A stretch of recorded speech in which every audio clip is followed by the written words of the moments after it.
Okay, I think I should be audible. I'm gonna go ahead and swap over. There we go. So this will mark part 5, I guess. Gameplay time says 8 hours 24 minutes. Not by any stretch like a particularly massive amount of time for a game like this. Plus I think some of it I spent talking. All right. Trying to remember what in the crap I was doing. Oh, first of all, I have to admit that I did do a couple of things off stream. What did I do off stream? I reordered my party very slightly, and I put some cosmetics that you can see on my animatus. And I think I rescripted one macro for my golem, and that's really it. I didn't do anything major. Didn't spend a lot of time reading information or getting exposed to anything. Like this is not some like dark thing that I am admitting. I popped open my file to show my girlfriend, who is also playing Siralim, to show her a couple of things that I was talking about. And during that process of just showing her a couple of other things that I was thinking about, I also like reordered my party because I noticed like, oh yeah, my animatus isn't getting his buffs, and because if you stick the animatus in slot 3, I thought I was being terribly clever, and I double-checked this, and I am absolutely was not working. So the animatus now has many more stats, and this guy, his macro had to be rewritten to account for that, basically. Team is doing pretty damn well, and I think rather than spending a whole lot of time thinking about it, I'm going to spend more time playing this time. I'm going to spend more time going at it, so to speak. Although for sure I am getting to the point where, yeah, you know, I need some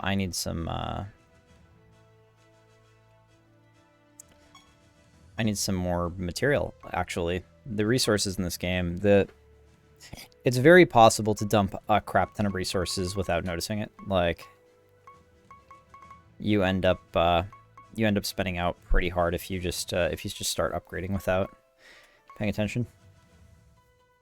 And cashing out happens pretty quick. So I'm wondering how the resource balancing game is going to proceed to evolve, I guess. Desperate Sacrifice. I'm just trying to really quick look to see. I don't think there are any more damaging spells available to me that I haven't equipped, which is what I'm checking for. Yeah, see, my two dark death class, and that is class, right? I think death is the class in this game. I think that's what that's called. So my two death class guys are the only ones that don't have three damaging spells for my Volp's trait to play off of. I've got some water here. Your animatus does get stats from being in the 3rd slot. Just you can get more if you have bigger creatures there. No, actually he doesn't. Straight up doesn't get anything. I tested this off stream. Yeah, actually I did. I tested it on stream, and then I double checked myself off stream. The long hair on your animatus, thanks. I thought it was pretty memes, so I'm proud of that. I'm not here to meme exclusively. I like to think of myself as an experienced strategy gamer, but I am not above memeing when it looks that good. And I am actually really enamored by how aggressively this game pushes the cosmetics at you, because they're adorable. And what else are you gonna do in a sandboxy game like this? Like, we're all here to play the team building strategy component, but come on, you can also like include cosmetics. Doesn't hurt anybody. Gives collectors something else to do, and makes us all a little happier once we get things online. I'm also going to try to dress up my castle at some point. My girlfriend's way ahead of me. Way ahead of me. She, like, blitzed. She's probably in chat. She blitzed straight ahead of me and is now waiting for me to catch up. She's on, like, realm 28 or some shit. I'm definitely, like, occasionally catching glimpses of stuff that I probably shouldn't, as considering that I'm trying to do this blind. But she's probably... you know, now going to be the person that I'm talking about this game with every Friday. And so you guys have that to look forward to. She's very interesting. That is if she's willing to join me. We'll say the jury's out on that one. She's very well spoken, very intelligent, so everybody should enjoy that. But yeah, if I put the Animatus in the third slot, he does not buff his own stats. Like, he doesn't reference his own stats to buff himself. I checked that because basically what I did was I took his base stats and I took his attack. For example, actually, let me double check this. I really do want to make sure I'm not talking out of my ass here. Yeah, this is your third creature stats, so that's all stats, right? Animatus gains 50% of your third creature stats. Okay, that should be all stats. So I assume that attack is a stat, like all the other ones, and I took his attack, and what I did was I accounted for my artifact buff, did the multiplication myself, and then looked at what he was getting in battle, and his battle stats, his in-battle stats reflected his base stats and the artifact, but not the perk. It perfectly reflected the artifact plus the base stats, but absolutely ignored the perk, totally, as far as I could tell. And I swapped him over to this slot, and suddenly he had, like, 50% more stats. Go figure. But 50%. I put this, let me see. This monster here, this Granite Golem Yeti combo into the mix, and I put him in the third slot because he's got well-rounded stats. And I haven't, for now, I'm going to basically try to keep my Animatus relatively well-rounded. Because I don't really know which stat to push or pull to make things work out yet, and I haven't decided. So anyway, the Swamplands is new for me. We are progressing. What do you have to say? You approach the altar. Merax's trunk dangles near the base of the altar, and you suddenly have a strange urge to touch it. Oh ho, don't even think about it, little one. I am Meraxis, a god of bliss. What is this? Is this like a Hindu Buddhist blend? What are we referencing? What brings you to the Swamplands on this fine day? If a god approaches me like this, I'm just, we're just chilling. I'll sit down with this guy, Indian style, legs crossed, grab a cup of coffee. I don't know, what brings me to this? What brings me to a fine grave, good sir? You ask Meraxis. I actually said axe by accident. You ask Meraxis if he knows where the nature orb is located. Oh ho, why yes, of course I know where it is. In fact, I have it in my very own possession right now. Well, hand it over, asshole. But I'm afraid that I will not hand it over so easily. Okay, fine. No, instead you must first pass a test. No shit. Prove to me that you are strong enough to protect the nature orb and keep it safe from the clutches of those who would use it for ill purposes. You fight a god? Impossible. Oh ho, of course not. Well, why not? I bet I do that eventually. I would one-shot your entire party with ease. No, you will face a very different type of challenge. One that I shall reveal to you soon. For now, make your way deeper into the Swamplands. Consider this the first part of your test. I love that this guy just goes for the meta reference of one-shotting my entire party immediately. By accident. Oh no. That hurt. I completed a realm quest. I gained 200 favor with Meraxis, and I earned some treasure. Cool. Anything good? Oh, cool. I got a background. Emblem of Meraxis. What is this? More damage with attacks for trick slot. Some trick slot stuff is very straightforward. And I doubt that the best teams are really likely to employ anything so straightforward. When you can do things like, manipulate layer mechanics. Okay, yeah, well, that's that, huh? My Vulp's just instantly obliterating. So what was that? I'm gonna have to go to the bestiary and check for those two, those creatures now. I should have probably checked for that. Yeah, so they're Imlings. Redstone Imler. Your Imlings gain 25% of stats but HP. Bonuses from this creature's artifact. Letta Imling. So the Imlers and the Imlings, I'm guessing, are kind of doing this. Damn you, you're right. I'm I'm the sort of person who's very, you'll learn this about me if you're going to hang out in the streams, but I'm the sort of person who I am very reluctant to state something with like high confidence or high certainty unless I can be really, really sure of it. Just tested and my fingers I can enter instead of apostrophe. No problem. So yeah, that's the thing is like, I'm very unlikely to say, well, I'm 100% sure if I didn't do some kind of exclusion testing, and even then I'll usually caveat like maybe I did something wrong with the test. I was pretty sure about that one because I tested it twice, and tried to account for, tried to do the math, and I'm terrible at arithmetic, so.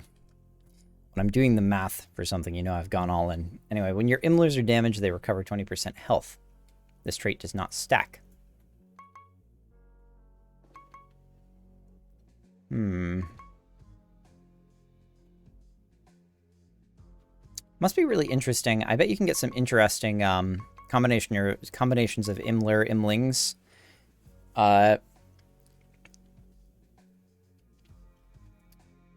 Like, I mean, I guess you can get, like, one Imler and one Imling, and both of them are fusions of an Imler and an Imling, so you're getting, like, double the effect on 2 creatures, at least, but it seems like you would just want to stack up an entire Imler, Imling team, and then it's like, is that even worth it compared to other family stacking? Who knows? Alright. Okay, let's see what you got. This looks like a dude with a hammer. Brownie Trickster. Okay, I fucking love this. I love this thing's design. The Trickster is something that I want yesterday. What do you do?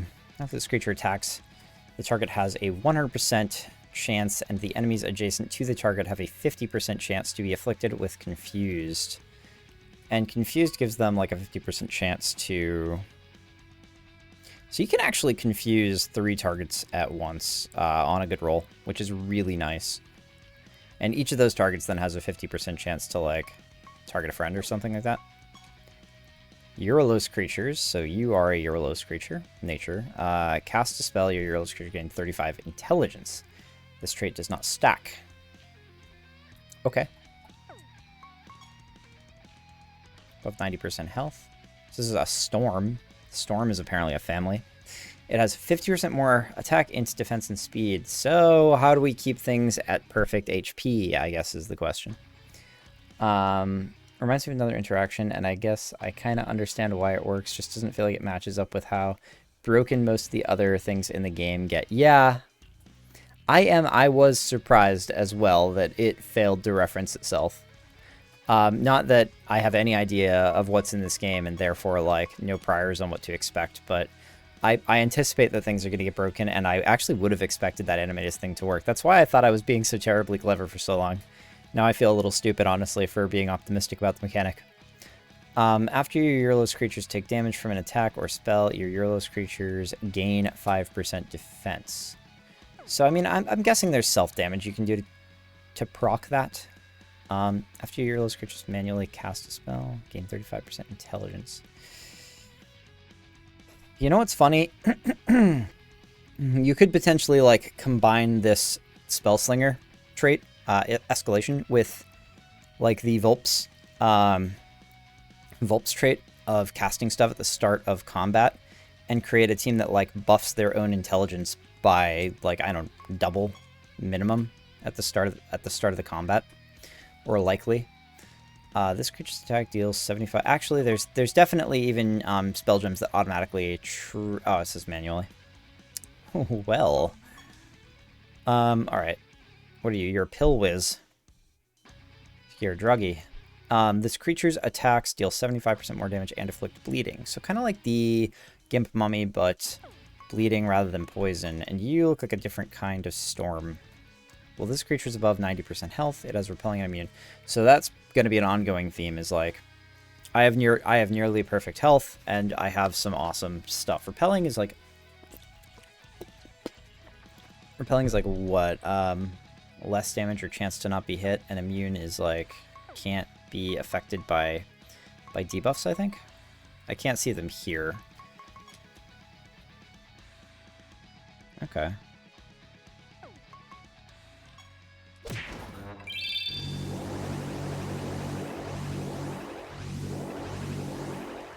That's an awful lot of stuff happening. I think my auto battle is probably going to carry me for quite a while, if I'm being honest.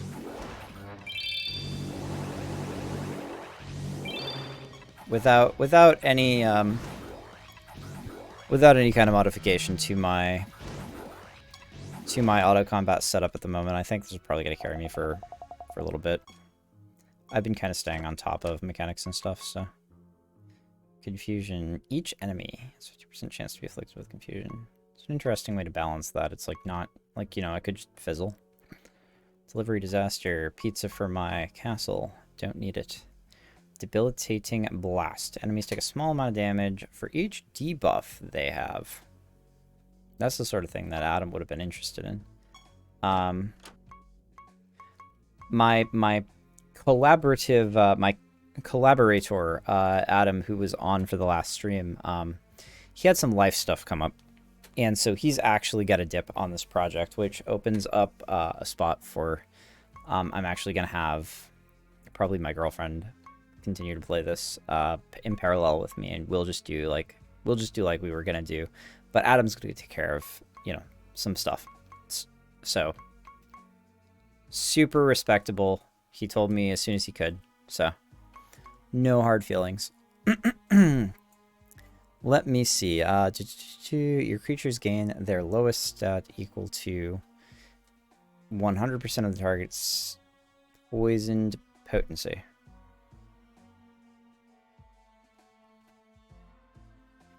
Vaccination.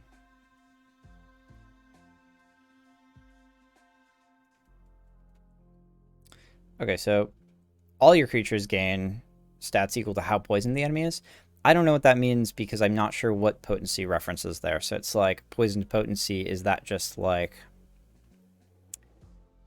when determining poison potency? I wonder what it references, because poison deals damage based on the inflictor's attack, if I'm recalling correctly. Like which means that like I don't know if that's the same thing as potency though. Hard to say, right?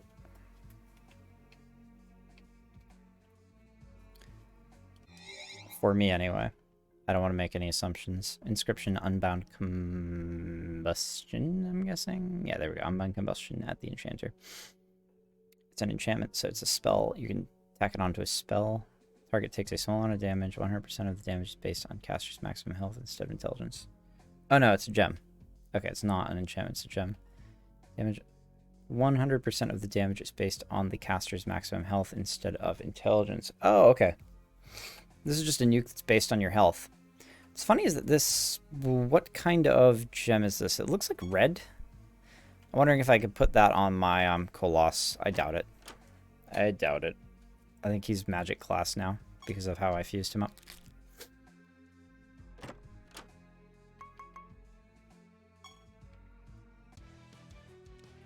Oh. Oh yeah, that's right. The families have come unlocked. The families are all over the place. Brownie Mauler B. After the creature attacks, it deals 70% of damage dealt to adjacent enemies. I still want to know if adjacencies, when you're using them, count vertical, like count columns. So can you actually hit 3 adjacent targets, or are adjacencies horizontal only because that wouldn't correctly symmetrize from enemy teams to... It's only left-right. Okay, it's only horizontal. That's a good answer. I don't mind that answer, by the way. Against enemies, by the way.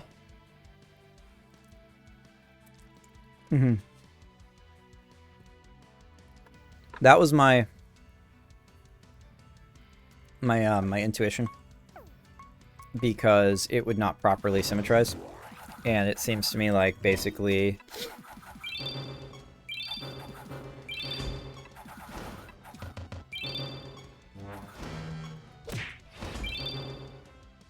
Yeah.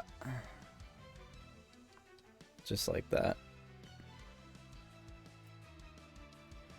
I want to know if that advantages enemy teams versus your teams, or if there's actually like some kind of wrap that happens. I think there's probably a wrap that happens where if you like a wrap god. No, like if you target one of the corner guys, I bet it goes like 1, 2, 3, 4, 5, 6. So that if you hit the third target, it actually adjacents the target to the left of it and the target on the row beneath it to the far left. Hey, I got some hunters. Servant Hunter and Light Hunter. What do you do? After this creature attacks, it deals damage to a random enemy equal to 30. This is just Luna from Dota. Or like the Warcraft 3 Lion Riders or whatever they are. Night Riders. Moon Riders? 35% of the attack damage. It heals itself for 100% of this damage. Huh. This effect repeats once for each hunter fighting on your side. Huh. Okay, so what about you? After this creature attacks, it deals damage to a random enemy equal to 35% of the attack's damage, and afflicts them with poisoned. This effect repeats once for each hunter fighting on your side. So dealing damage and attacking is different. So you're not just like getting a runaway feedback loop here. Heals itself and inflicts poison.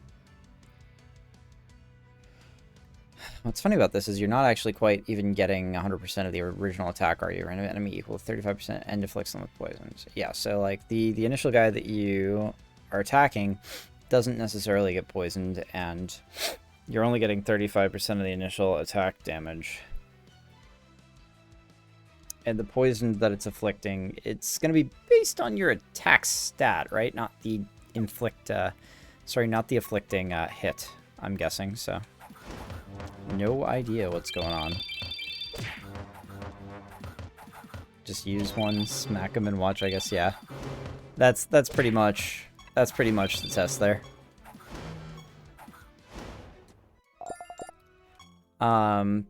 50 favor with Meraxis. Cool. Purple Amber. Destroyed. Destroyer of doodads. Summon Light Hunter. So Elizabeth has told me that... Okay, who is this Joker? Hemlock End. Your creatures recover 15% health at the start of their turn. If they have Mending, they recover 50% health instead. That is a lot of... That is a really good reason to have Mending. This trait does not stack. Honestly, I bet that if you have Mending and you have something like... Where is... There we go.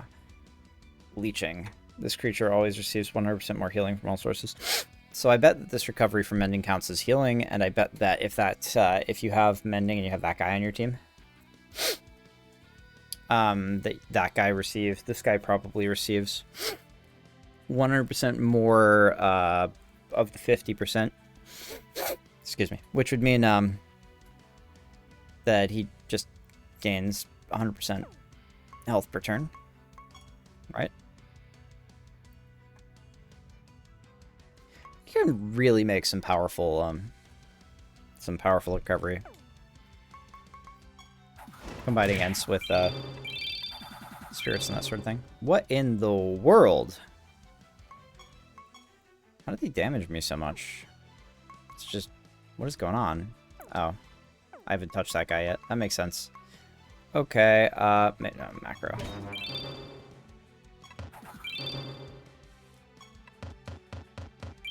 Wow, nothing? Let's just, There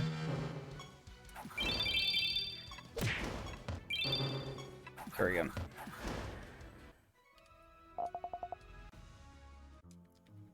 Okay. Weak on enemies. Let's go. If I'm going to be streaming this regularly, I might actually reorganize my monitor setup so that Twitch chat can be placed somewhere where, like, is easier to glance. Because right now I gotta like look all the way over my right here. Which means that I only check it as regularly as I remember to, rather than like having my eye drawn to it whenever there's a new message. Hostile group of creatures led by a raging storm. I'm wondering about like leader properties. Oh no. I definitely just failed to destroy the raging storm. Okay, there we go. Yeah, the game is not going to push back just yet, so I'm not going to worry too much about the ins and outs of each of these fights. I'm mostly going to continue to observe the team building systems that the game presents me with, and oh, there we go. I think that's, yeah, my project is ready. It just said so. Character projects, yeah. So that's I've got to handle that when I get back to town and talk to Everett. I wonder if you get anything for destroying these treasure chests at some point. Okay. I do like this biome. This biome is the easiest on the eyes so far. I should contact the developer and just be like, I will replace your current artist. Let me do you a favor. I will just do your sprite work. I appreciate this game, but it is ugly. It is ugly as fuck. Actually, the monsters are not bad. I can't say it's like universally terrible, but the tile set work.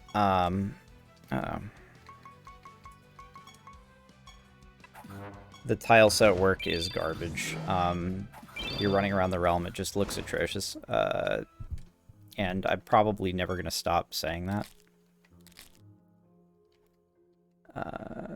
This is just kind of an unpleasant experience. And the music, I can tell the music quickly is becoming one of those things where I desperately want to turn it off and replace it with like a YouTube playlist to my preferences.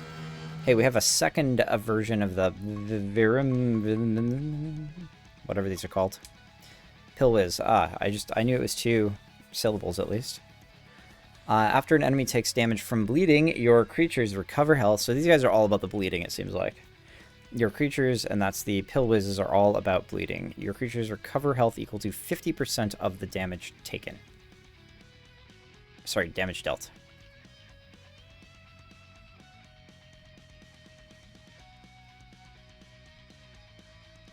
Okay. This trait does not stack. So it kind of... and we are definitely getting, you know, more artifacts and more spells, like just regularly showing up on stuff. One of the set options makes battle music not play, but that's about it for realm music.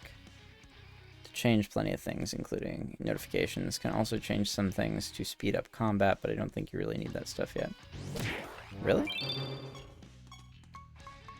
I figured I had already tooled up the. I figured I'd already tooled the combat to go just about as fast as it was going to go. Figure if I need to go, if I needed to go any faster, I'll probably just load up Cheat Engine and just multiply the speed of combat at this point. Like I honestly, I got a cramp in my rib cage. Give me a second.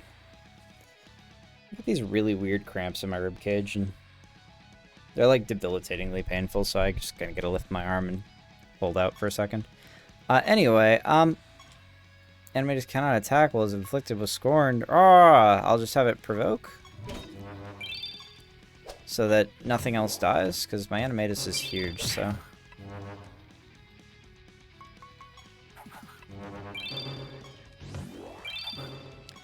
Am I getting owned by Dodge? What is happening?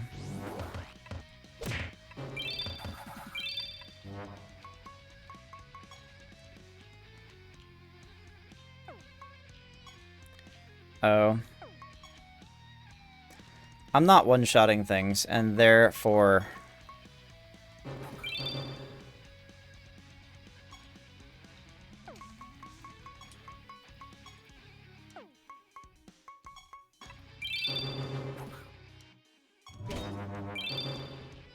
Therefore, I'm not,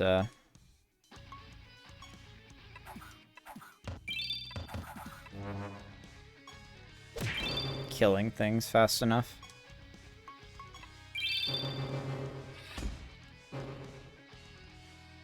What was that?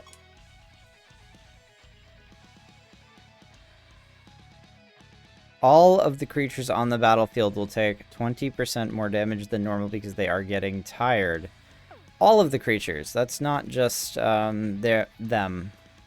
I actually really dislike that mechanic, and I'm going to tell you why. Normally, I have a great deal of appreciation for... oh, what would you call it? Like, sudden death mechanics.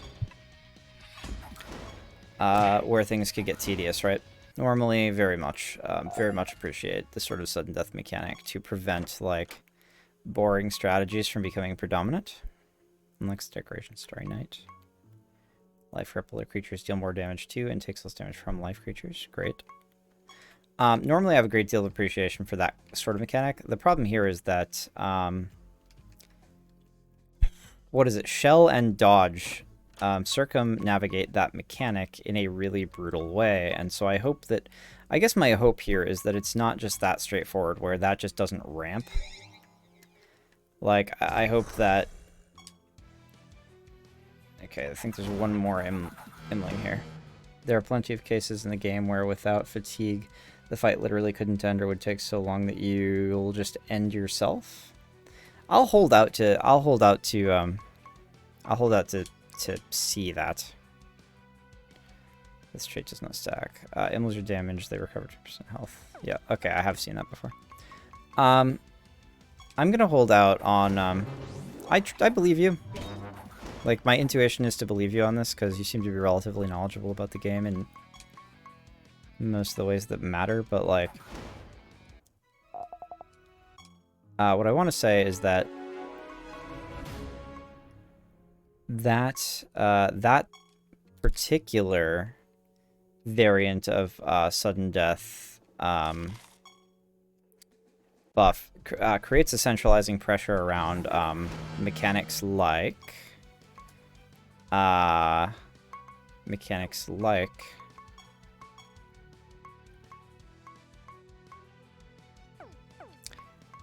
dodge and shell, right?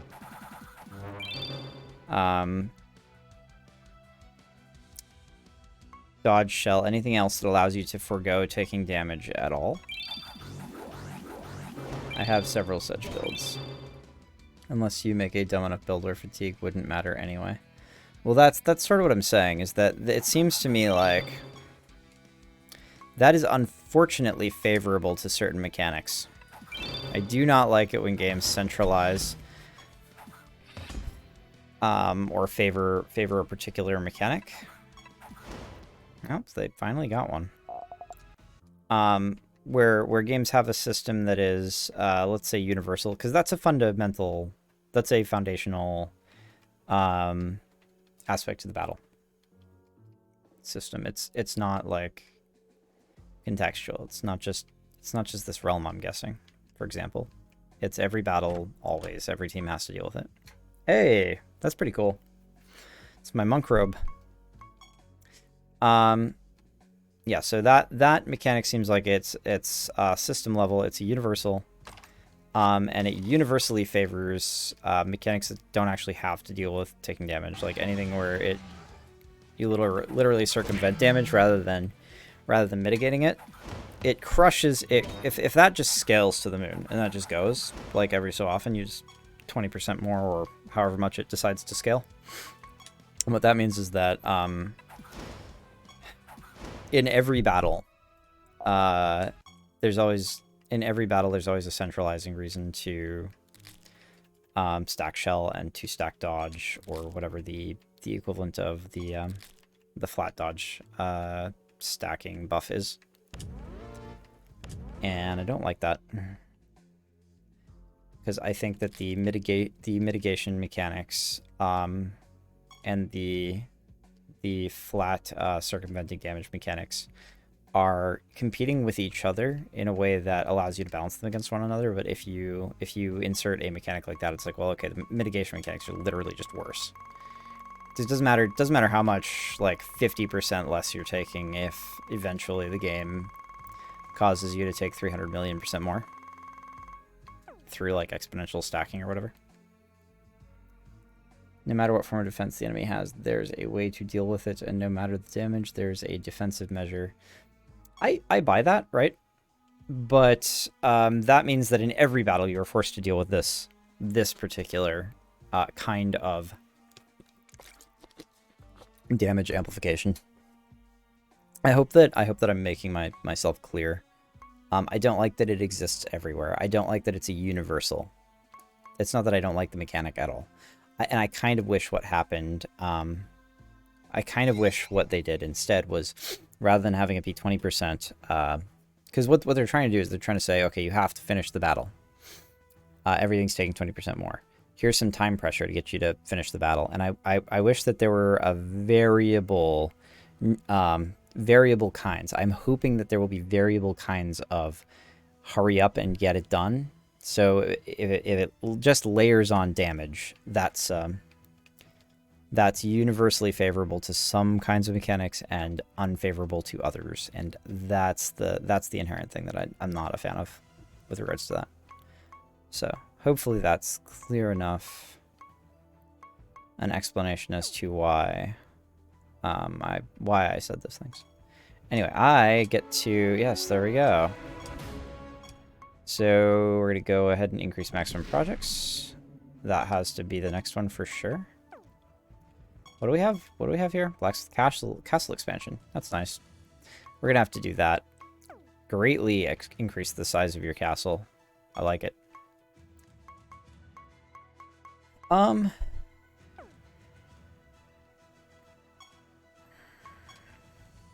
have a question, Cosman, and I do not mind getting an answer on this one.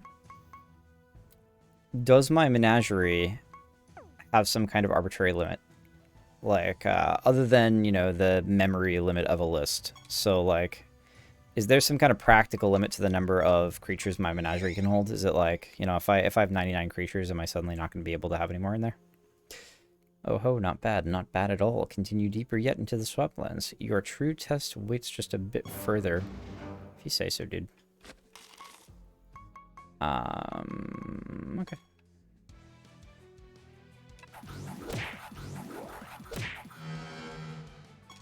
That's pretty straightforward. I gotta kill this guy. Ooh. I'm guessing that what's happening here is, at certain points, I'm getting owned by certain kinds of spells. I'm willing to bet that's what's happening to me.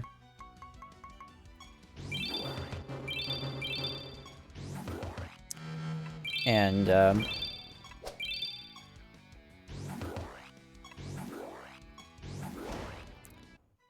that's fine.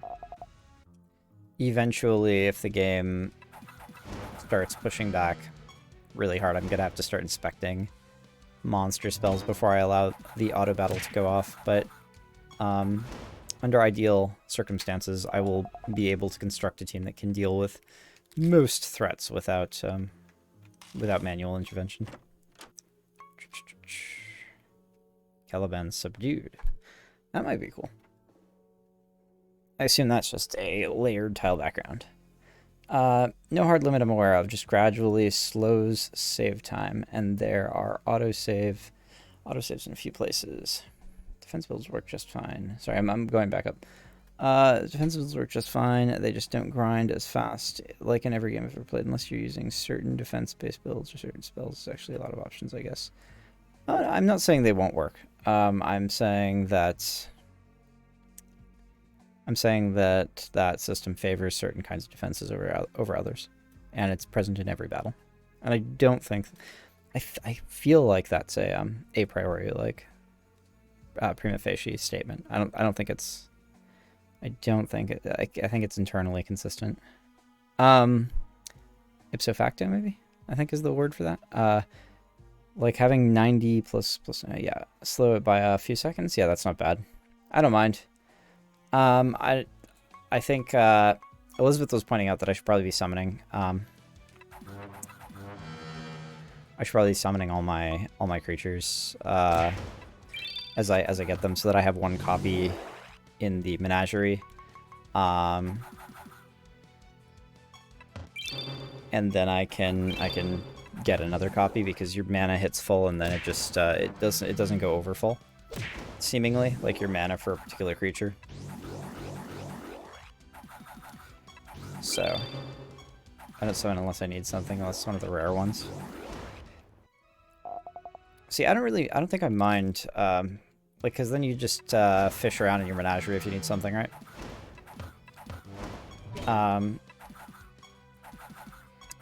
I don't know. That's what I'm trying to figure out. Is I'm trying to figure out if there's any kind of if there's really any kind of drawback to storing them in your menagerie. I like to keep things clean. Well, if you've got one copy of everything in your menagerie, like, I'm not saying get 2 copies, but having a, like, the first time that you, because it shows you a little icon in your brazier, or whatever, the summoning brazier. Shows you a little icon next to anything you have a copy of in your menagerie, which means that it's actually pretty dang easy to keep track. So I don't think that's terribly messy, and I might try doing it that way. I fish around in my summon thingy if I need something. Yeah, I think it really comes down to, like, you'll end up doing the same thing in the menagerie, though. Like, I'll just be fishing around in the menagerie instead of the summoning thingy. Like that. Like, I'm willing to adopt that lingo, for the record. We'll just call it the summony thingy. Having one copy of every creature in this game would mean having, like, nearly a whole extra minute of save time. I'm okay with that. Maybe. Maybe. I'll revisit the subject once I've got a minute of extra save time. Maybe I'll just blow up my entire menagerie. I don't think that would probably actually take too horribly long anyway. 2 minutes of extra load time when first starting it up. That'll give me more time to talk about things, I guess. I don't know. I'm gonna try it. We'll see. I also have kind of a spaceship. My computer's not like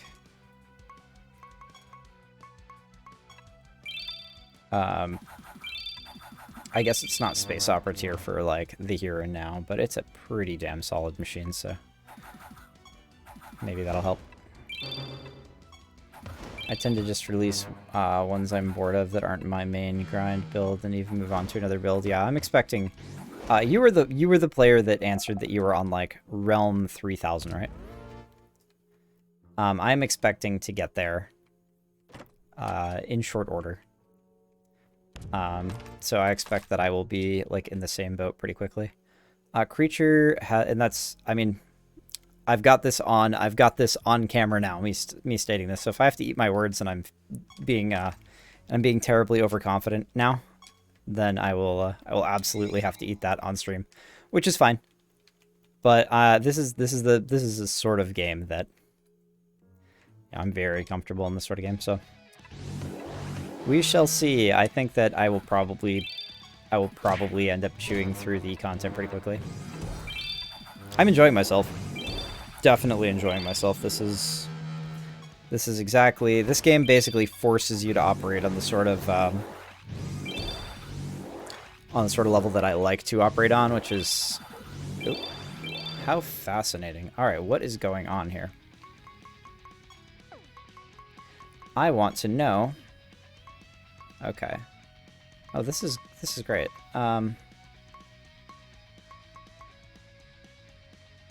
Okay, and so that's turn 171, I'm guessing? Or no, that's line 171? Okay.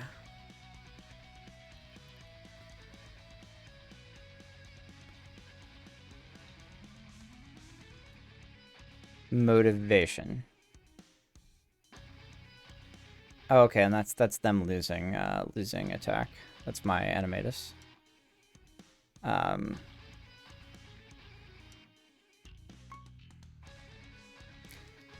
The magic furry can be scary early game if you let it live too long with the scaling it gets. Oh yeah, that's true.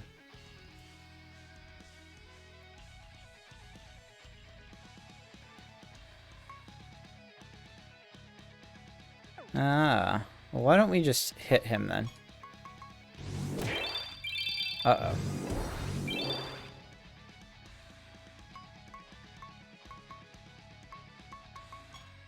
Yep, this might be it. How do we revive him? We don't, because we literally don't have the option to. Smoked. Karenus says fuck him up. I will try, but I don't think... See, I actually had not thought about the int scaling on this guy, because int scales potency directly, and now he's got 822 intelligence. So live and learn, I suppose. Let's see.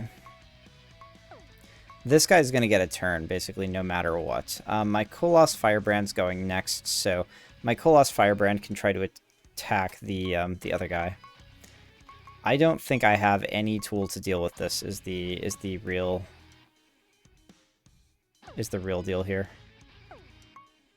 I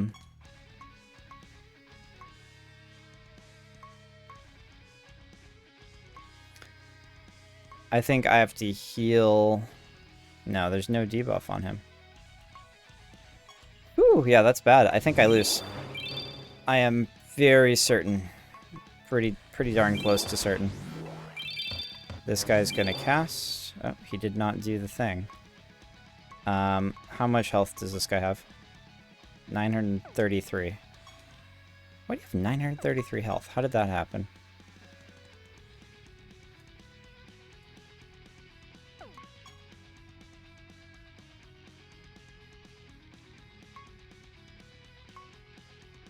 That's so much HP.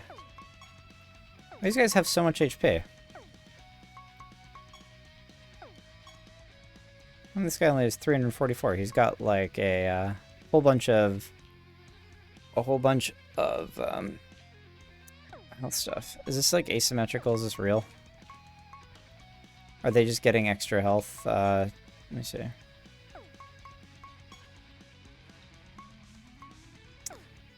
What in the heck happens?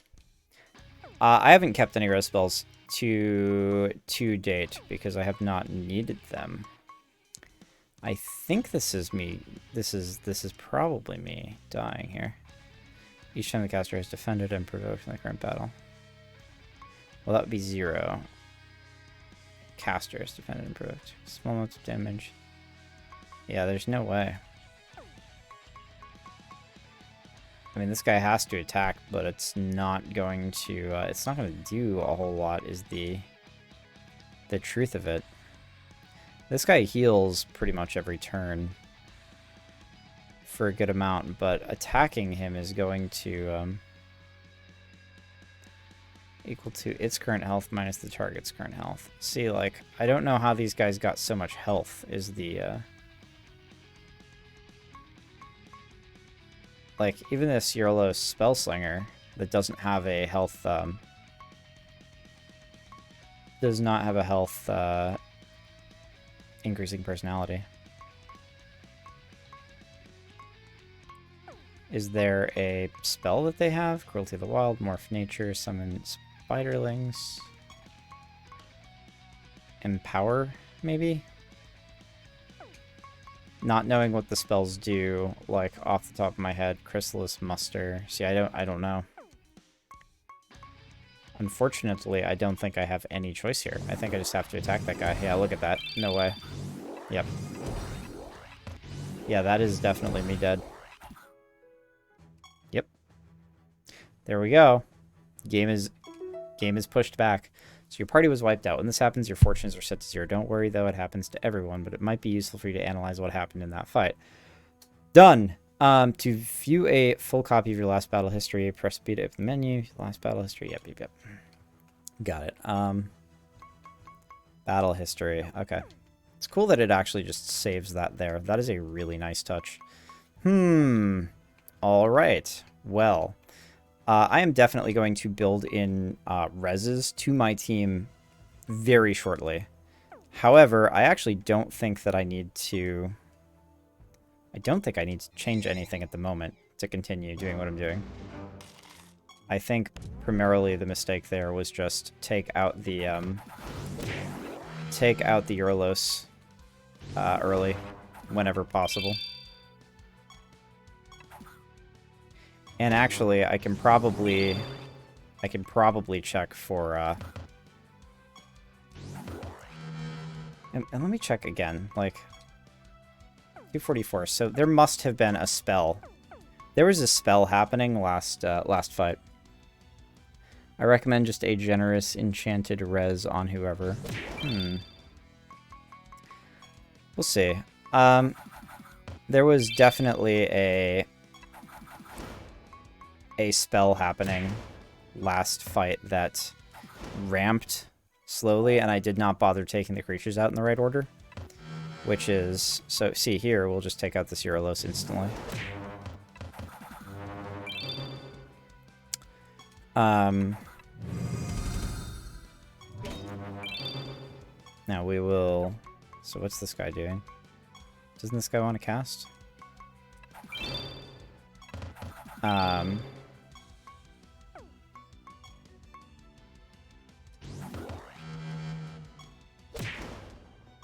Oops. Why is that guy's Holy Smite doing next to nothing? Is the question. Oh, I don't need to do that. There we go. Is there, like, a taunt happening? Yeah, there must have been a taunt happening. Yeah, see... Having basically... it must not be fully random, but having, like, pseudo-random spell gems on enemies means that I'm going to have to build to basically account for every circumstance. Which is going to be a learning curve. That's fine.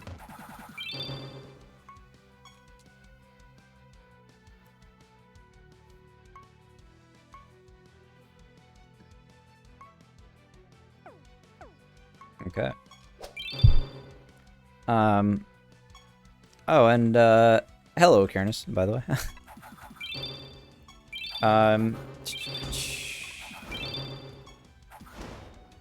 Welcome to the stream.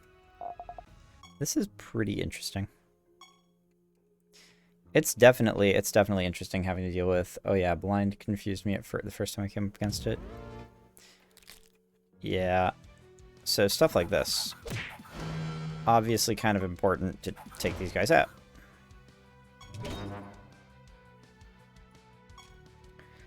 I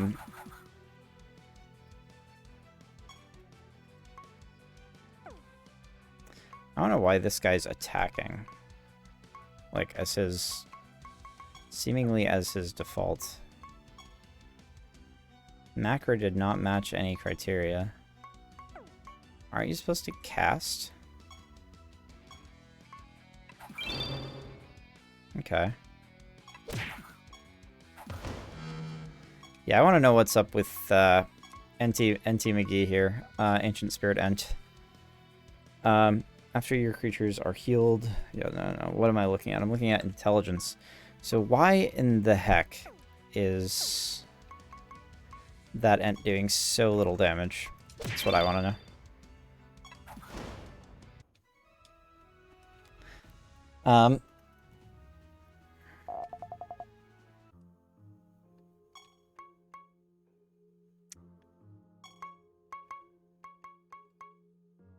Okay.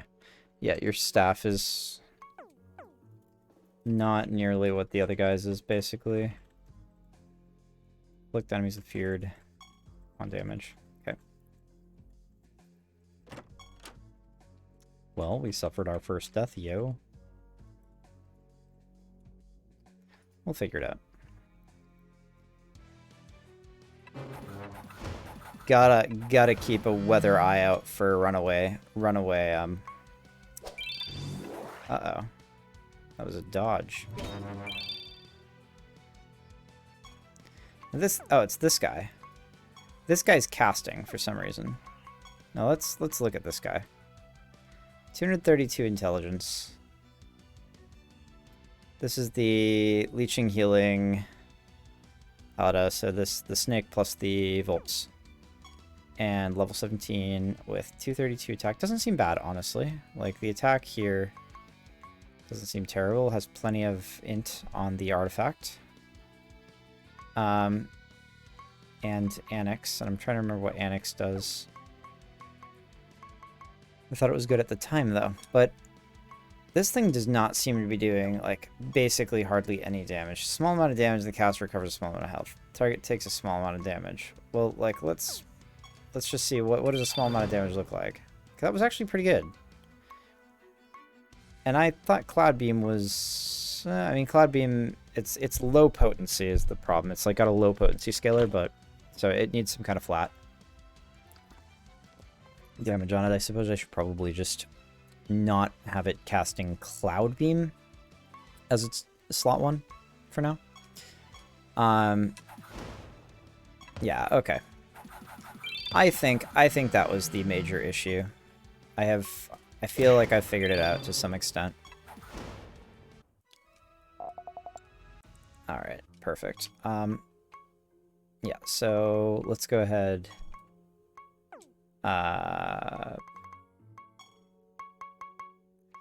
Alright, what are you doing? Your strategy is attack. Why is it attack? Your strategy should be cast.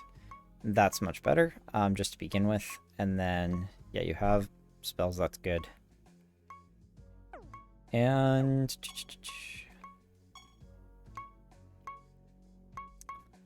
this guy, we really just want...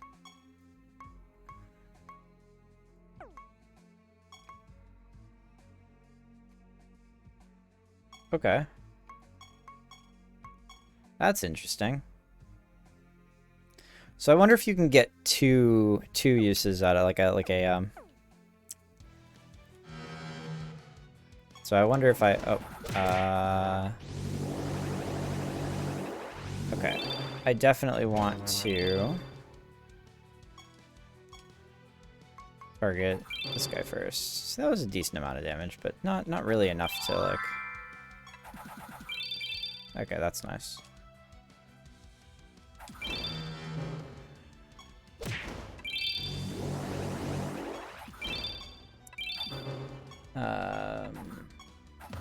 It wasn't a spell, please read my previous comment. Not taunt blind debuff, but give me a sec.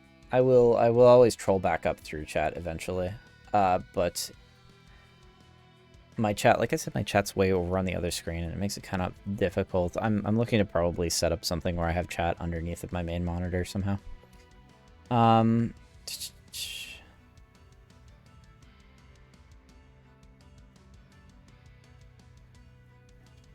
mild tangible discouragement. Losing a bit of loot for a few realms. Boss fights give enemy bonus HP, by the way. Portal bosses are like 5x, I think. I recommend just a generous enchant.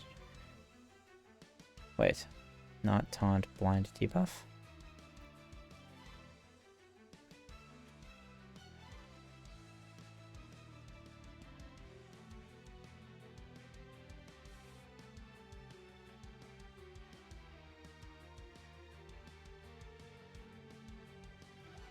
I am not sure which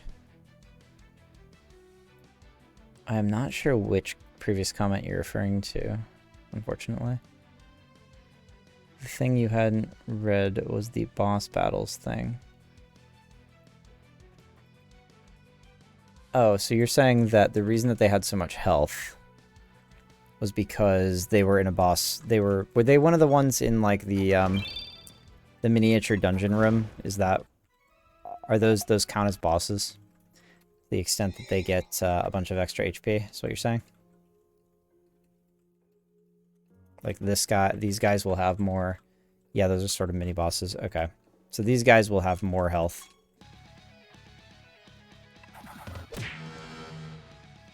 Let's see. Oh yeah, That looks like 3 to 5 times for sure, something like that.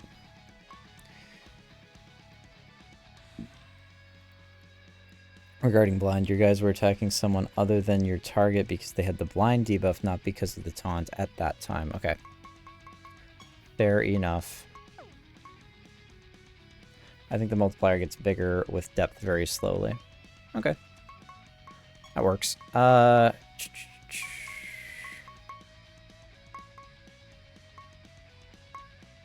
Confuse is not good. Let's get rid of Confuse.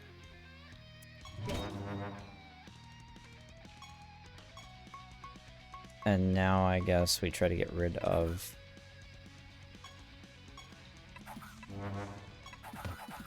Damage, dude. Okay. There we go. Okay, not bad.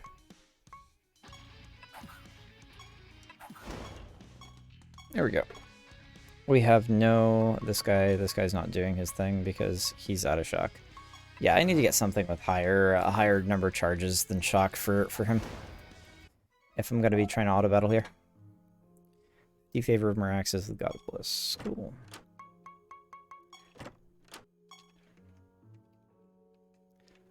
Alright.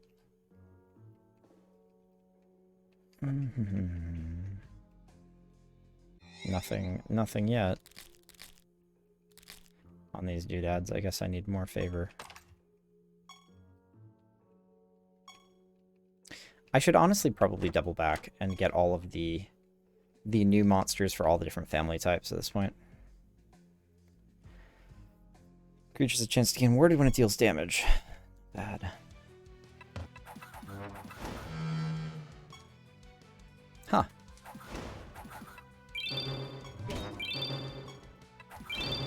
Learning to recognize these icons is going to be very important. Like... Repelling. Okay, that is... And repelling does... Sorry, I didn't even read it. Repelling. 50% chance to ignore damage for spells. Okay. Yeah.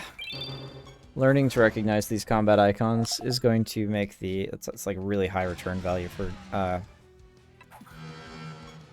at a glance.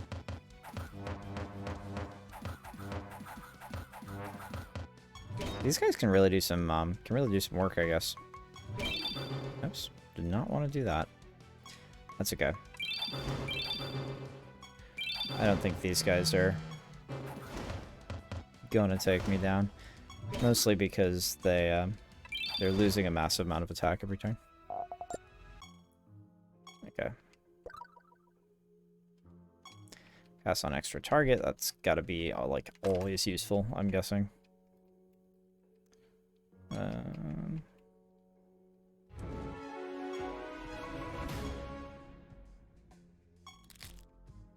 Yeah, really just the...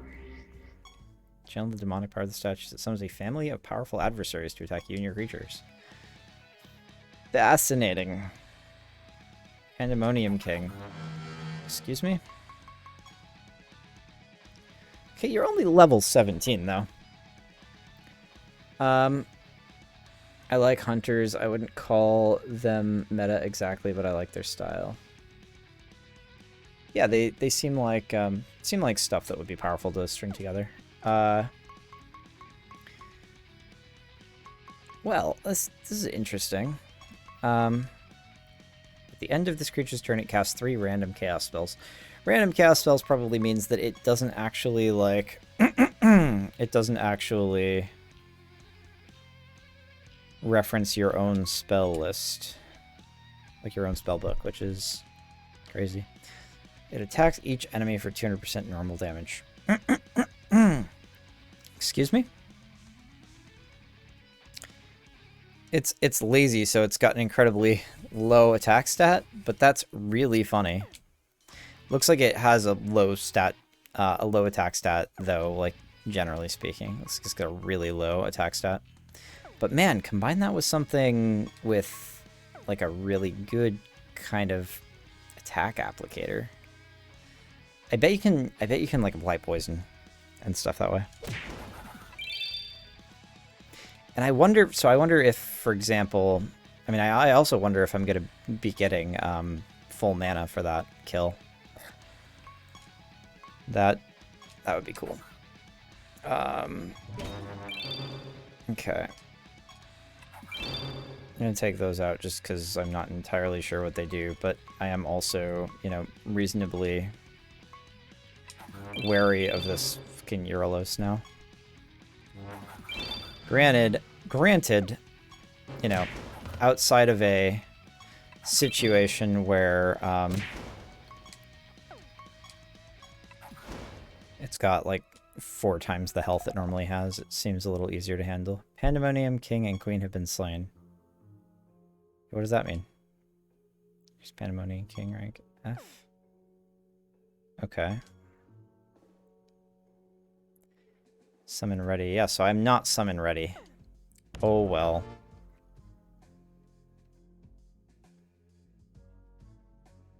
If I talk about the Castle Bros, since I'm gonna find out in a moment. I mean, I found out that I don't get them right away. But yeah, whatever you're gonna say, try it. You know, if you cross lines, then I will inform you, I guess. And at which point, we will know for the future. You'll know you'll get a feel for the sort of thing that. Okay, we're gonna kill the Uralos.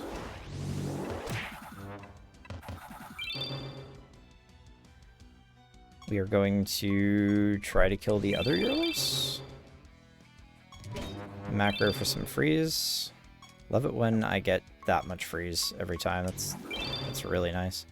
I'm doing so fucking much damage with this guy. What is up?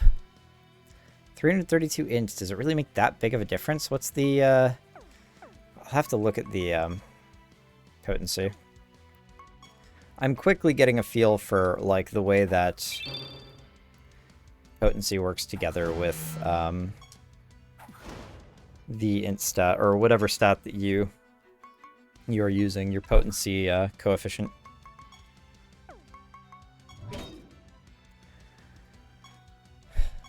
To create like the damage situation. That is definitely happening to me.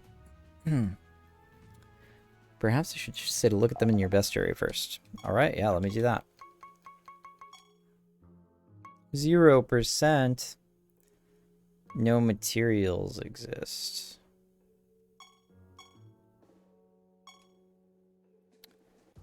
Tell me, I wonder if you have to build these with special materials. Like, I don't know. It's crazy. They are pretty crazy looking, that's for sure. I could definitely think of ways to, like, leverage those mechanics very, very quickly. Okay, so there's only 2 Imlings here, so if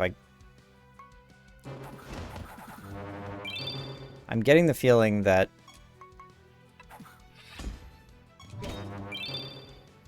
the way to deal with this is to just... Oh, I'm blind again. Aha, I see. That makes sense. Antidote. Only appeals a turn.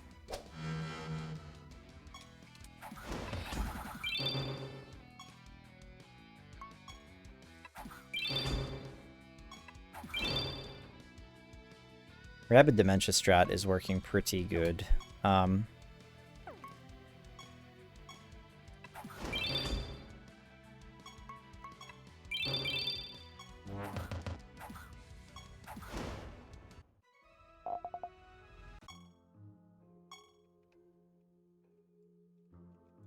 I'll have to start, I'd put together like a support creature with a macro that checks for debuffs and stuff like that at some point.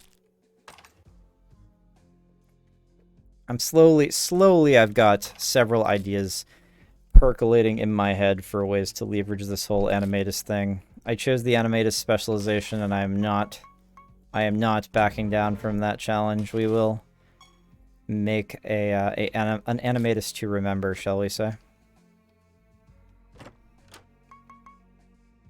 Tome of Carefulness. Nice. The careful personality. The community at large isn't currently aware of any methods to unlock the Pandemonium King and Queen. It's possible that there's a secret method that Zach won't share, but we had to figure things out with a certain other race as well. Should I not have said the follow-up? No, that's fine. That's kind of exciting, and I think that, like, I could be wrong about this from, like, the perspective of other people, but I definitely think there's a qualitative difference between, I mean, if anything, right, to people for whom spoilers are, like, who are spoiler sensitive, I would say, or who are sensitive to spoilers. 1 second. Target takes a small amount of damage or a massive amount of damage if it is afflicted with poison. Fantastic.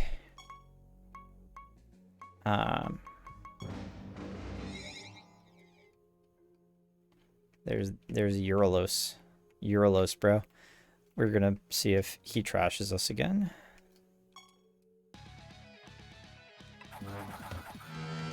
We're going to instantly knock this guy out. Oh no, he dodged. Oh yeah, I really should have looked at this.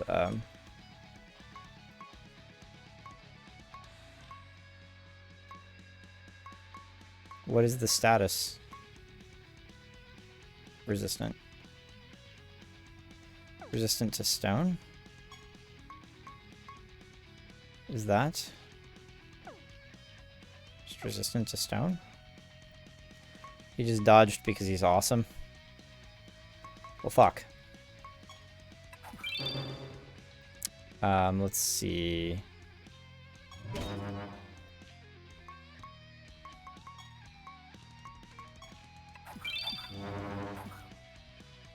Whenever that guy goes, he's going to, there we go.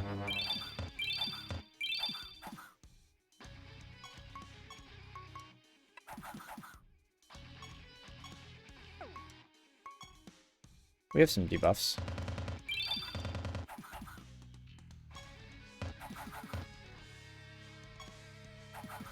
There we go. That thing doesn't provide mending, though, so may not actually. I may be treating it slightly more, I may be treating it as slightly more threatening than it is. The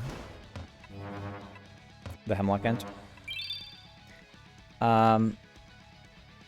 Bosses have resistance, including mini-bosses. Resistance weakens a few debuffs, but not all. Gotcha. Alright, let's see.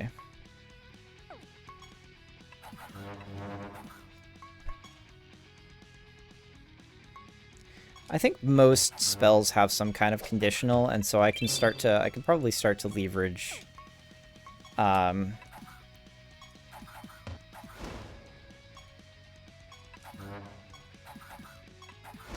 can probably start to leverage those conditionals to, Chaos Crippler. Okay, more and less. How much more and less is the question? Is it 200% like the that one innate trait I saw? If it's that much, so those are very valuable. Anyway, I can start to leverage the conditionals for a lot of spells. Like, for example, if there's an X type of creature, you know, then use this spell. Stuff like that. That way that I can have creatures that reliably cast, you know, oh, excellent. That reliably cast stuff out of their spellbook.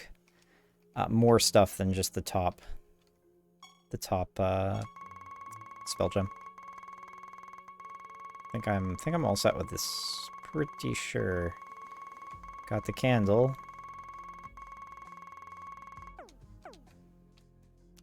Okay, we're headed home.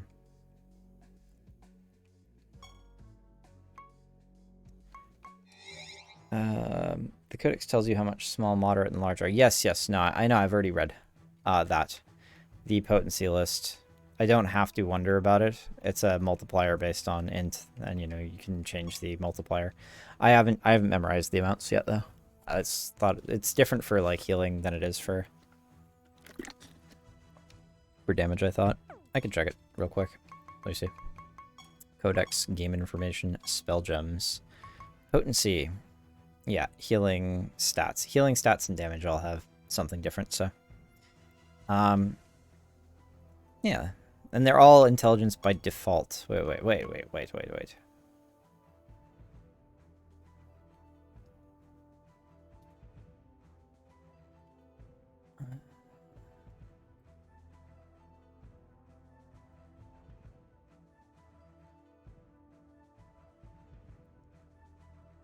Oh! Notice that spell damage also penetrates a certain amount of your enemy's defense. So that negative defense attribute there is not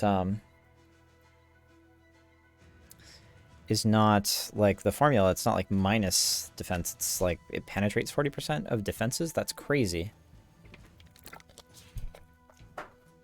That's absolutely insane. Let's see. You know, one thing I've definitely noticed is that this is not working out for me. Having the lower amount of int on one of my casters, it's just not doing it.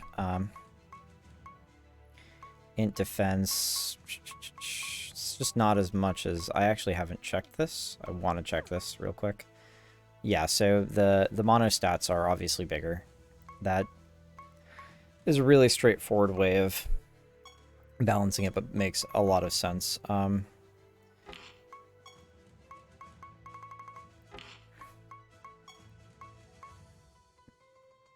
Creature spells are more potent. See, that's wacky. What I need to do is sort by quantity, and then yeah, go over here, and then everything I've got here. Creatures deal. So the creatures deal, it probably covers, for example, spells, attacks, indirect damage, I'm guessing. Actually, I don't know about indirect damage, because I don't know if that's sourced back to the target, hence the name indirect. So, sleep on damage, rest on damage, bleeding on damage. Burning on damage would be the one, right? Because burning is based on int. So if I want to make a pure caster thing, if I'm going to do something on damage, it would probably be the chance to burn on damage.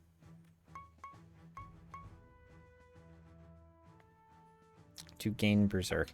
Berserk is not... Berserk is just attack damage, isn't it? It's not... No,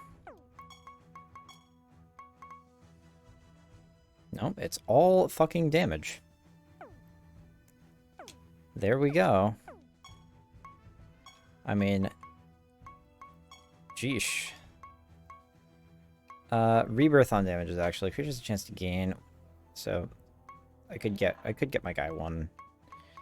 Get my guy Rebirth. Oh no, I couldn't. I don't have the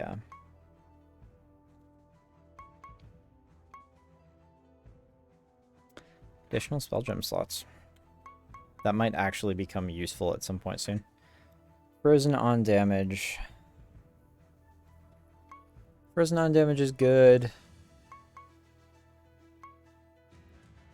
Berserk on damage also seems pretty good.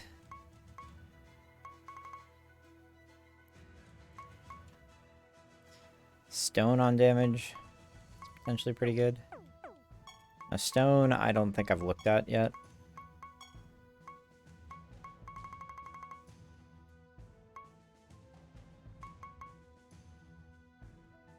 Cannot dodge or deal critical damage.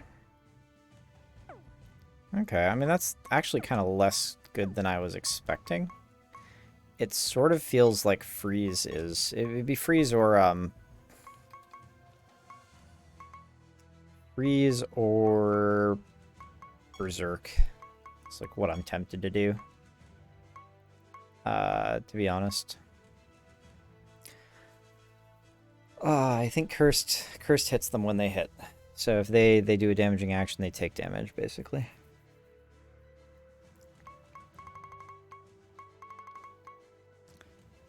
I'm gonna go with freeze on damage, maybe.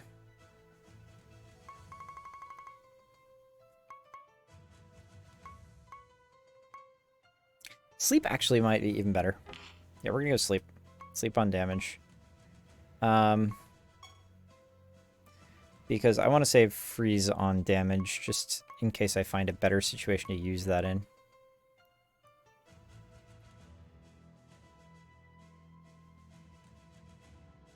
Okay. Got some really interesting trait slot additions here.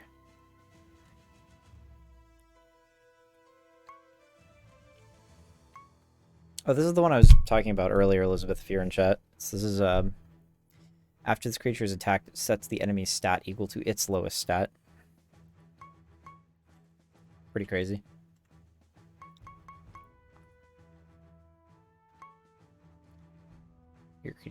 Your creatures gain a crystal shield. In addition, your creature's barrier buffs are 40% stronger. Wish I knew what crystal shield did. Bulwark. This creature and your creatures adjacent to it take 50% less damage. This trait does not stack. It's actually awesome.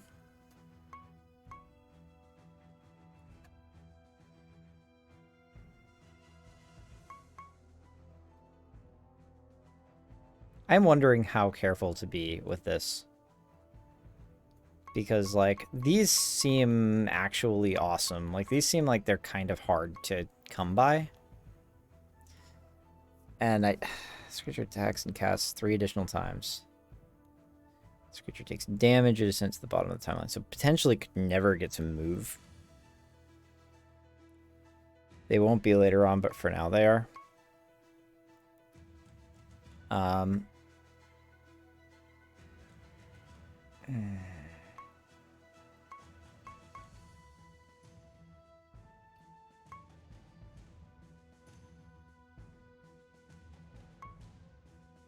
50% more damage.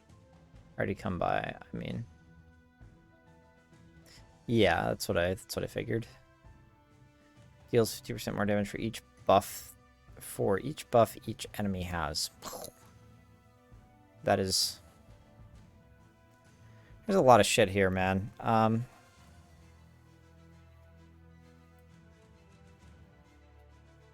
This is like steal all your enemies' buffs. I feel like Bulwark is just really good. Like, I just want to put it on there. So, and I have, so that's a light monster. Let me say this. Light monster intelligence is not, the int on this monster is not great, basically. That's the problem. Don't have a relic yet. This is, each of these has a small amount of damage, and that's kind of sad. Oh no, Holy Might was not the one I wanted. Let me just check on... Do I have any light spells that do more? There we go. Recover. Oh, recovers a massive amount of health. Your creatures recover a massive amount of health. 4 charges.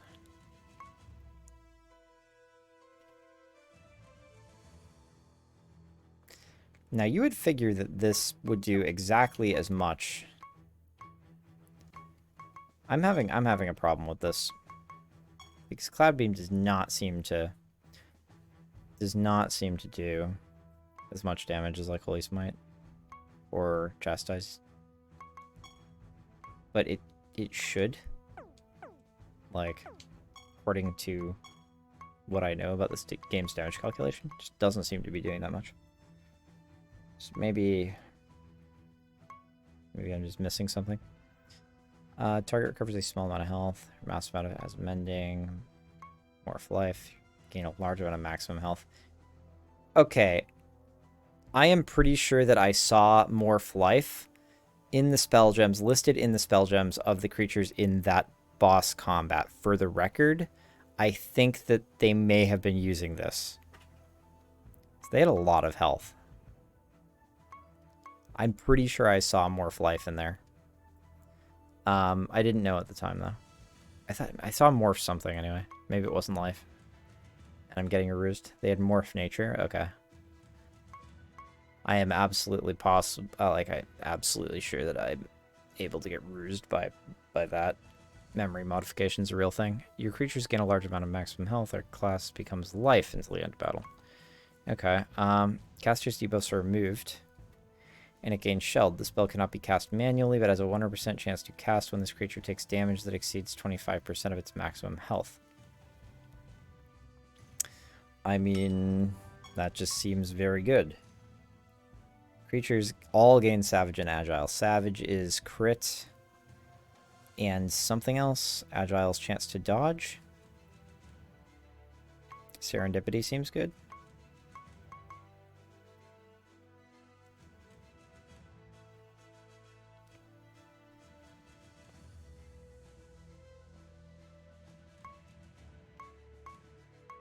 Well, that's all the spells.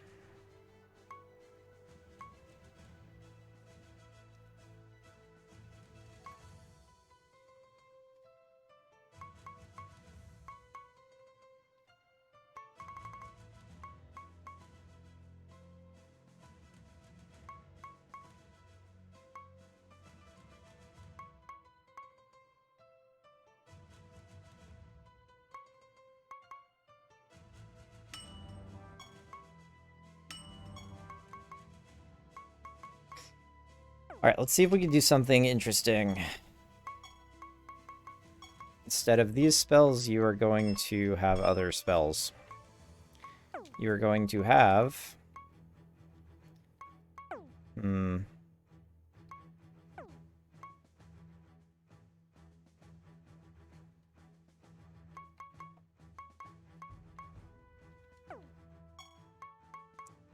Alright, yeah, instead of... Let's go Serendipity. Serendipity protects you. Wait. Oh, yeah. No, Serendipity does not protect you. We're gonna... Saving Grace protects you, Serendipity is your buff, and we are actually just gonna give you Spectral Crash. And we're going to assign a macro to you. But we're going to have to design the macro first. So this is mostly to get a little more experience doing this. We're going to say if any ally does not have buff, doesn't have buff, there we go, agile, test next line, add line, if any ally doesn't have buff, where is it? Doesn't have buff. It's agile and savage. It's not buff, savage. And then we're gonna go cast. And we're gonna go, it's serendipity, right? I should have probably gone around the other direction. Serendipity, there it is. Okay, so now we add line. So this is check for these buffs if anybody doesn't have the buff. Oh, I did any enemy. I'm an asshole. So this is the agility test, and we want test next line. If any ally doesn't have buff, agile, test next line, and then we go move line up, add line. What are we gonna do? Add line if this creature. So that checks first. So we're applying the buff first. If this creature has buff, savage. We go has buff, savage. I mean, this is like, this check is unnecessary.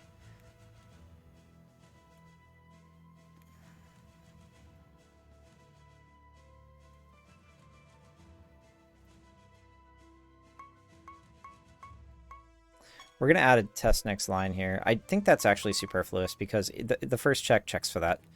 But what we're going to do is we're going to go, like, if any enemy... light type. What is light type good against? Light type is always good against death type, right? Like, that's just how that works. That macro will stay there for me for a second. I can go to the codex, and I can go to creatures, and I can go to... So traits, classes, there we go. Yep, light is always strong against death. That is the way of games. So we are relying on tropes here. Macros, edit macro, macro 3. We're going to add a line, and we're going to go if any enemy...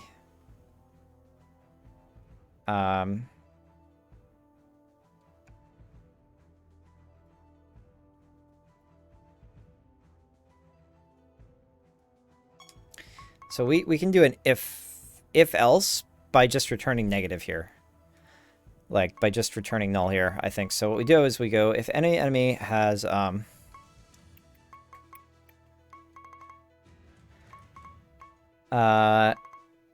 is class. Where is his class? Is class. Death class. Cast. What was it? It was... Oh no. I don't remember. Don't remember the name of the... Oh, I don't remember the name of the spell. It's one of these up here. It's like Holy Smite or something. Oh, damn it.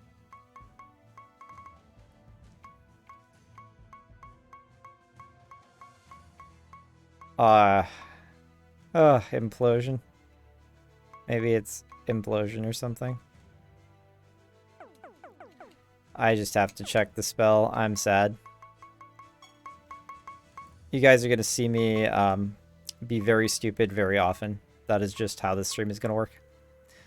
Where are my spells?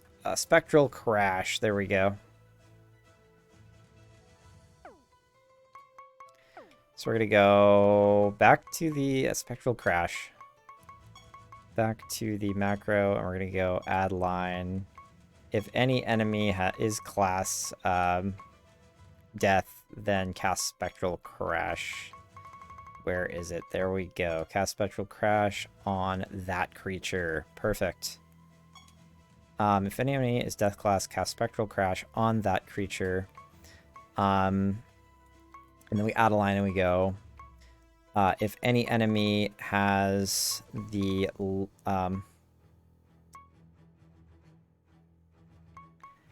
lowest health. What we want is actually like the highest health. We want the highest health, like...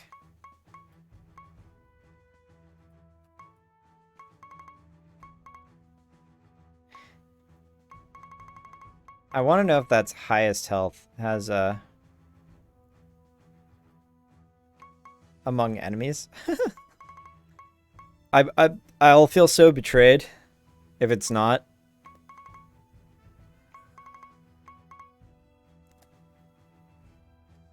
I could just have it cast on a random enemy. I think that's what I'll double back to after this. Ooh, I could just have it try to knock out guys that are highest on timeline. I really want to know if it's checking among enemies, if it does that.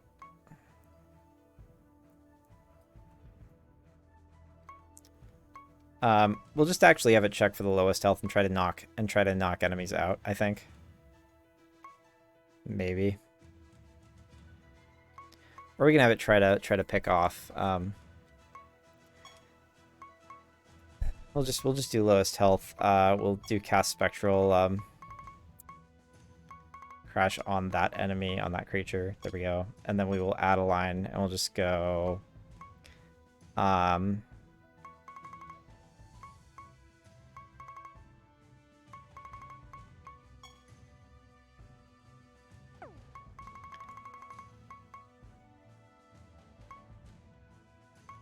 we can just run a check that's like always positive. If any enemy has greater than 0% health, cast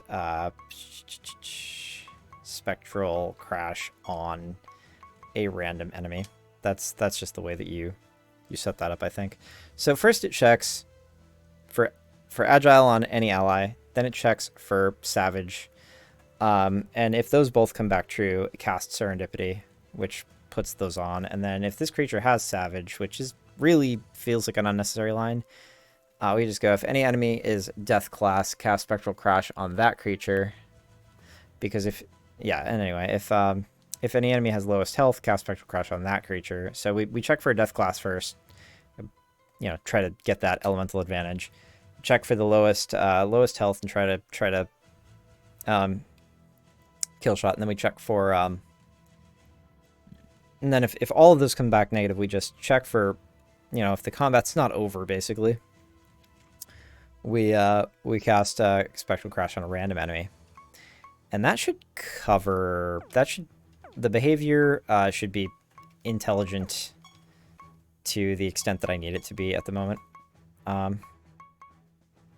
Assign macros, macro 3. Cool. Now we made a change, so let's go out and do some stuff. Oh. Most people would have died by now. You're no ordinary animator. I died. I hate to disappoint you. Now your true test. I aim to impress. Okay, so these are not real creatures. They are projects of my own magic, conjurations that will test your resolve once and for all. I'm fighting your imagination. Do not worry, for they will not strike out at you, though these illusions are mere extensions of my power. They would still be too strong for you to handle. That does not make them any less dangerous. Alright, what does that mean? Well, we have some stuff happening. I just want to inspect. Is this Pokemon? This is like if Pokemon were ugly and had like a bastard child with Path of Exile. Gotta catch them all. Let's see. I actually did. The game killed me once. I was kind of coasting along with the turbo option on, and I did not notice a runaway feedback loop happening with Eurolos casters where they cast and they get like 33% of their int. And int scales, like spell potency is based on int, so basically they wound up with like 800 intelligence, and they were one-shotting like even my animatus, so I actually definitely got crapped on by the game at least once already. So this art kind of reminds me of Final Fantasy Mystic Quest. I would love to make a game like this that did not kind of suck to run around in the realm in. And that makes me wonder what I mean by that, so I may actually end up taking some time to figure that out. So this guy has some dodge. After this creature dodges, it attacks the enemy. In addition, this creature has an independent 50% chance to dodge attacks. Okay, so that's like 50% on top of the stat differential. After this creature dodges, it gains a barrier equal to 50% of its speed. Additionally, this creature has an independent 50% chance to dodge. Okay, so that's just kind of what's going on with aspects. Peace be upon you. Creatures are immune to damage that doesn't come from attacks or spells. So indirect damage. Only 3 types of damage, right? After your creatures are damaged, the enemy takes damage equal to 30% of the damage dealt. Oh, okay, so we have thorns. Your creatures always defend. This trait persists even after this creature is dead. That's weird because they're probably... the damage dealt is probably lower. I mean, unless they do Path of Exile, things where their damage dealt is different from damage taken. After this creature dodges, it casts Snowstorm. In addition, this creature has an independent 50% chance to dodge attacks. Your creatures always have Agile. And Agile gives a chance to dodge, right? Like an independent chance to dodge. So, like, I think actually I need to get rid of this guy first. There we go.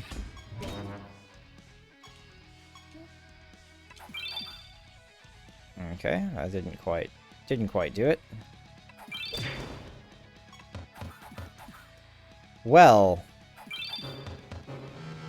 we seem to be doing just fine, guys.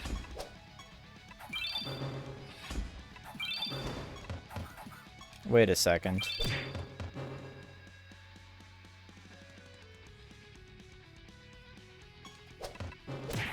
Why did my macro do that?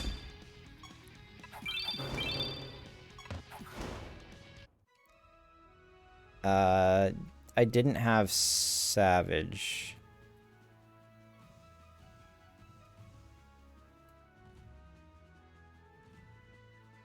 So it should not have cast it should not have cast Spectral Crash. I'll have to check out the behavior of that macro going forward. Okay, cool. We got 50 perk points. Per usual on the bosses. That's nice. We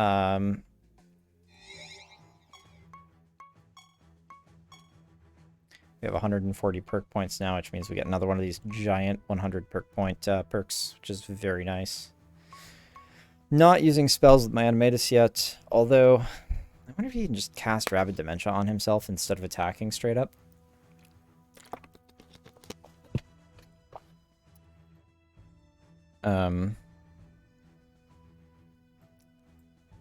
So don't know. Oh, I think it's probably time for me to figure out. It's probably time for me to figure out what's going on with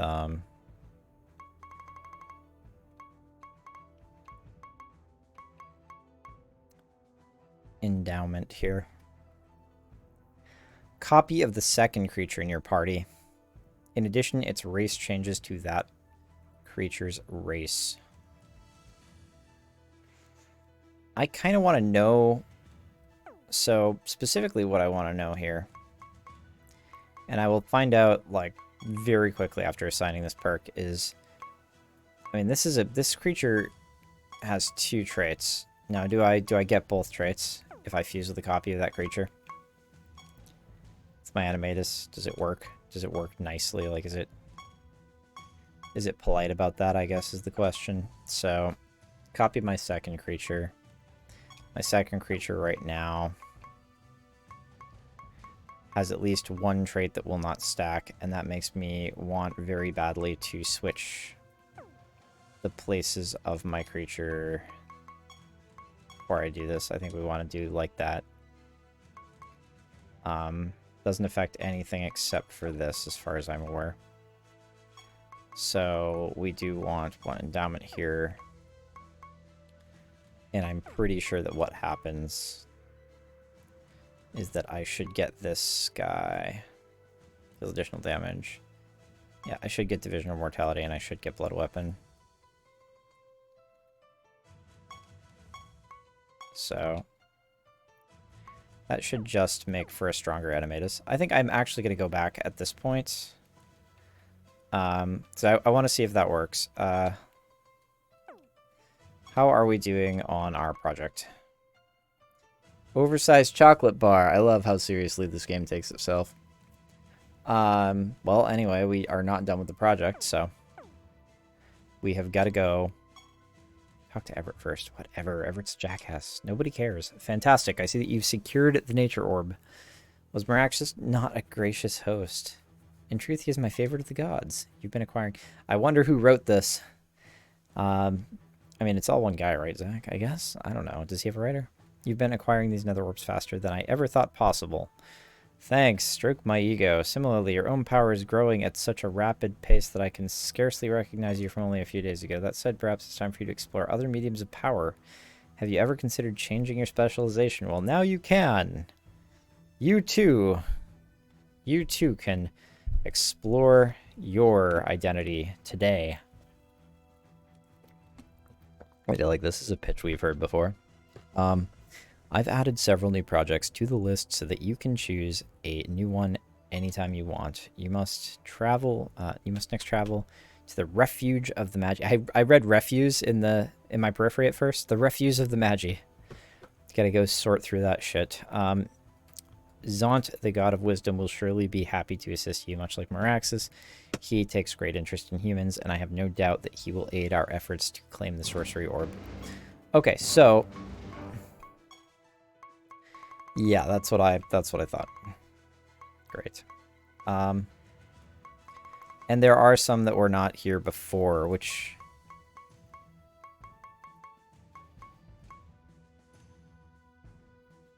Master of all professions. The royal possesses the unique ability to combine the power of other specializations at will. I saw a lot of those. Icons in the Discord. A lot of those roles. So, Spellweaver special project. 5 components. Spellweavers can call upon these elements to imbue their creatures with powerful inscriptions to decimate their foes in battle. Yeah, there's a lot. There's a lot. There are quite a few. Quite a few that were not available at the beginning of the game. Okay. We're gonna save real quick. And actually, I'm gonna run to the bathroom. So, give me one moment, you lovely, lovely people. I'll be right back.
Okay.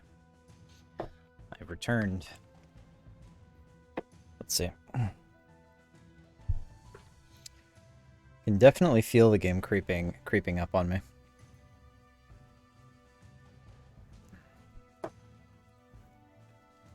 Which is actually I'm actually a big fan. Let's see.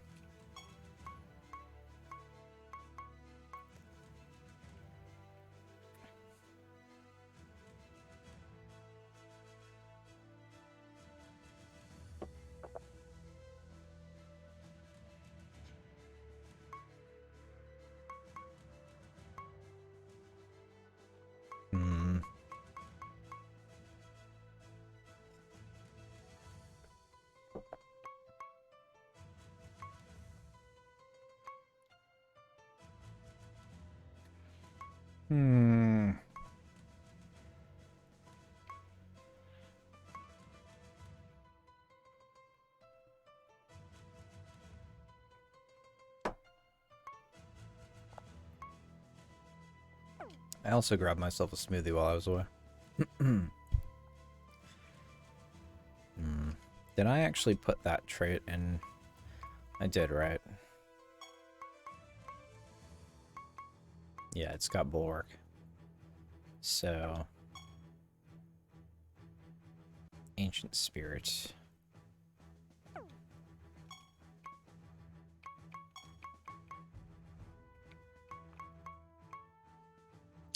And this is the Bard Balladeer. Ancient Spirit, Oculum Leech. Okay. The Oculum Leech has this socket. Let me see real quick. Okay, so how do I see what that? Oh, I know. I think you just go like this, right? Annex 5% more intelligence for each spell that has been cast by all creatures in the current battle.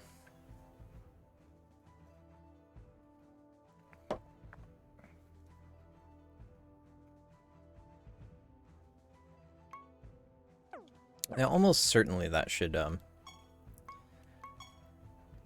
count spells triggered by the Volp's trait. I haven't checked yet, but if it doesn't, I'll be very sad.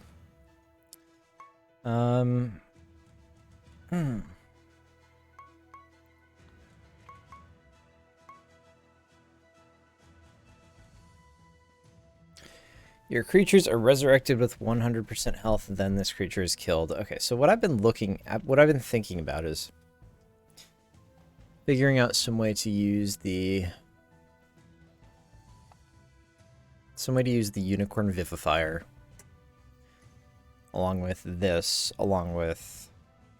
a trait that auto-reses, and having kind of a sacrifice circle to fuel my Animatus.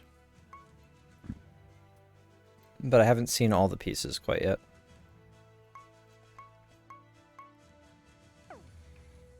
Anyway. I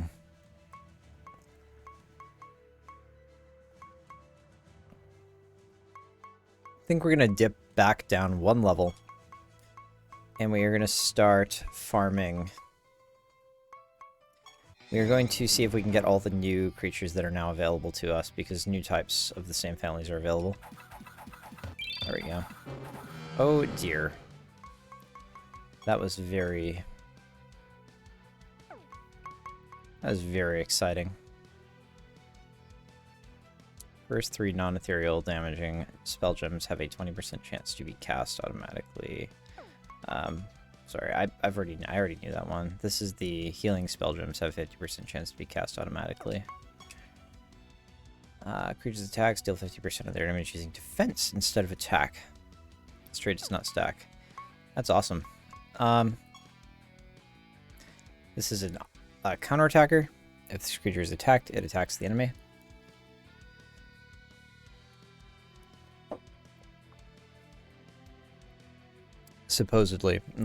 Presumably after it takes the damage and all that.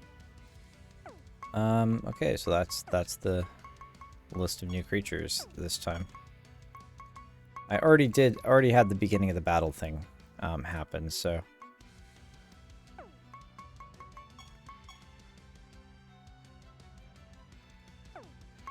these guys have already gone off.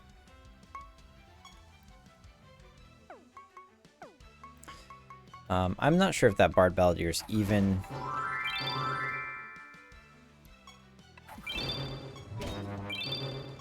So how did I revive? Wait a second. How...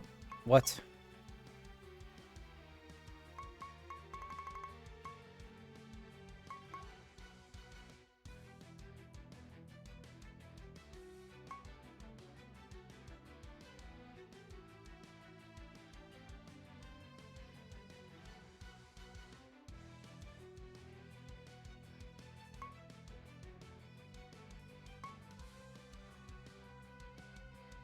Okay, so the Oculum Leech is alive here.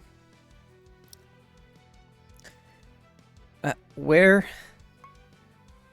did my Oculum Leech revive? Your Oculum Leech casts Spectral Crash. Yes, but when did it...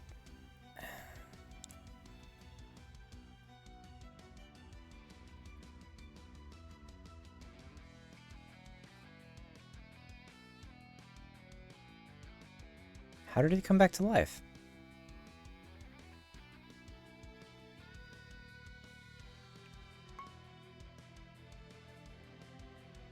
Saving Grace?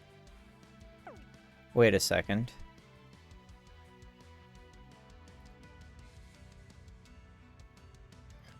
That can't be it, right? It was alive before then?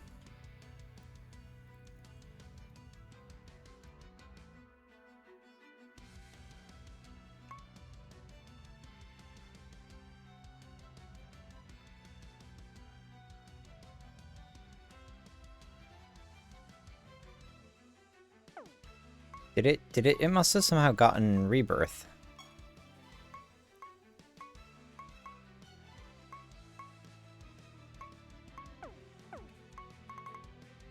Okay.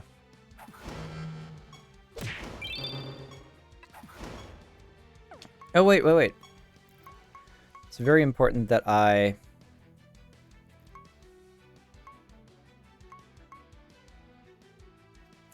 Brilliant creation. That's the animatus. Division of mortality is the innate trait only of the Colossus. Only of the Colossus and not its second trait from its parent type. So, boring. Very boring. I wish it were different, but it's not. It gets the primary trait, not the secondary trait, which is going to make this quite a little bit more painful to try to arrange broken combinations. That's okay though. We'll work with it.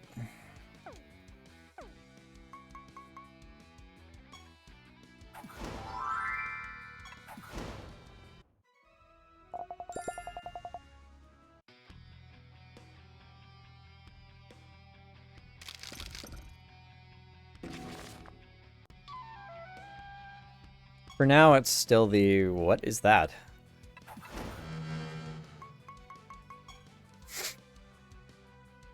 Elizabeth, have you seen one of these yet? I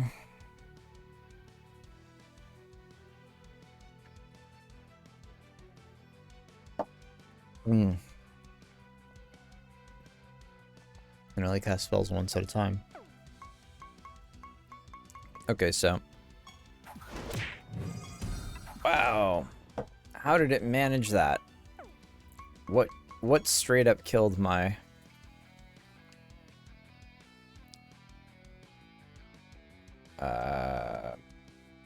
Colossus Firebrand was killed. There we go. Enemy... what is this? Enemy Satyr, you cast Summon Spiderlings.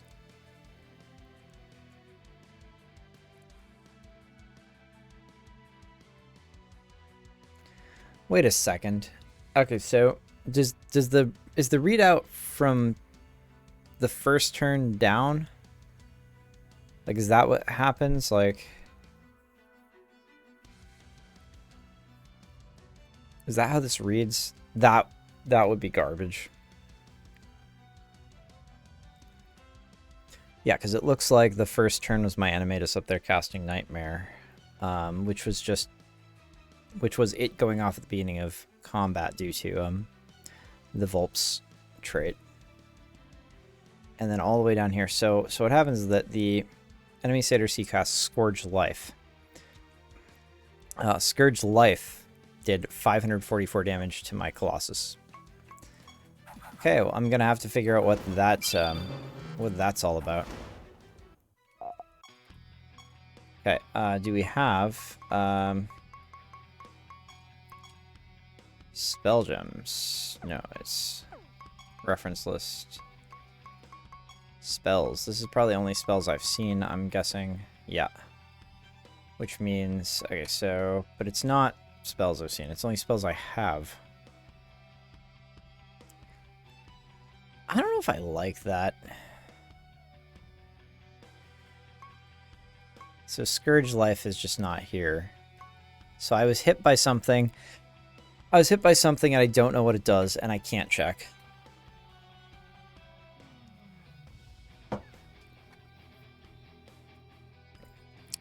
Yo. Devin, what's going on, man? Yeah, I was hit by something. I don't know what it does, and I'm not allowed to look at it until I get it. And I want to say that kind of sucks. All I know about it is that it did a shit ton of damage to me. So apparently this game is for mobile. I know. I was actually going to ask if you were going to get into it after having watched me play with it. Play around with it, because it seems like the sort of game you would like a lot, honestly.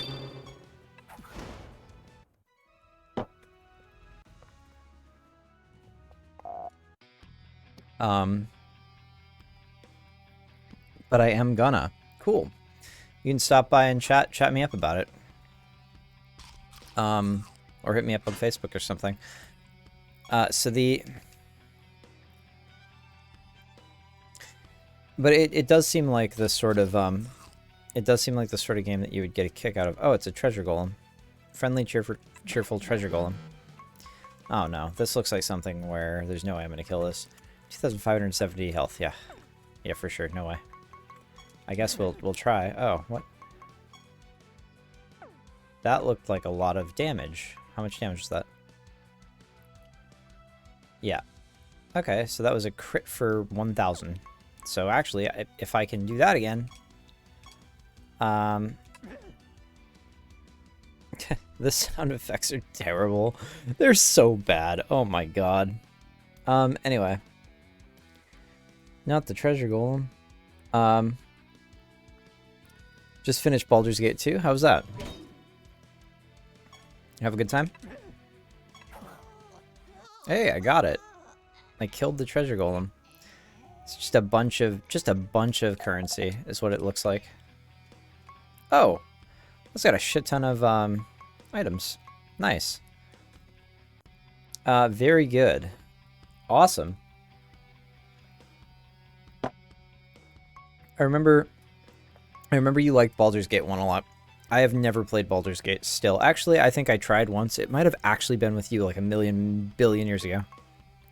You know, back when I was yet young and unjaded.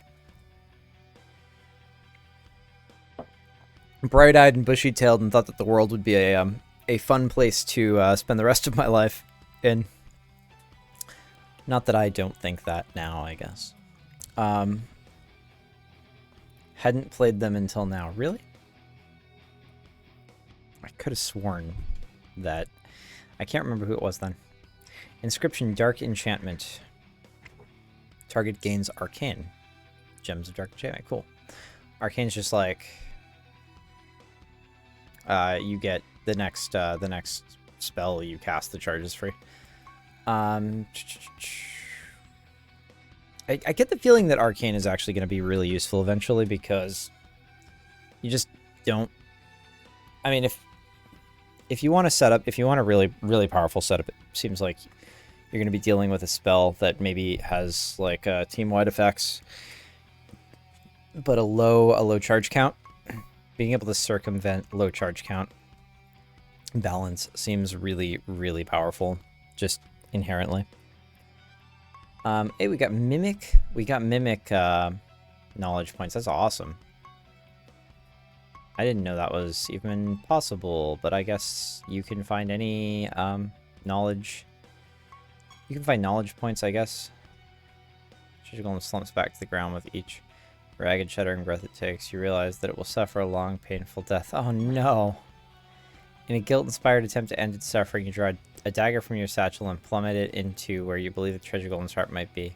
It cries out in pain but does not die. You raise the dagger and let it fall once more, this time putting your full strength behind the blow in an effort to finish it off once and for all. It writhes in agony. Tears gush from its eyes, blood runs from its mouth and ears, but still it lives on. Panicking, you conjure a powerful spell that is sure to end the treasure golem for good. For good this time. A horrific storm of fire, ice, and lightning cascade from your fingertips and obliterates the poor treasure golem. It appears to have finally met its end. Well, we tortured it. But wait, its face continues to twitch and spasm gently. The treasure golem is still alive and suffering. Oh no, the treasure golem looses a soft sigh. You begin to weep. Your creatures begin to weep. At long last, the treasure golem stops moving entirely. It is finally dead, and you are a monster. The thrill of the hunt is only fulfilling when your prey poses a challenge to your endeavors. There is no honor in slaughter. You have done the world a disservice today, and we are all worse off for your actions. Achievement earned, the worst person in the world. Thanks. Honestly, I hope that Zach stops by this stream at some point so that I can say, fuck you, dude. This lore is all garbage. Your universe is a horrible place to exist in, and that affects your bottom line. I am sorry that I gave you my money. If this is all deliberately you're doing in any case, and you actually think that this shit is funny or fun, go fuck yourself. Games do not have to be, like, edgy and ironic. Or like, derogatorily burlesque. It just feels dumb to be playing in a universe that like goes so overboard so regularly like that. I totally disregard the text. Always do. I see Golem, I kill and loot. You monster, Chasm. You are a monster. And now you know exactly how much of a monster you are. I've told you. You listened to me. I read it for you. Welcome to the vicarious experience. Liberator Ganglion. Breaker. What is this shit? Trait slot. Oh, okay, I see. Awesome. I love getting these trait slot items. These allow you to do so much more than before. Your creatures deal 100% more damage to targets that are defending or provoking. This trait does not stack. Sick. Especially because there seem to be ways to force enemies into provoking or defending. So have to learn to stack up those multipliers, boys. But yeah, I mean, if Zach ever watches this, ever actually watches this stream, like the VOD that I'm uploading to YouTube, I mean, I'm advertising it in his Discord, so I should probably at least, like, say basically, that is a hyperbolic but real statement of opinion. Mending on damage creatures, it's game mending when, to the extent that, like, want to charge. What the fuck? What is this? All this shit. Diabolic Horde spell gems have one more charge for each Diabolic Horde fighting on your side. Okay, so that must be like a family. Straight does not stack. Anyway, to caveat, I guess, delicately or subtly, that is a real opinion. But I actually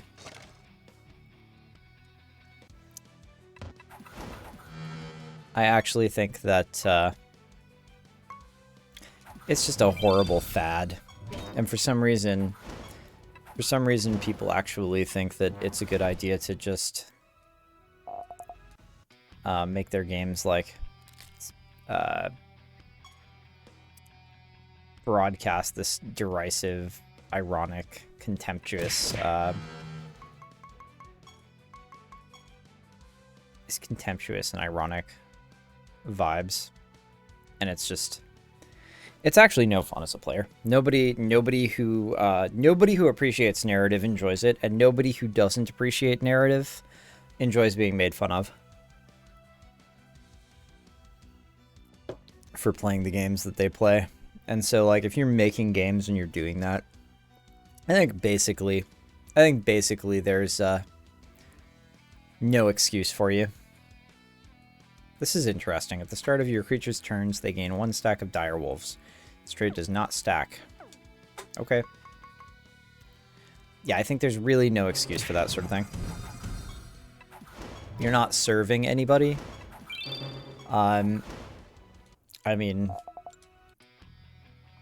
maybe yourself if you are, like, a bad actor, I guess.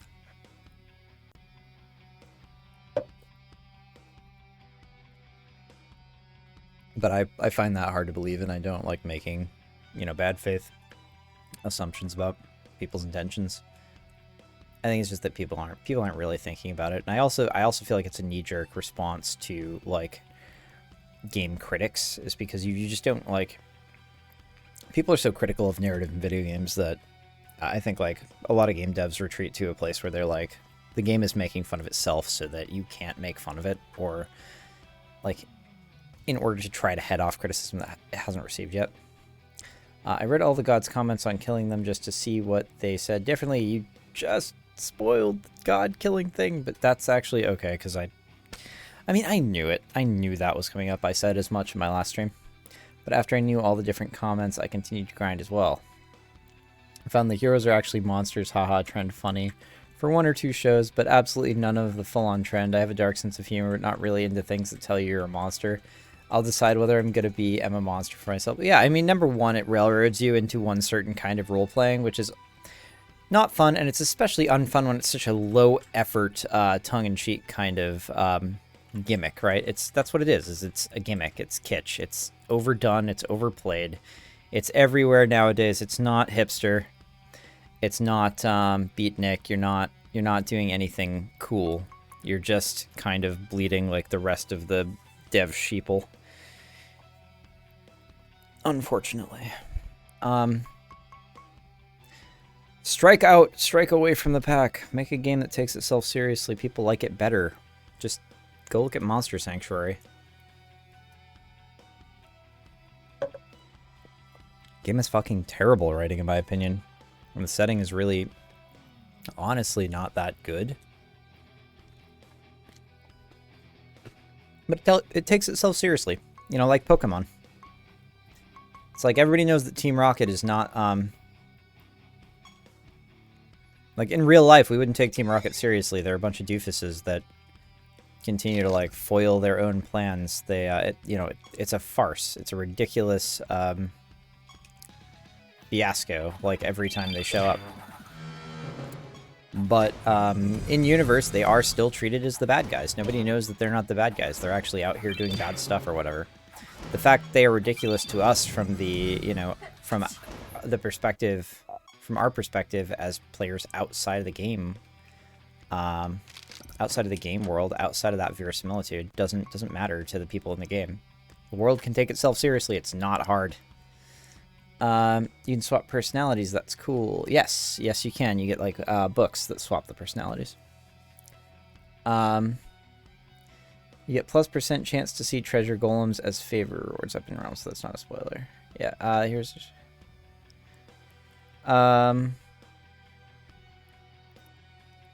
Yeah, no. No, that's not a spoiler. That's not what I was talking about. I was talking about the killing the gods thing. I mean, I knew it. Like, you definitely get to kill the gods. Like, I called that the moment that, I saw them, but, that was a little bit of a slip there, I guess I should say. Yeah, the gods shame you in text, but as far as tangible things, they reward you for it.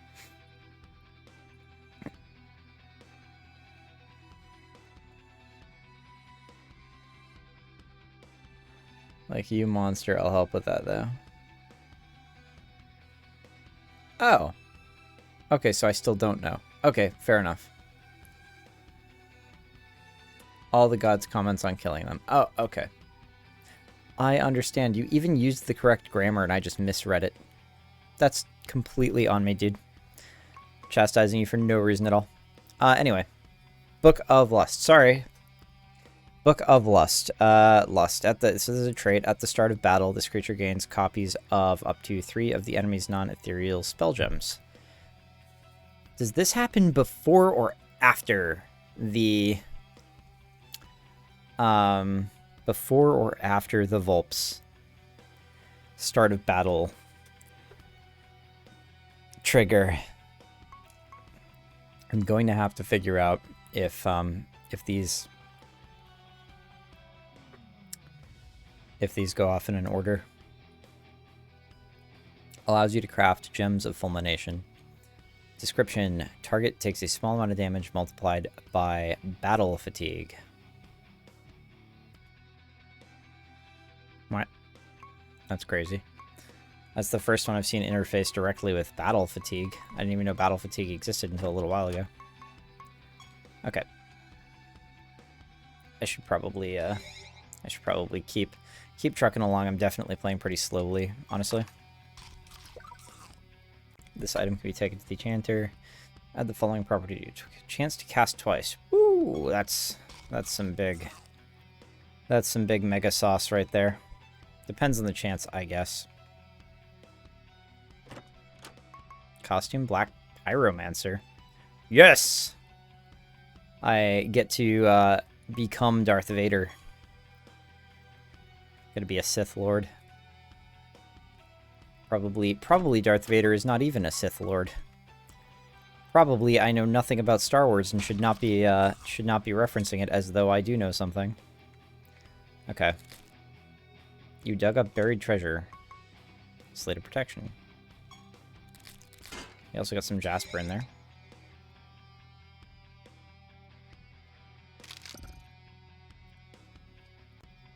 Okay. So yeah, these guys have more HP and stuff. Got it.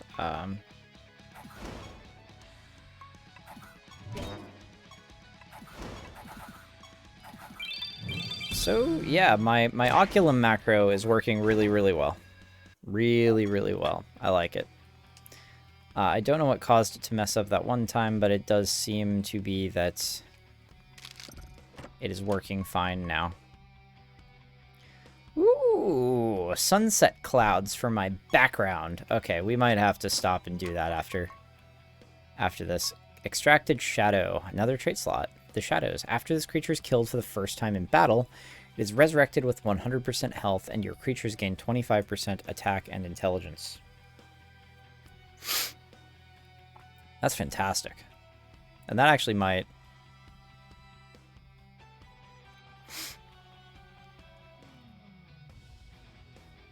That actually might work to enable some cool stuff with my Animatus. I just gotta keep thinking about it. Keep a weather eye out on these death mechanics. The creature gains a random trait.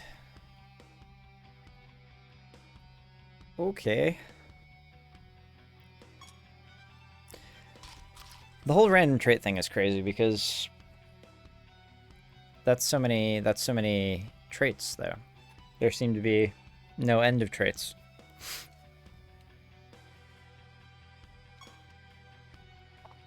I can't imagine that that's be like especially great.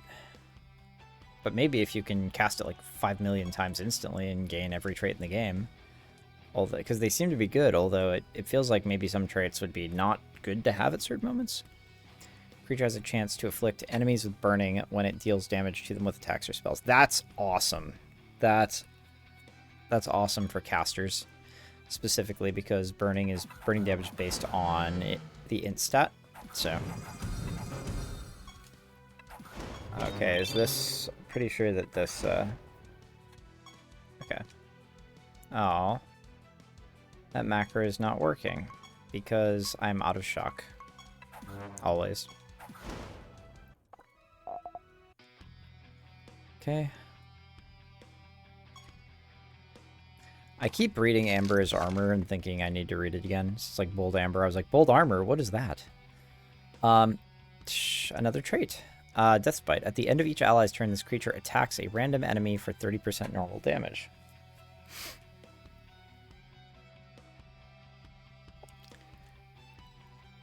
That's awesome.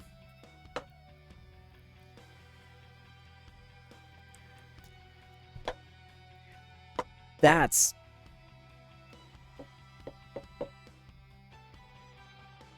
bonkers for anything that...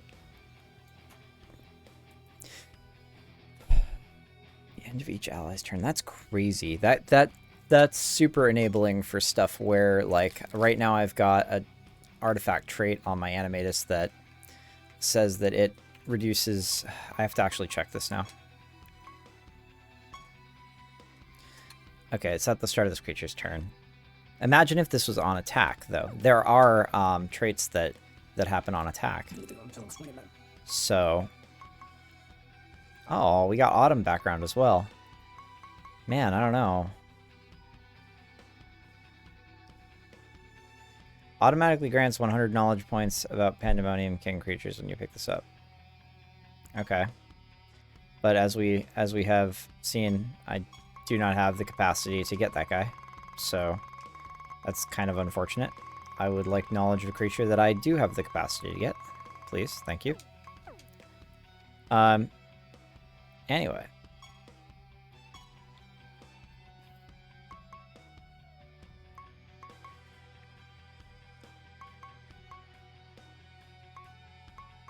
Okay, we've got 2 creatures now.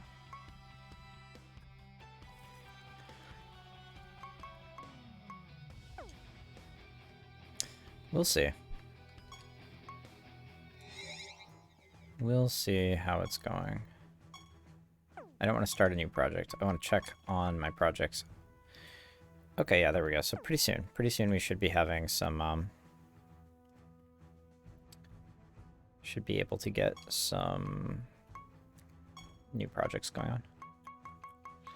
Let me see. I don't have any chaos creatures right now. I think I have every other type though, don't I?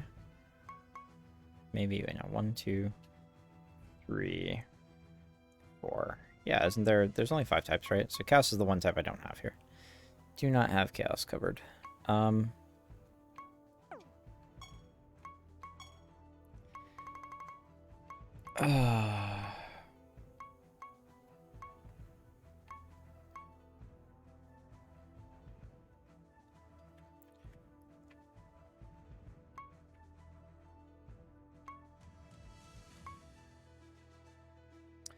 Oh yeah, what I wanted to do was I wanted to take a second to do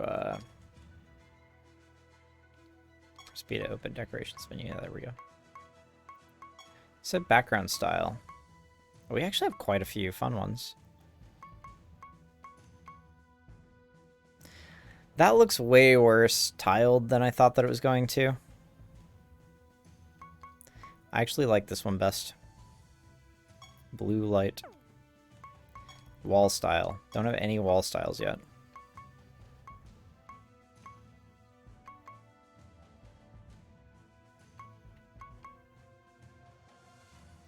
Damn it. I don't have anything that is gonna make me happier.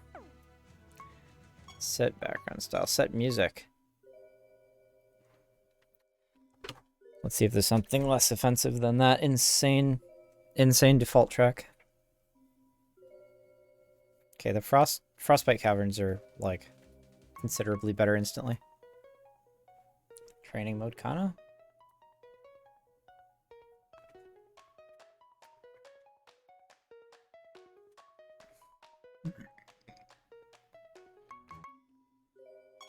I mean, neither of those is great yet, but...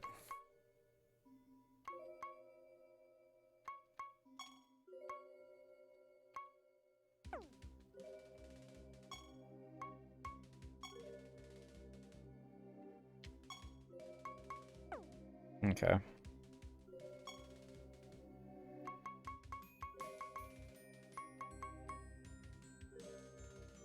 I thought I got some... Oh, yeah. Okay, so I got Mimic Knowledge, but not Mimic Mana. I keep getting those confused. Nature Dumpling. Your dumplings deal 7% more damage for each turn. All your dumplings have taken battle.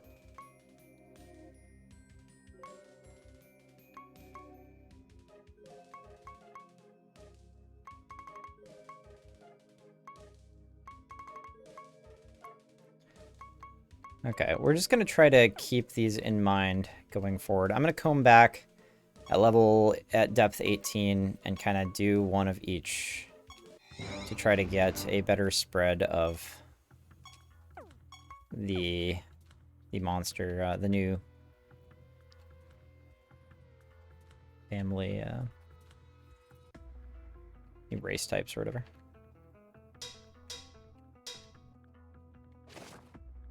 Demonic Strike. Target takes another chaos spell. The target takes a moderate amount of damage plus 50% more damage for each enemy of the same class fighting on the target's side. Seems pretty good. Don't have very many massive or large damage yet. Oh! I've been ignoring chat for a minute. Okay. I haven't missed much. Excellent. Volps don't cast ethereals. You can see that by their trait. Yes. Okay, so they don't cast ethereals. I can't remember what that was in response to, but I probably missed something. Mimic is tricky and you need to beat a bunch, but they have one of the best fuse abilities in the game. Starting the combat 100% of the time, getting the first move seems like the sort of thing that's really, really good for arranging... specifically teams that grind. Because if you want to grind a combat, basically what you want to do is set up an OTK on the first turn and then kind of set up your win condition to go off right away. And I suppose guaranteeing that it goes off right away is pretty good. Oh, my dead, don't hurt me. Please, I'll give you everything. Just leave me. Okay. Oh, cool. These guys do... After an enemy is afflicted with disarm, they're afflicted with scorn, so that's the one that stops them attacking, or silence, depending on whether their attack or int is higher. Okay, cool. So it's going to be whichever they're more likely to do good damage with. That's actually awesome. I like it.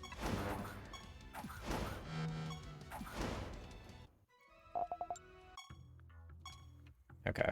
And yeah, we just want to start clearing out floors pretty quickly. Mending, slid mending, yep. Sparkling amber. Okay, cool. What? I didn't see the monster creep up on me. Well. This creature is 200% more to nature and takes 65% less from them. So if I combine this with the other devil, I've got like... What do I have, like 30% type coverage, something like that? 40% type coverage? 2 out of 5? 35% type coverage? I don't know how to convert that into a percent, but that's pretty good. That's quite often that it will be dealing 200% damage and taking only 50% damage. I'm sure that you can get 100% coverage there, but I'm also not sure how impressive that is overall, to be honest. What are you? When your creatures cast a spell, they have a 50% chance to cast it one additional time. This trait does not stack. That is awesome with Vulps. It does not specify manually casting. That is good with the Vulps. That's good with the Vulps trait for sure. Creatures, traits. Let me see. What are we doing? I wanted to check something. Okay. I wanted to check my bestiary. Okay, this guy. Creatures can target invisible creatures, and your creatures deal 150% damage to them. Okay. Yep. Cinder Devil, Thunderstrike, Salamander. Okay, so I checked everything I saw. Cool.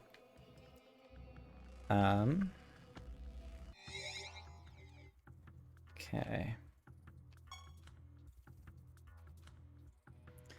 Gloopidator. Yeah, Gloopdiator. Like Gladiator, I guess, but Gloopdiator. Gloom Gladiator. Like, I think like a Gloopy, because it's like a slime. What do you do? Are killed. This creature afflicts enemies with poison, burning, and bleeding.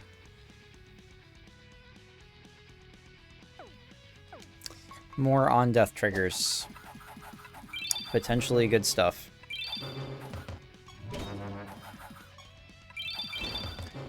So I'm gonna have to...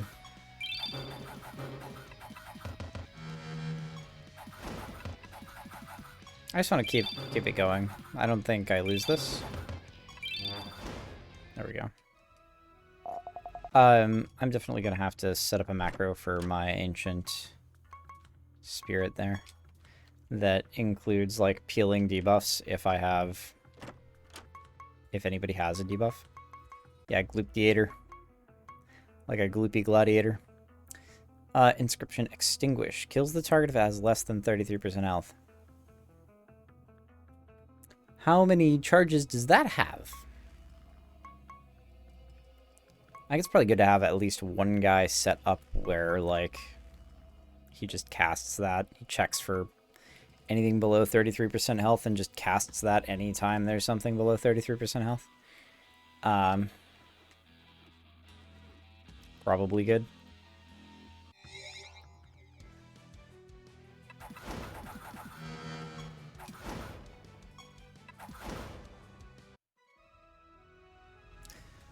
Wait, why did...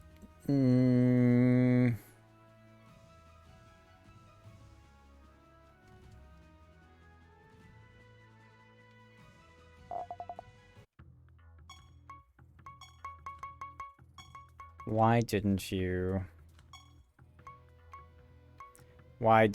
cast Serenity or Serendipity? I must know. Okay, we're gonna watch very carefully here.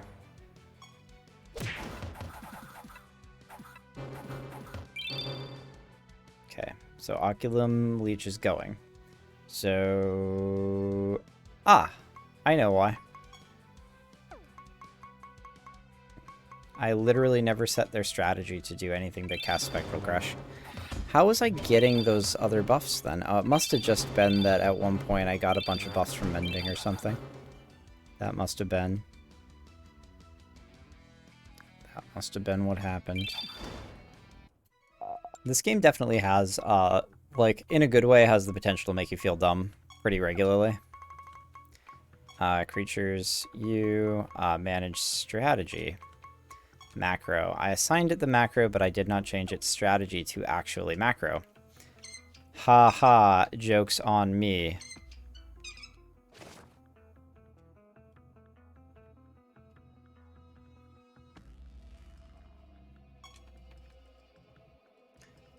Alright. Oh boy.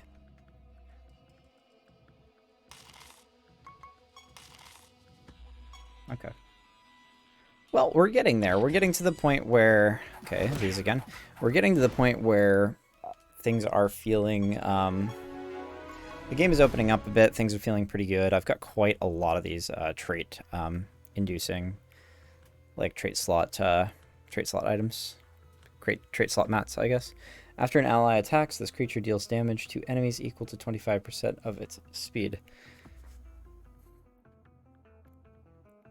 What the fuck? That's crazy.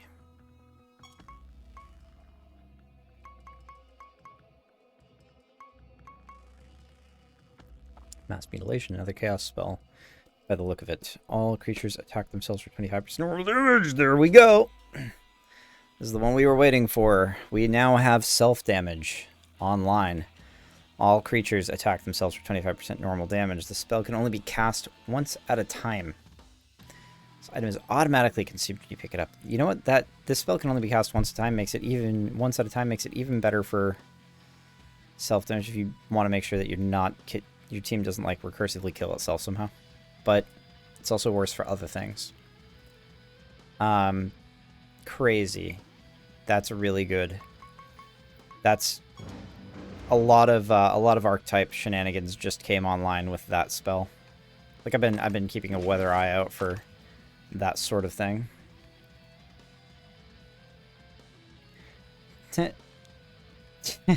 Devin's like typo. I hate it when that happens, man. I hate typing on mobile nowadays. It's crazy. I've been keeping up my my touch typing exercises. Chain Lightning deals a large amount of damage to the target, then bounces to each of the target's allies at random.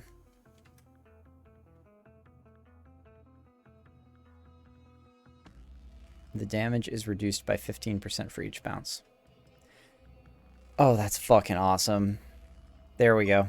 We found our replacement for our nature guy there. The best spell in the game. Yeah, I immediately fucking pivoted on that. Like, oh, that's awesome. I have a nature caster right now.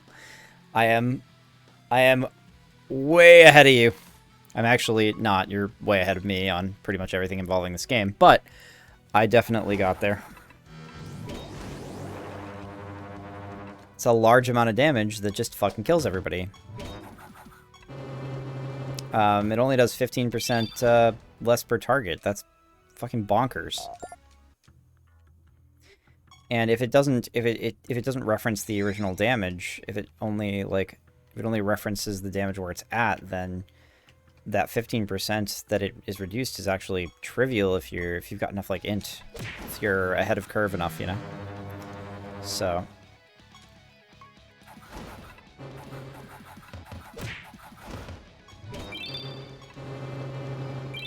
Oh, there we go. That macro is finally paying off.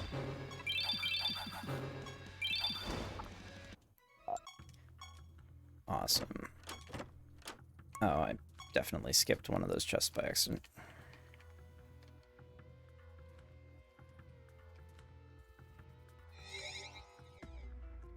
Best spell in the game is a pretty tall claim, though. That's tall praise, man. There are a lot of spells in this game. Or seemingly going to be a lot of spells in this game.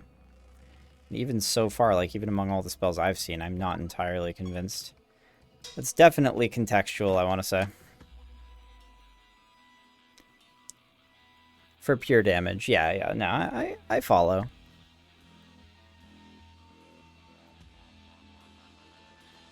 I follow. I'm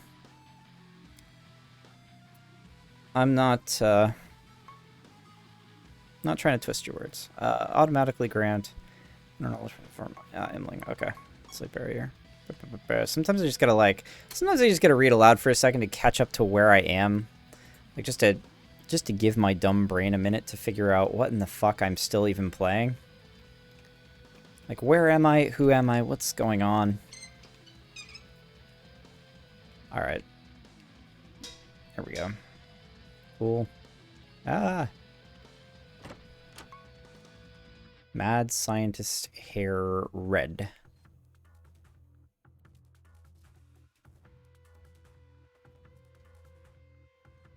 Okay.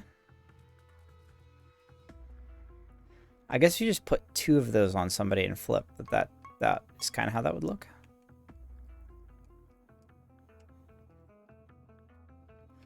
I don't think anything is going to beat the rocker hair for my Animatus, though.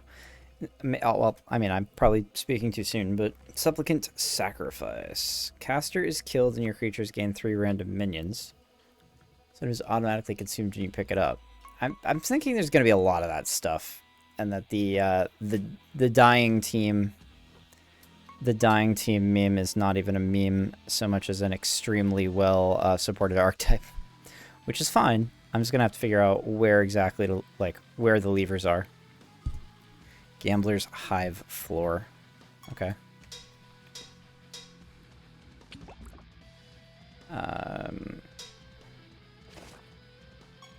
Loop Theater.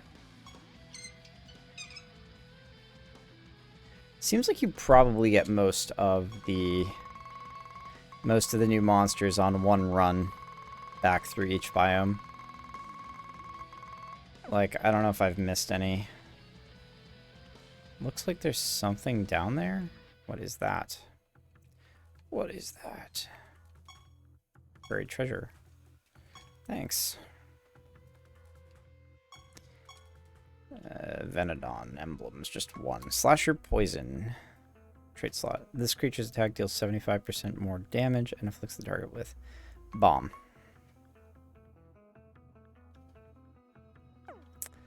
Got it.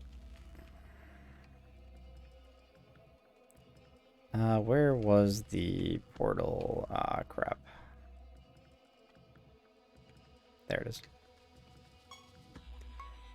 Teleport back to Siralim, and we have a project to turn in. Excellent, because boy do I want to... Oh no, I don't know which of these to do first. We'll go Blacksmith and Expansion.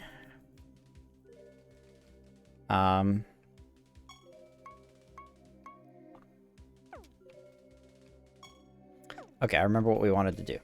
What we wanted to do was craft Chain Lightning for sure. I also want to make a new macro. Chain Lightning. Enemies take a large amount of damage. I mean, 5?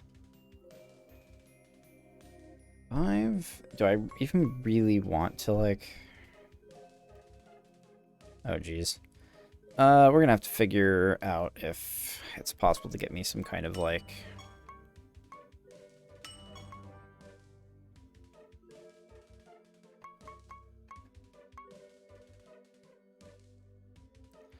some kind of,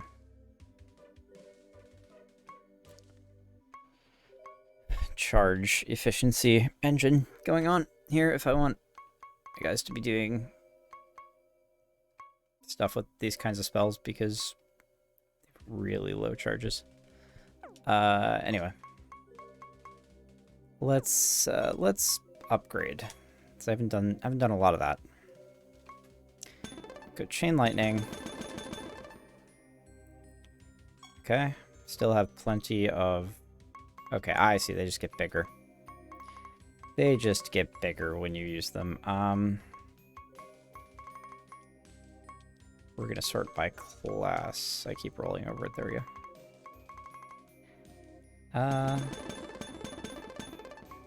So now we have a couple of property slots.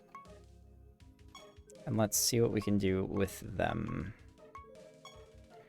Chain Lightning, more charges, X% more charges, and that's a problem because percentages are curious.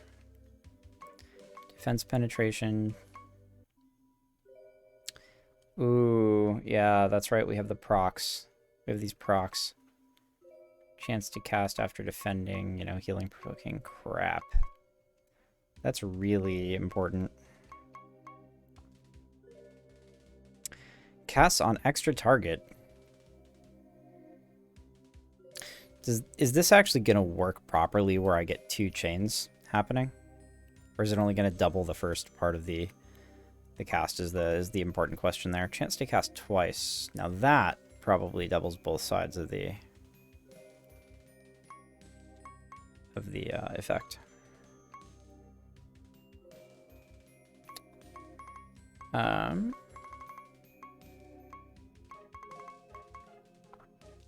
I remember Magnetic being really, really good. Oh, it's for every copy, if I recall correctly. It's for every copy of the spell that you have on your team. It does more damage. Chance to cast after... Yeah, that feels really, really fucking good. Chance to cast after healing. I really want to know how that works, so I'm hoping to get slightly more specific information here.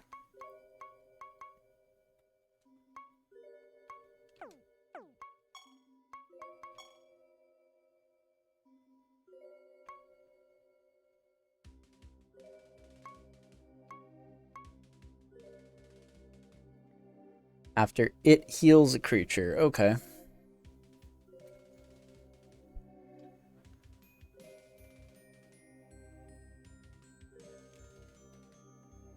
There has to be passive healing.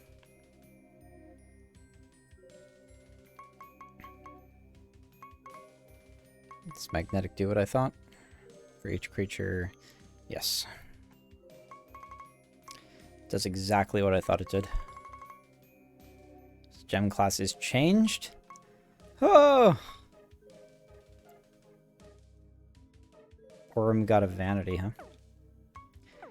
The fact that you can just do that is crazy. Okay, so we can make anything happen.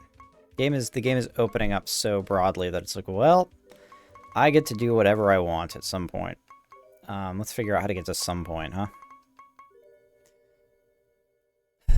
Anyway, let's go ahead and enchant the ones that I did make. We'll put more charges just to see. Okay, so it's 19%, which only got me a single charge in this case. I knew it wasn't going to be great, but what are you going to do? I was curious. Oh yeah, fuck. I really needed to check. Cascading does more damage for the fewer charges that it has, which means that it works a lot better with things with more charges.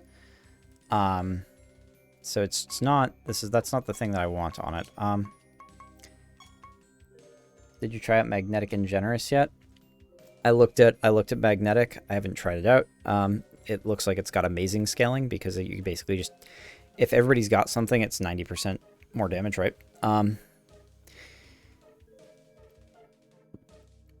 And Generous is like, gives it, everybody else gains one of it or something, right? So I assume there's a synergy there where you're like, everybody gains it and therefore everybody has it.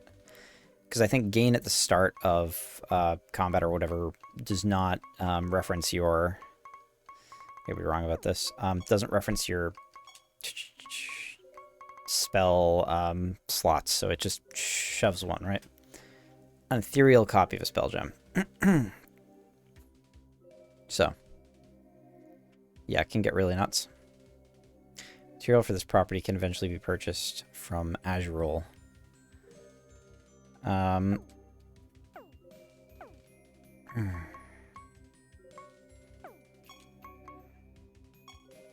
so I wanted to check how that works, but well, I guess that probably just has automatic synergy, right? You basically don't even need to do anything with that. So if I'm just here for damage, I guess, do I have both? We have magnetic and we have generous, so we'll try it. Magnetic and generous. Boom, boom. The wording for magnetic isn't entirely accurate and is stronger than you would think. Oh, so is it multiplicative? Is it multiplicative repeatedly? That's crazy. If it's multiplicative repeatedly, that's just out of control. Elemental Wrath, chance to cast twice sounds okay.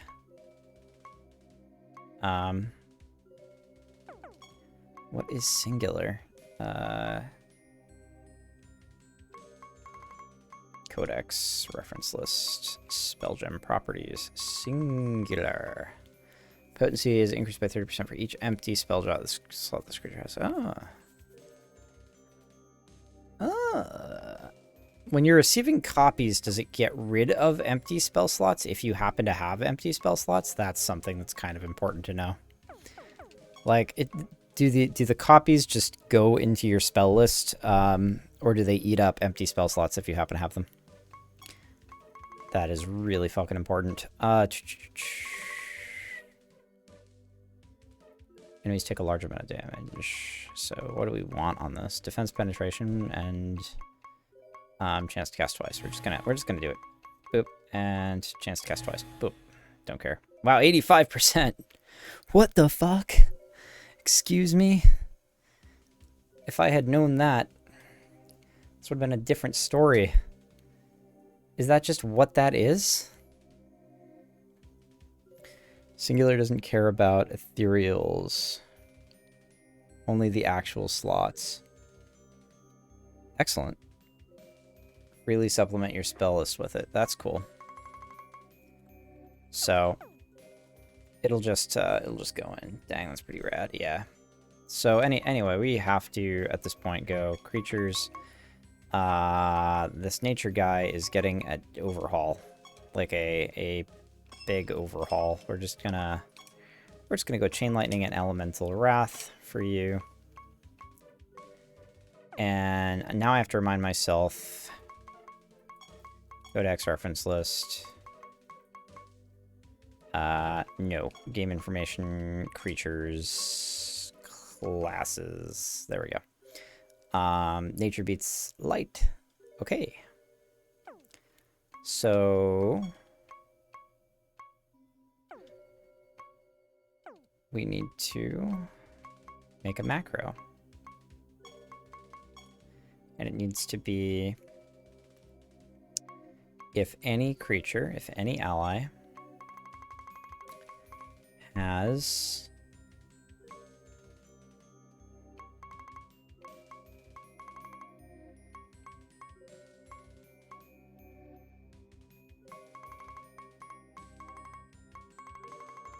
where's just debuffs?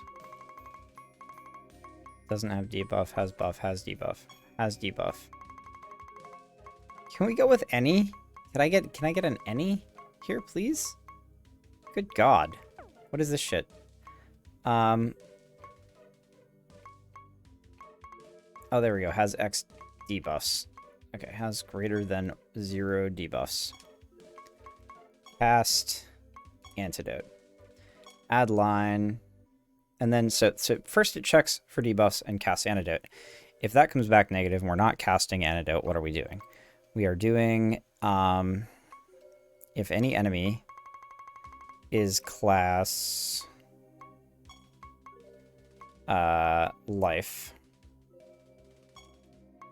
cast, and then we wanted the, oh no, what was the name of the thing? Elemental Wrath, there we go. I believe. I think it was Elemental Wrath, right? It wasn't like Natural Wrath or something, was it? Yeah, it It's Elemental Wrath. Cast Elemental Wrath. Oh. Yeah, because, wait, Elemental Wrath's all? All? Really?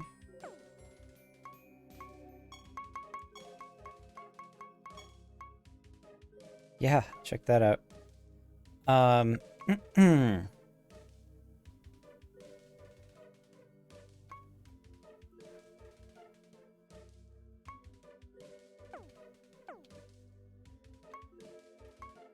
Let's go back to the macro for a second.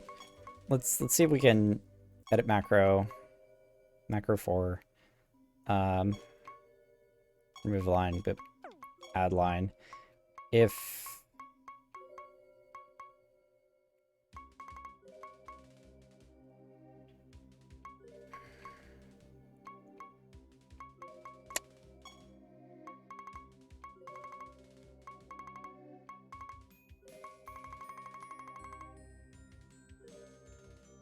well, fuck. There is no easy way to check for, like, if there are at least 2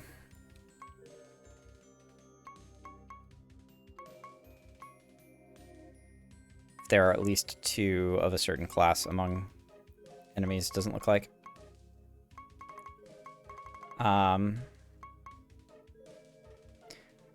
We will do if any enemy is class, where is it? Is class life, then cast Chain Lightning.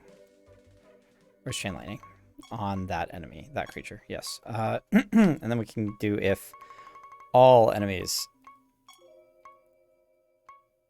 Well, we'll just do if there's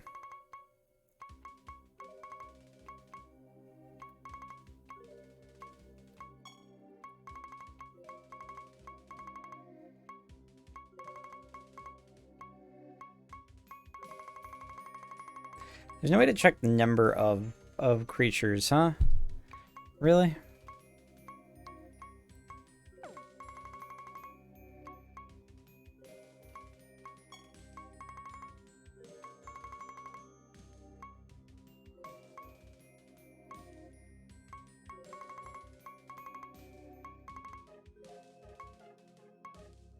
Oh, there we go.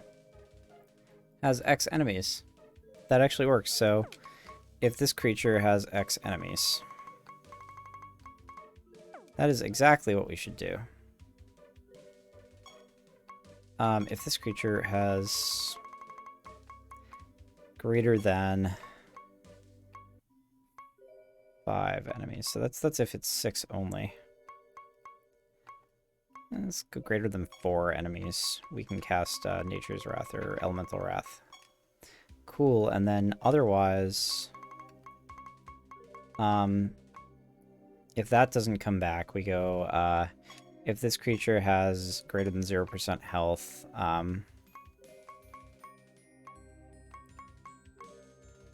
we'll just have it defend, I guess, or something.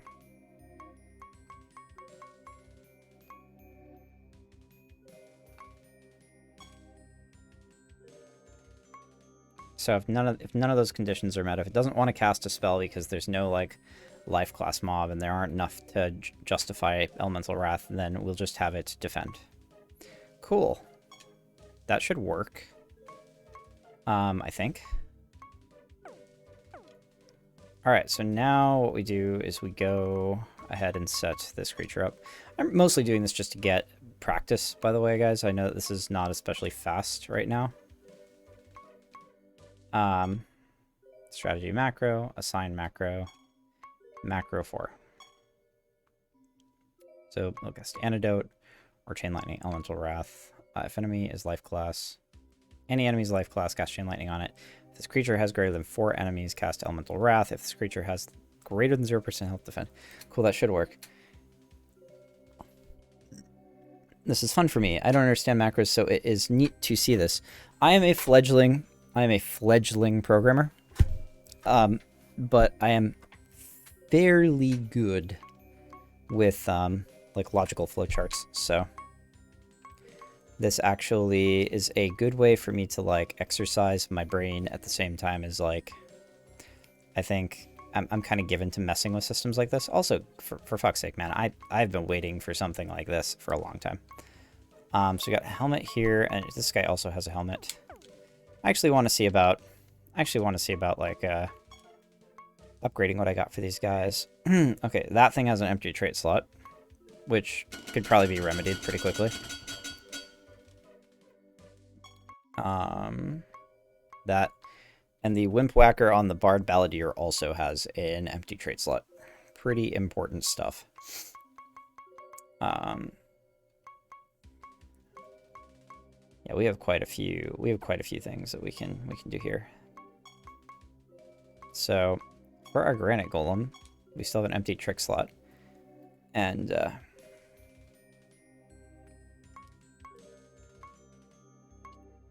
sort by quantity. We'll go and look at only the ones. Barrier on damage. Barrier when it deals damage. This thing is like never dealing damage. Is there on taking damage anywhere?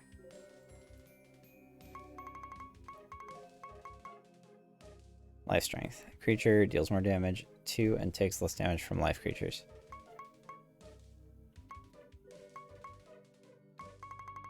I just noticed this, but there's just like hardly any.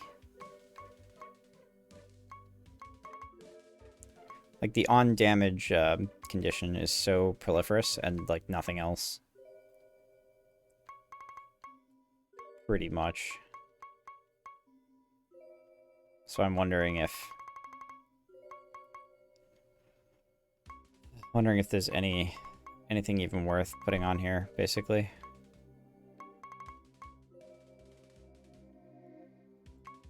I really want on-taking damage for this guy, but it doesn't look like I'm going to be able to have that. So, 100% more damage to your creatures. All your creatures? That's crazy.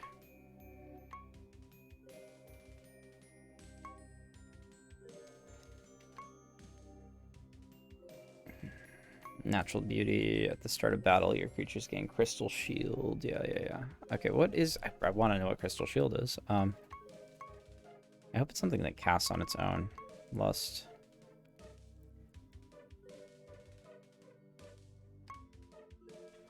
Deathbite. It's kind of like Gambits from FF12. I did not play enough FF12 to know. If any. I'm trying to remember if I actually played FF12. At the end of each ally's turn, this creature attacks a random enemy for 30% of normal damage.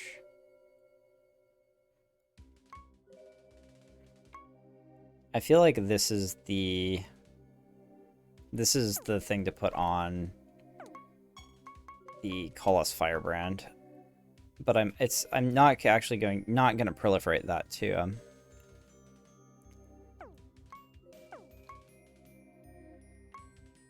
not actually gonna be able to proliferate that to my Animatus. But it's still probably good.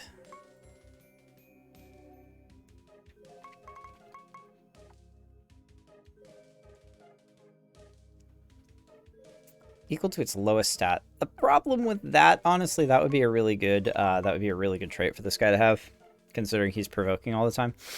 Except that, actually, he's not provoking all the time. A lot of the time, he's just Rapid Dementia on my Animatus. But that guy actually does not have really any low stats is the problem. I put him in that slot because he's pretty well-rounded.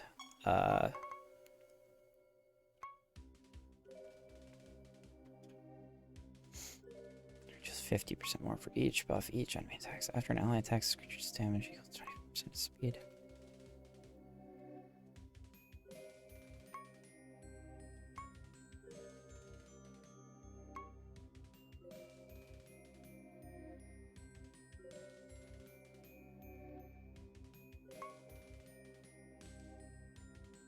That might actually be good for the Colossus Firebrand, considering it basically tops itself off every single turn.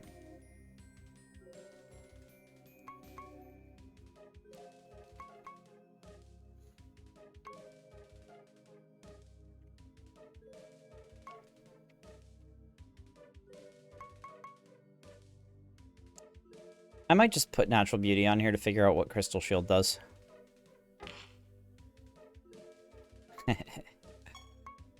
We're making terrible decisions. We're just trying things. I'll put Dodge Chance on here too. What the heck? So that's my Granite Golem's weapon. The Colas Firebrand. I still think Deathbite is actually... Oh, I don't have enough Brimstone. I still think Deathbite's actually pretty good for that. Alright, so my guys should feel stronger at this point. I've definitely... definitely been continually upgrading. Continually upgrading as we go. So we're gonna go ahead and go to the Frostbite Caverns now and see what new stuff we can find. Adventurine, I did not see what that was. I should have checked. What is this? Elizabeth, have you seen those?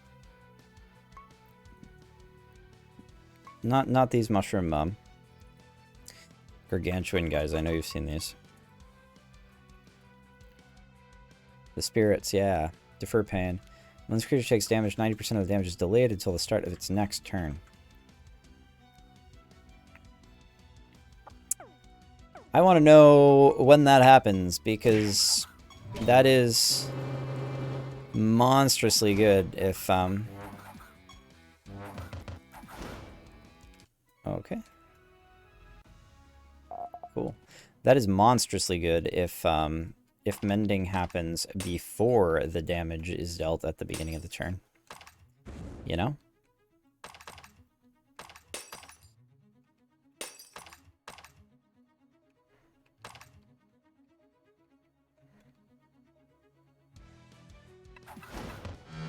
Oh yeah, I've got new creatures in my bestiary to look at too. Dawn Crusader. This creature always has protected and repelling and defense at the end of its turn. So I can attack with it and it will still defend. Cool. By the way, every 15 levels, your clear adds more monsters to all the realms. I happen to know that because somebody mentioned it. I feel like that's something I would have figured out, actually. But it's... can't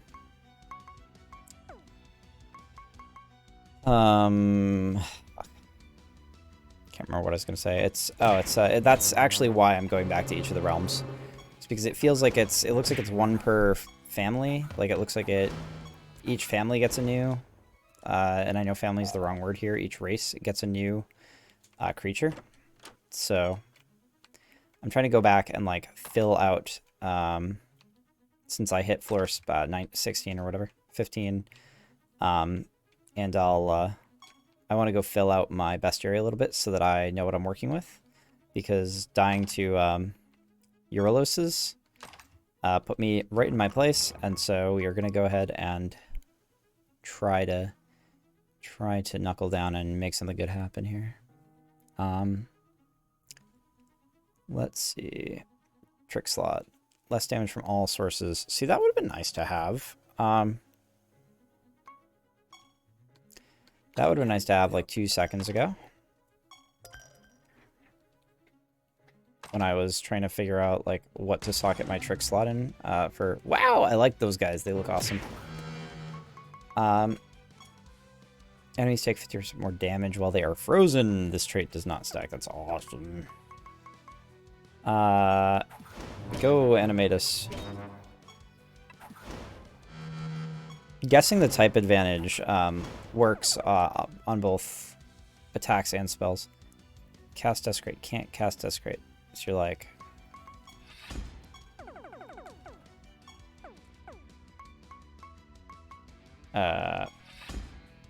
Okay. Yeah.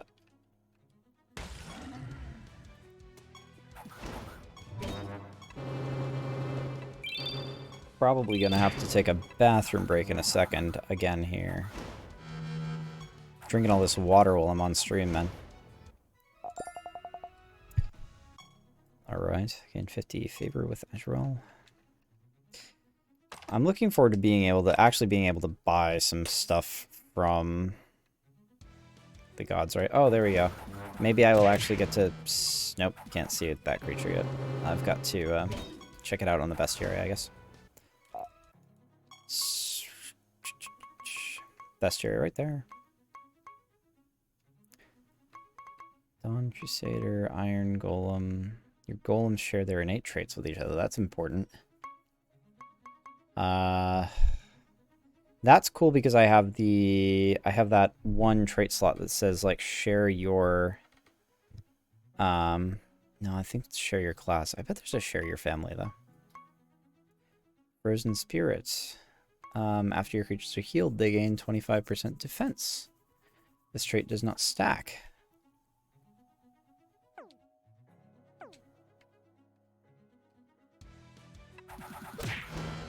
Hey, it's the new Koloss.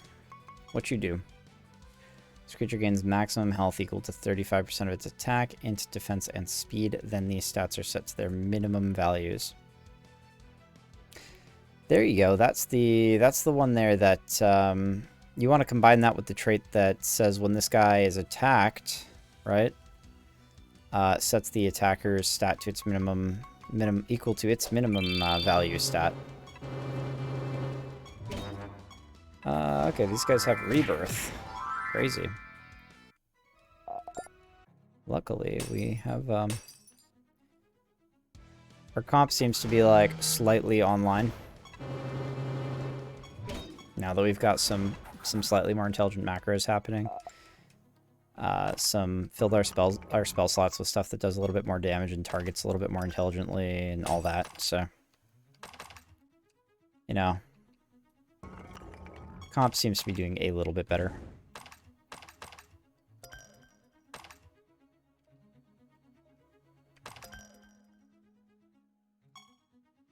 Got fortune 20%.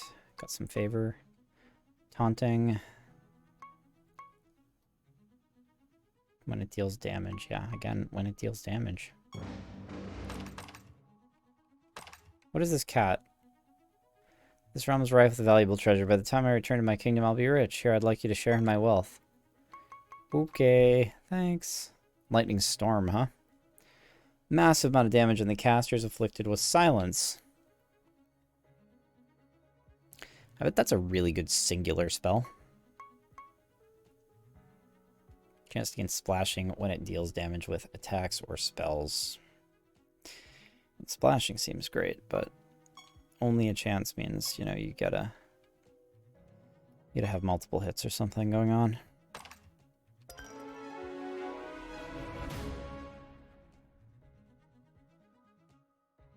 Campfires grant health boost.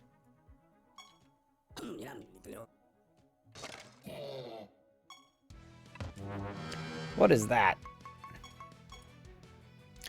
After an enemy casts a spell, this creature afflicts it with cursed and vulnerable. I wonder how those stack. So, like, vulnerable causes enemies to take more damage, right? And cursed hurts them whenever they do an action thing. So, I wonder if that's just like multiplicatively powerful curse effect, basically. Proficient when it deals damage. I can't remember what proficient does. I'm going to check proficient and the other two that I just... So, proficient. More benefit from artifact slot. Okay, I remember that. I have read that before. Curse is... Yeah, with... whenever they deal damage with attacks or spells, they take damage equal to 100% of their attack. Okay. So it is based on the target's attack, so there's that kind of stipulation. But then vulnerable just takes 50% more damage. It's awesome. It's anytime they cast a spell too. It's not a bad look for that mummy. Commander flag. Again with this. I wish I knew what that did. Like I wish I knew what that was all about. It's kind of a confusing trait slot artifact at the moment. Or artifact trait slot mat at the moment. Okay, I've seen all these. If you talk to the god on each floor, you can offer a small amount of resources to boost your affinity with them. Yeah, so you can kind of go hard on the... I'm guessing that caps out at some point, though, right? Like, and you actually have to navigate the menu every time to do it. They get a blessing. The affinity stuff doesn't reset after after death or whatever, right? Chance to provoke after use. That's pretty good. I could actually see, like, chance to... Can you set up... Can you... Is it I just realized. I saw that in chat, and I'm like, chance to provoke on use. You can upgrade a spell with chance to provoke on use. You can also upgrade a spell with chance to cast on provoke. So the immediate brain searing, the immediate like eye searing brain blast here is going to be like, can I set up a spell that triggers itself by provoking and then casting on provoke, like on a chance, and just have a potential feedback loop of a spell that casts a bunch of times? And it really depends on how many times you're allowed to upgrade and augment spells. And I bet you can't use like more than one type at a time. But boy, isn't that silly. I bet that works.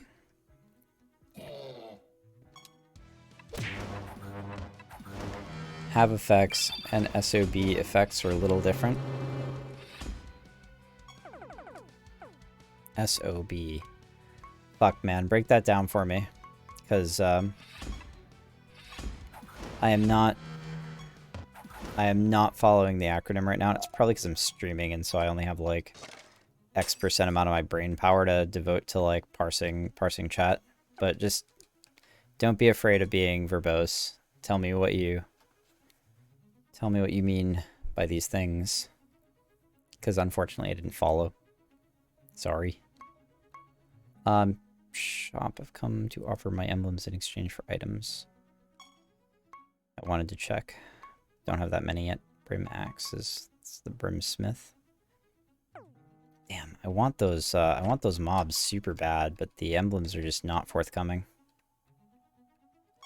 How am I doing on this map anyway? Wait, what's up with these those I don't know what's up with those pawns at all. There seems to be quite a few of them, though. They show up on the map, but I don't feel like they're interactable. I guess we'll go check a few of those other dead ends. Just to make sure we're not missing.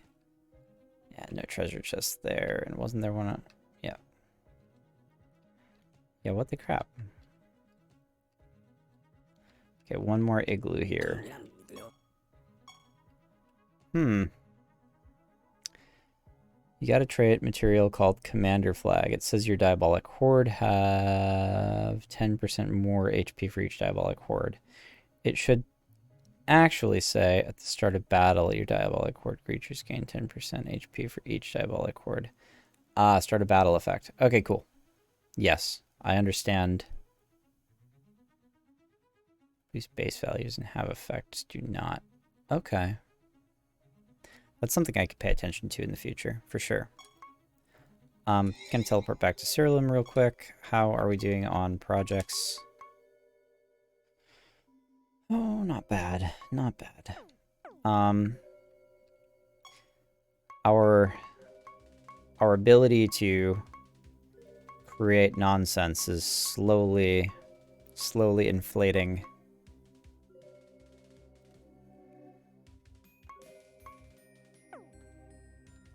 We're gonna have to figure it out, though. It's gonna be a minute. I'm gonna run to the bathroom real quick. I will just be a second, and then when I come back, I'm gonna comb back through the rest of the realm biomes before proceeding.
Let's see how we're doing.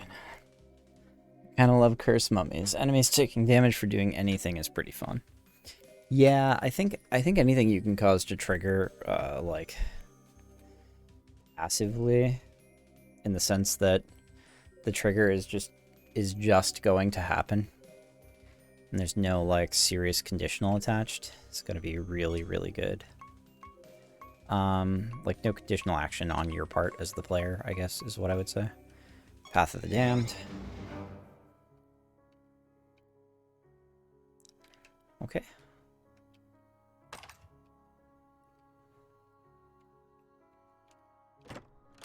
Our favorite goddess. The goddess of hot goth.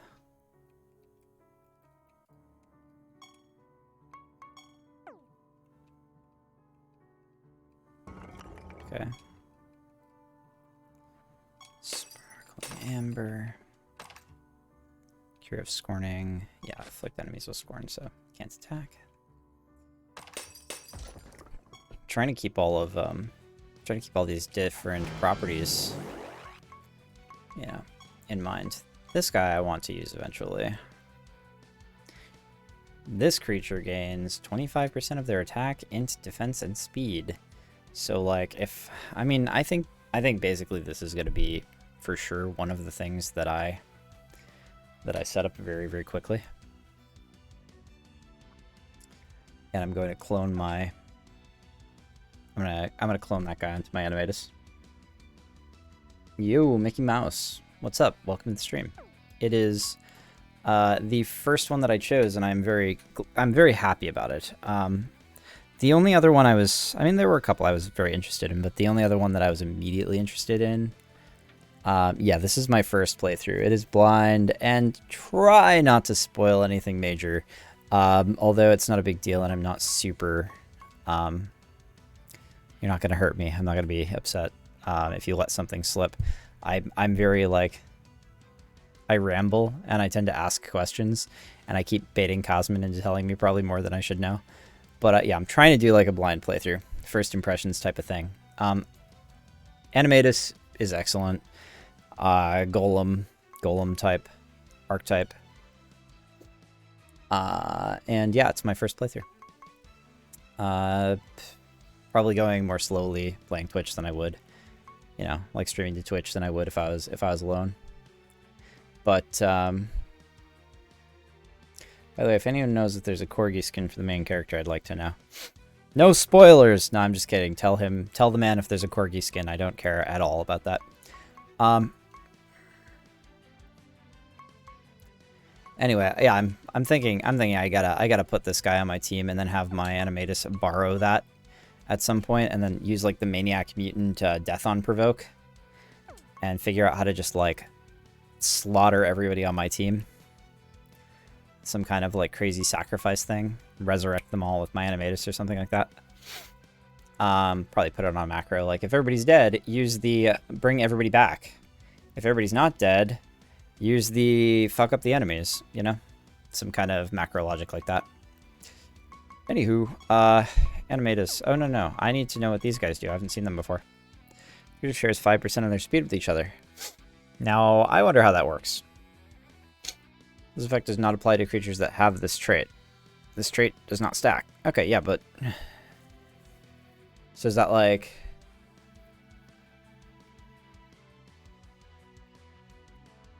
all creatures...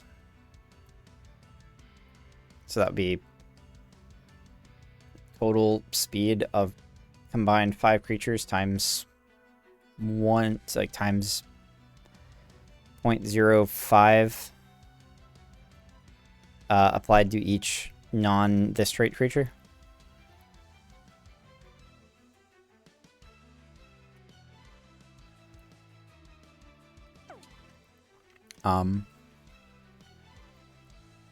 Something like that. No? He says no. It may be. It may be, it may not be. That's how I would think it would work at the start of the battle. But I guess it probably runs it programmatically for each Probably evaluates for each creature. And probably updates dynamically, so like if your creatures die in the middle of combat. Oh, leeching, excellent.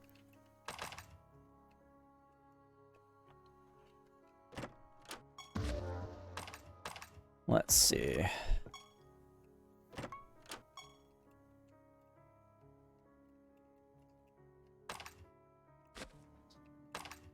Okay.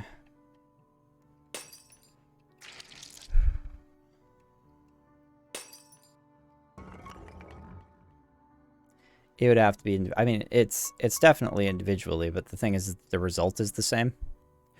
So if you like do it each individually, it would average anyway. So if you pulled up all of the speed and then you just multiplied it, the result should be the same number.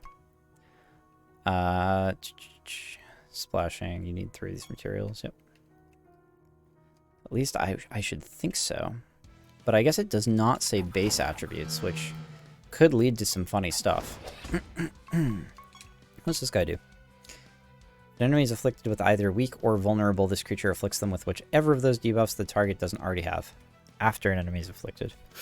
So you don't need one or the other. You can afflict with just one. I don't see a Corgi. There is a Great Dane looking exotic. Doggo.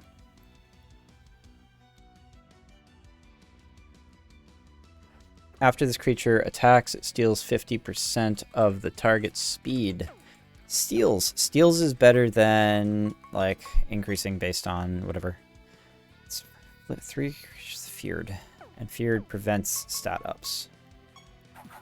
Oh. That's not what that creature is supposed to do. What am I doing? There we go.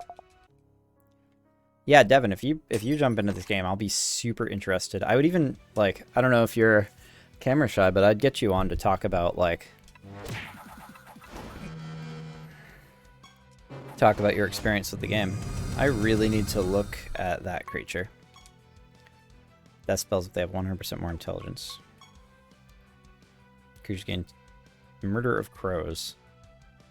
The spell deals damage 2 additional times. Excuse me?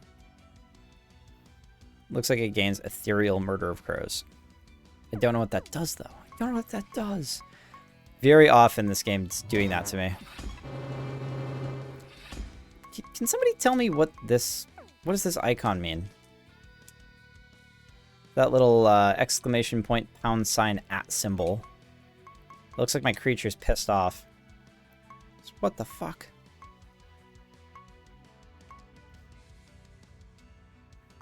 I have no idea what that's doing.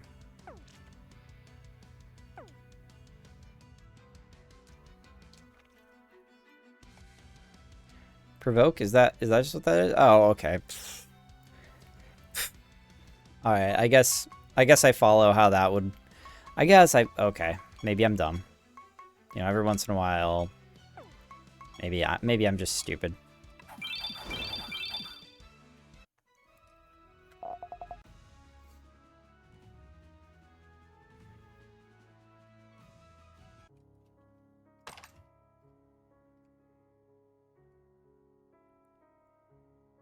This item is automatically added to your currency. Pick it up. Oh yeah, we got the Erebus emblem. That's the awesome god. Death, strength. Creatures deal damage to. Nah, don't be so hard on yourself. No, I'm actually not. My actual opinion on user interface and UX design is that if I miss it, I'm like, let's say like borderline autistic. I am over, let's say over inclined to mess up. If the designer leaves space to fail to interpret something properly, I'll probably fail to interpret it properly on the first pass. And the thing is that, like, I'm fairly quick, so I'll probably get there eventually. Otherwise, but the thing is that I will fuck up on the first pass. I'll absolutely get it wrong on the first pass. And my inclination as a designer is to say, like, if you leave that affordance and they get it wrong on the first go, even if it's like one out of like 1,000 people, there's probably room to improve that design. Probably room to improve the UX, you know? I didn't find the turn numbers thing until like realm 150. Oh. You seem really smart. Well, thank you. But I don't know. All of my life, those self-fulfilling prophecies have chased me down. That's like when your parents, you know, I was in gifted and talented and that sort of thing. It's like, okay. You get that shit following you around. So it's like, and later on in life, now I'm of the opinion that like intelligence is absolutely a weird and kind of phony word. So thank you. I am flattered. I do like feeling intelligent, obviously. Tried to be clever with my animatus, and that screwed me over. I put it in the third slot.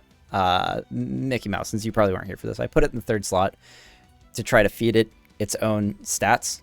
Like, that was my first attempt, and it doesn't work. I thought for sure it would work, that it would reference its own stats and gain 50%, but no dice. And I was really sad to find that out, because I actually got rused because the artifacts were applying their stats during battle, but not outside of battle. So I thought, oh, sure, I thought it was working, and it just didn't. But yeah, intelligence is an adaptable thing, and IQ tests don't properly measure it, and that whole Einstein quote of, you know, measuring a fish by its ability to climb a tree, blah, blah, blah. Basically, those feelings. Yeah, I could see how that would work, yeah. Yeah, I absolutely got rused. Yep, all of that. So, gotta hunt for that corgi thing then. Back to the grind. Back to the grind, man. Good luck. Vaguely corgi-like. Make them look like one of the actual corgi. Like, an attempt was made to make corgi skin. Cool. Yeah, dude. Go, like, follow your heart. Live the dream, right? After this creature dies, enemies take damage equal to 30% of its maximum health. Oh, come on. That's wacky.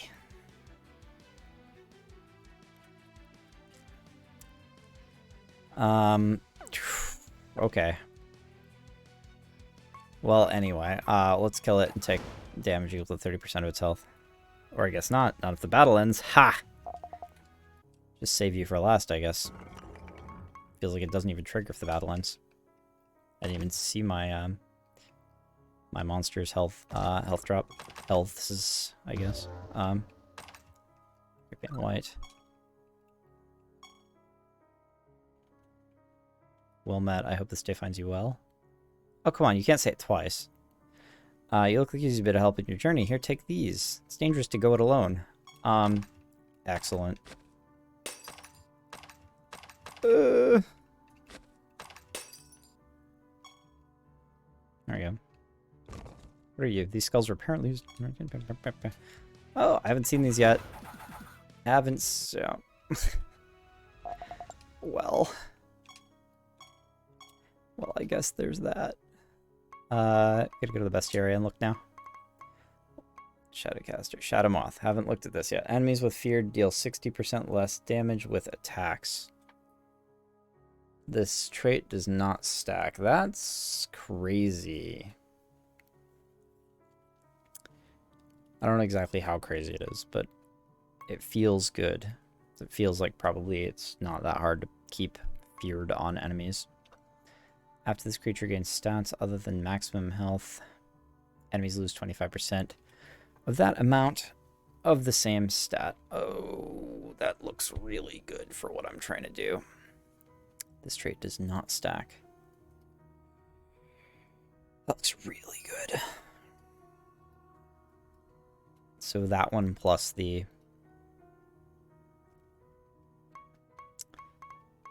where is it?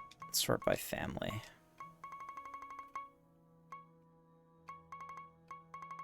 It's not the Ossian, right? No.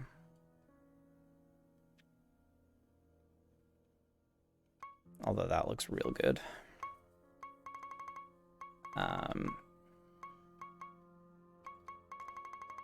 Where's my guy?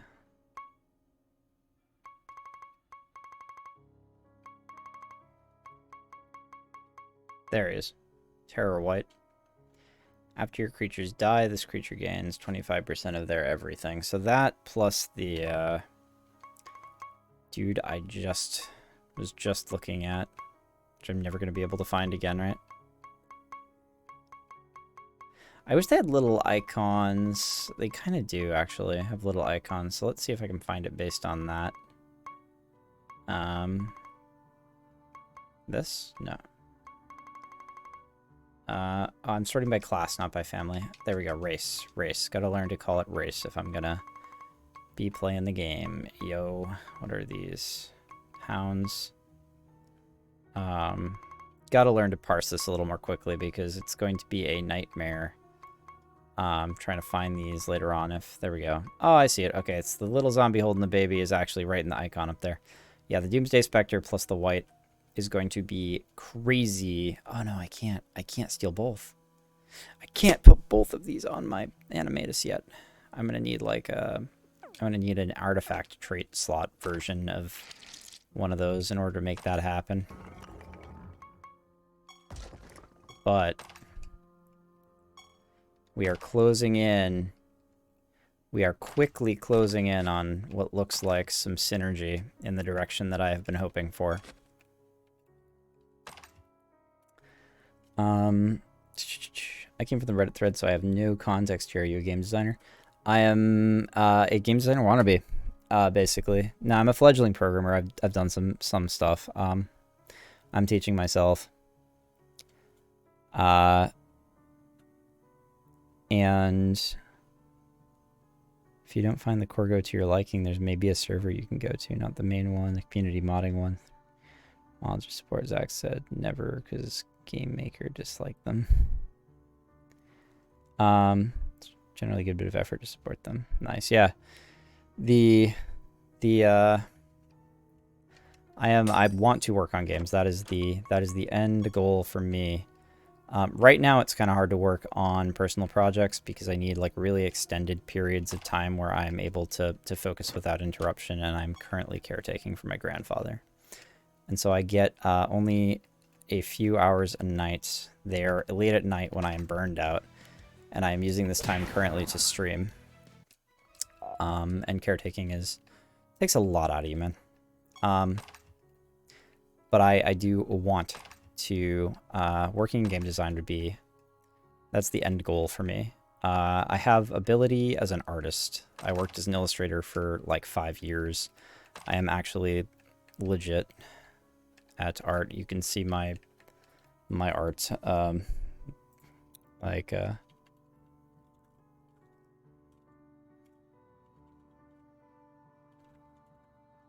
think this is still up. Oh, I can't even. You'd actually just have to go to westlylafleur.com. If you can see how my name is spelled on the stream or whatever. Or Elizabeth can post it if she's feeling up to it, I guess. But yeah, I have skills as an illustrator. I'm an extremely amateur musician. Like, it's not even... I don't think my musical abilities are to the point where I even get to say that. Like, that gives a wrong impression of how far along I am. I can play consonant sounds on the piano. That's like the limit of my musical ability. And I am a fledgling programmer, perhaps further along in programming than in music, but not by a terrible amount. And I've been ardently studying design for many, many years. Into stuff like epistemic philosophy.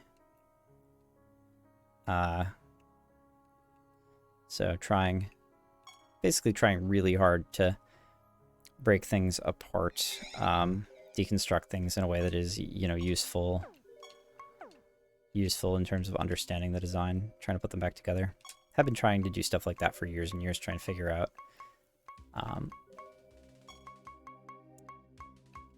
what makes certain kinds of games tick, I guess, is a good way to put it.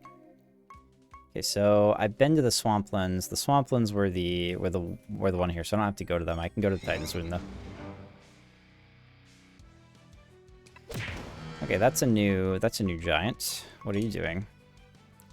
Maximum health equal to 30% of the amount healed. After an enemy's healed? Interesting.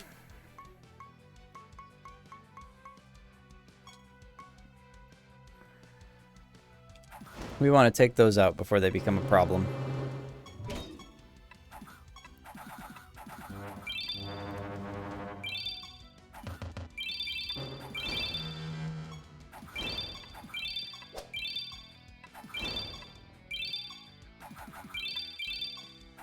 There we go.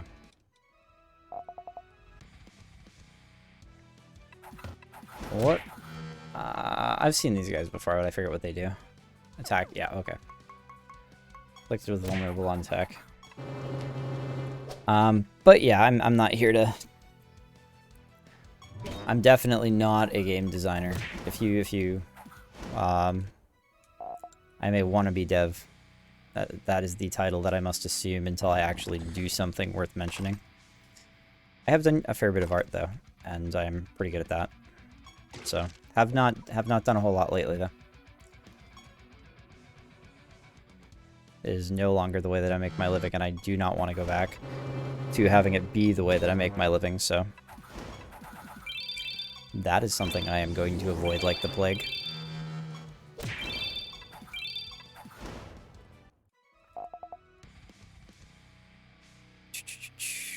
Slate of proficiency again.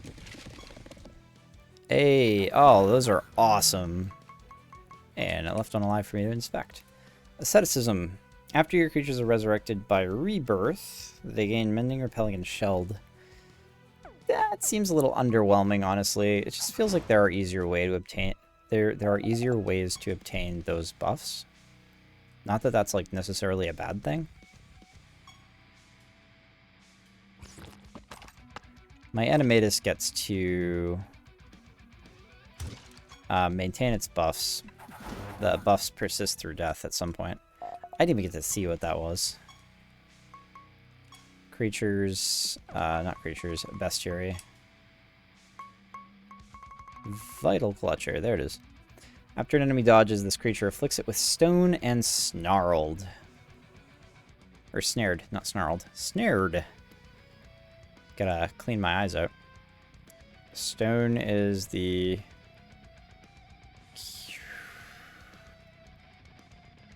It wasn't that good, I remember that. I thought it was going to be some kind of like petrify, but it's actually not. Stoned is... Can't dodge and can't deal crits. Snared is... Start at the bottom of the timeline until they break free? They have a 10% chance to break free. What the heck? Okay, it only lasts 3 turns by default, but has a 10% chance to break. Seems like it might actually be pretty easy to keep creatures from acting permanently if you snare them. Snared actually seems really powerful. Holy crap.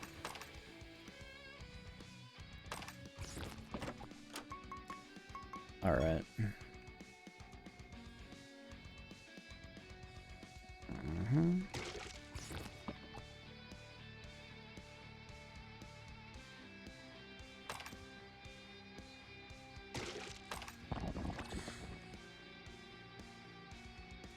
Chest is locked. I need some kind of key thing.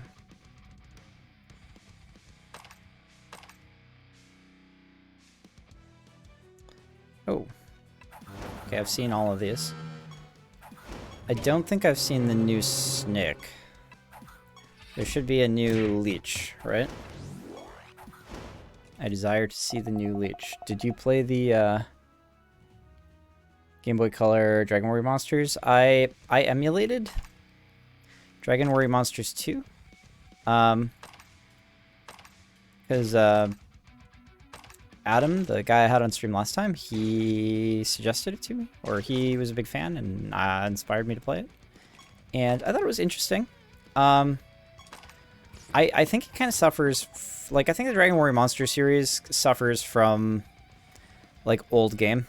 Give me a sec, though. All creatures recover a large amount of HP, and that's the Enchanter. What? Praise the Sun. Okay. Okay.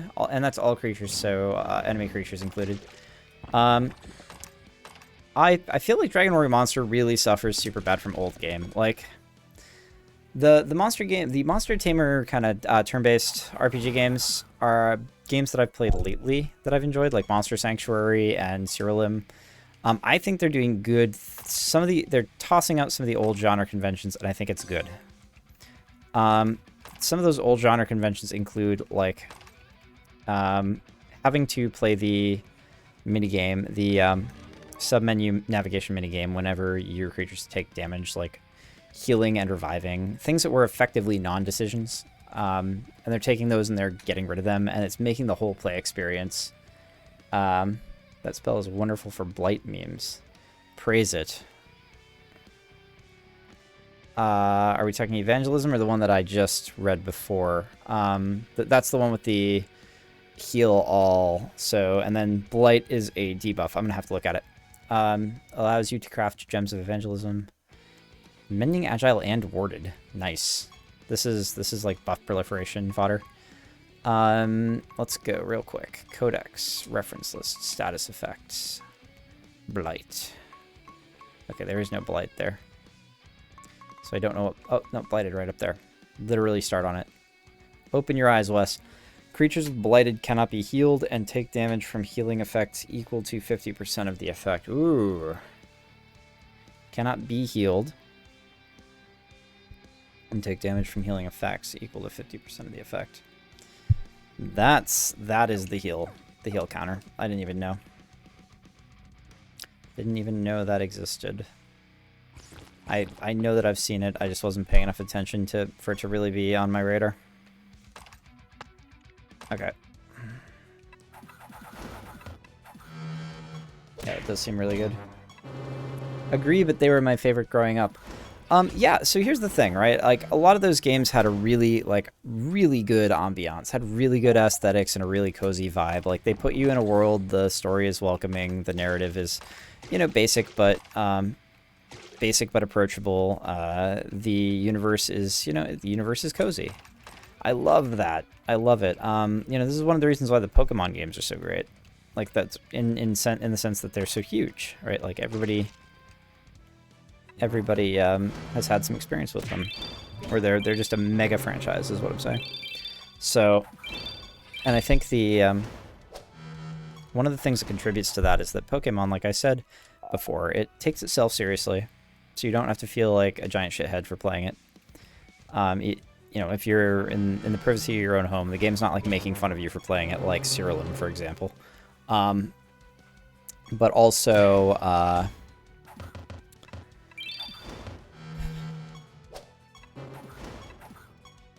there's just something nice about like the attempt to do like to simulate the game abstraction that tries to simulate something cool, like seemingly cool, in universe cool. So like, okay, I want to have these pets, and they're like monsters, and I'm gonna train the monsters, and we're gonna have like little, you know, like little fights between the monsters. Like that idea proliferated so quickly through the game iteration meme. Like, that idea caught on for a reason. It's a very fun, fantastical concept. And you know, it's whimsical in the sense that it, you know, in real life, you know, you'd have PETA on your ass or whatever, you know, you'd get accused of like animal cruelty, like, you'd have conversations about like slavery of other species and stuff like that. And in a whimsical game world, you know, this can be assumed to be like, this can be hand waved away as ethical, right? Like, nobody's actually thinking about, well, I'm enslaving creatures to my will and like enthralling them and making them fight each other or whatever. You don't have to think about that. You can actually just hand wave it in a whimsical sense, and it's great. And it works. It doesn't warrant explanation. The players are willing to forgive it.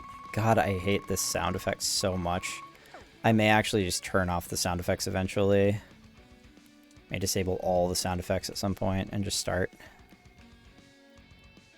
Oh, there we go. Hard to tell the pools from the one tile water, unfortunately. Still only 5 emblems. That's okay, we're done with this. And that's it. That's it, as far as I can tell. The that I had something else I wanted to do. I can socket this helmet with the Koloss Deathbite. There we go. Excellent.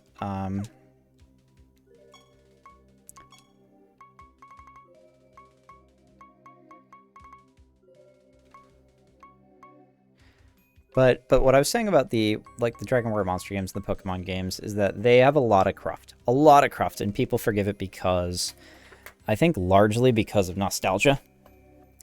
I don't think anybody, I mean, aside from like really abstract pacing reasons, potentially, I don't think anybody actually like enjoys the really slow battle animations, the invitation to grind with no lateral systems layering, the pointless non-decision resource management minigame involving like constantly healing your characters and reviving your dead characters. Like there are lots of things that the older games that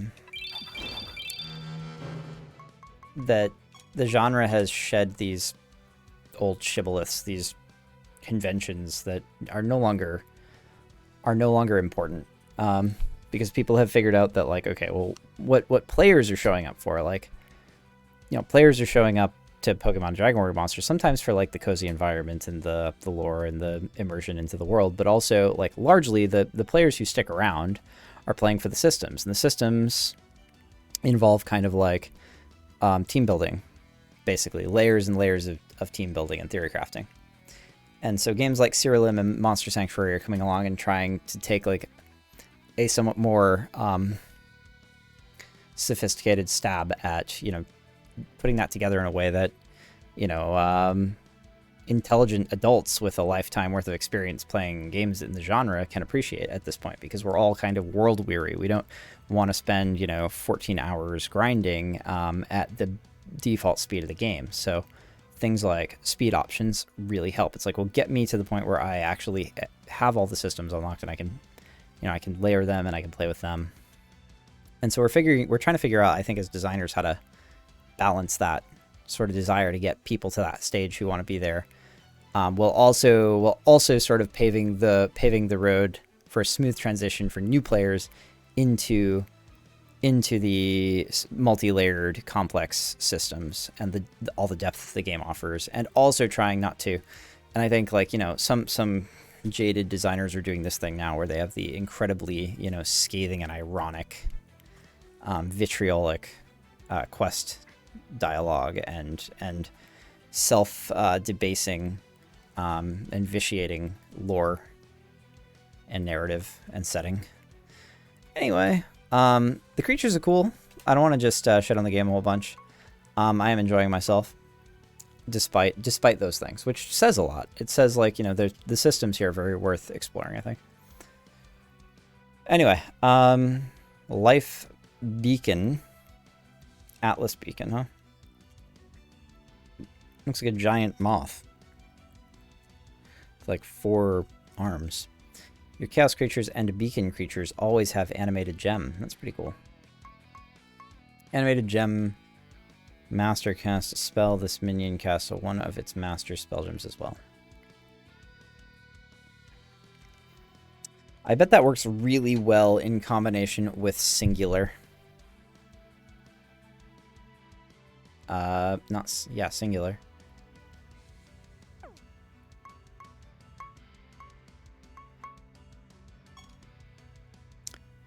Jin Pyromancer. After your creatures manually cast a spell, this creature deals damage to all enemies equal to 35% of its intelligence. Excuse me? Yeah, I think Evoker is just so powerful. Like, I almost went with Evoker. Between Evoker and Animator, I was like, Animator's more my meme. But I'll tell you what, Evoker is looking like it is exactly as powerful as I thought it was. Sorcery Raven. Wait, by the way, Sorcery Jin. Okay, Jin family. Raven family here.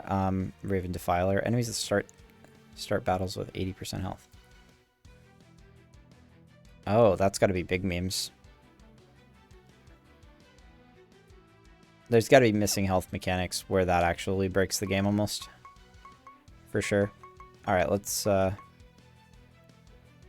ahead and kill that guy for sure.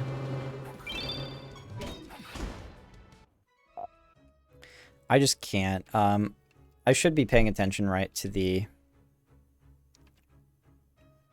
What a strange contraption. Okay. Can't interact with it yet, I guess.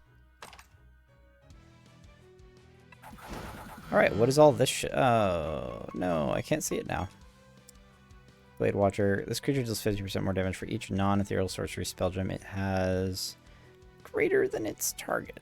Maximum 300% bonus damage. Okay.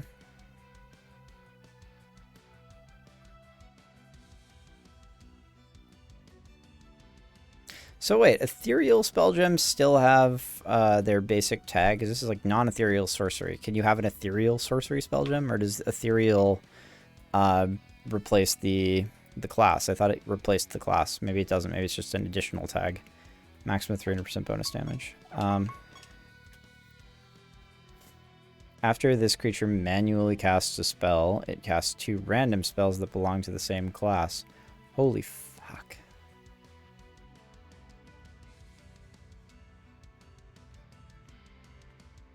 These are just really powerful. Seem like they have a lot of intelligence too. This is where like your evoker class hits like overdrive. You get to this biome and you're an evoker and you're like yeah. You know? Grimoires. Grimoires? Forbidden Grimoire and Runic Grimoire? Okay. Creature's spells are 100% more potent but have 25% chance to fizzle. That's crazy, right? Isn't that crazy? Is that multiplicative with the other potencies? So like if it's got like, or is it additive? So it's multiplicative. It's most good for the better ones, but I have a feeling it's additive. Like your minor ones would be like 30 plus 100 and your major ones would be like 150 plus 100, which actually equalizes them out a bit. So minor spells definitely benefit more proportionally, I guess, at that point. You start battle with Arcane at the end of your creature's turn. They have 30% chance to gain Arcane. Yep, that is also crazy. Daly's Cowboys lost. Or Dallas Cowboys lost. Gotta go party. Alright. Alright, man. Go team. I don't know which team we're rooting for. I don't do sports, but enjoy your party, dude. Like, if you're legitimately, if you gotta go party, like, enjoy yourself. Potency from non-enchantments are additive with other non-enchantment potency increases.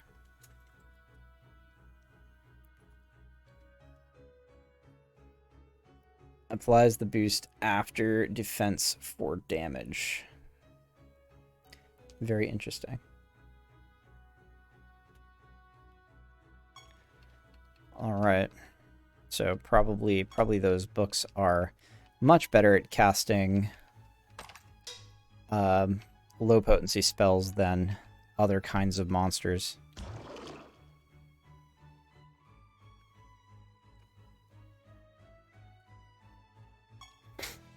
More slimes? What the hell are these? Mercurial slime. After this creature gains a minion, your other creatures that don't have this trait gain that minion as well. Okay. After this creature gains stats, your other creatures that don't have this trait gain 25% of those stats as well. Okay.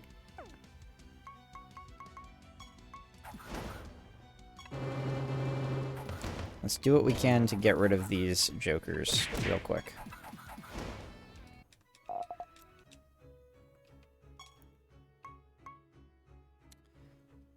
Alchemy contains several different components. If you mix 2 of them together, I'm sure nothing bad will happen. Green, red. Green, red.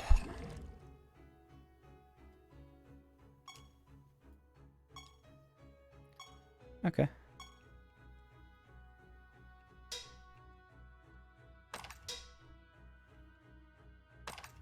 I will try to remember that I did green-red.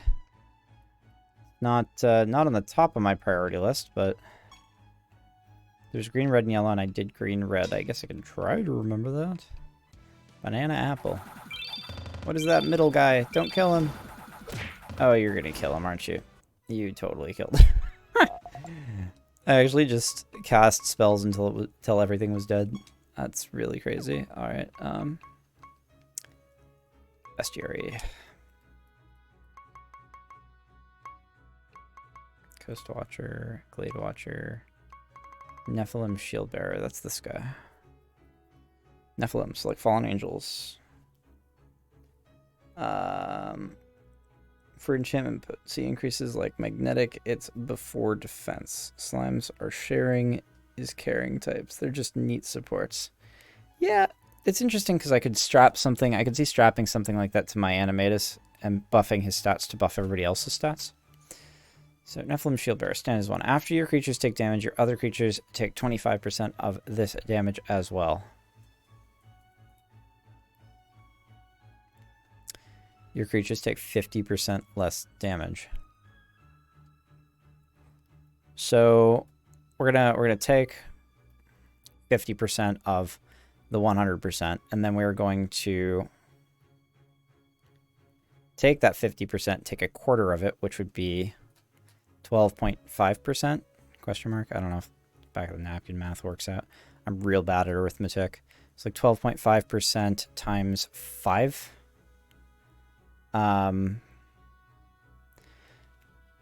So we are taking more total damage, but it's just spread out all over the place. Makes it hard to kill your guys. So like we go 50 times 0.2 not 0. Get back there, 0.25. 12.5, yep, times 5. 62.5, so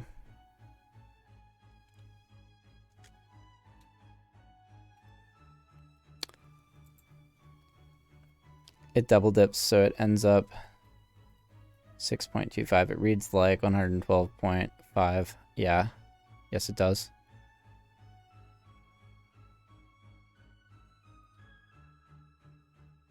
Double dips, so it ends up at 6.25. Really?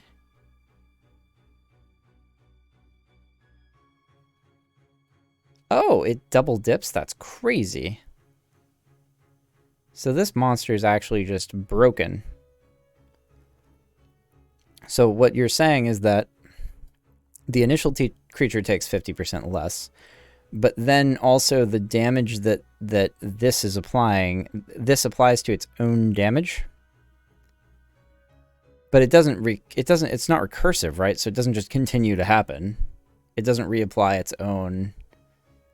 It would be takes damage, and like on a programmatic level, it's like after your creatures take damage, and it runs a check to make sure that it's not damage from stand as one. Foreshadowing of great synergy. Yeah, I mean, I took one look at this creature and went, uh-oh, it's a problem.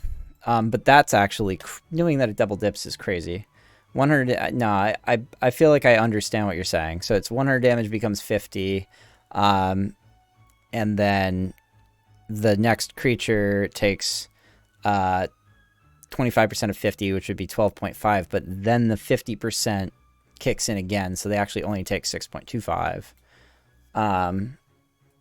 Which is just wild because at that point it's actually damage reduction. So 6.25 times 5 is 31. So 31 plus 50, it's actually just a 20% damage reduction total, which is crazy.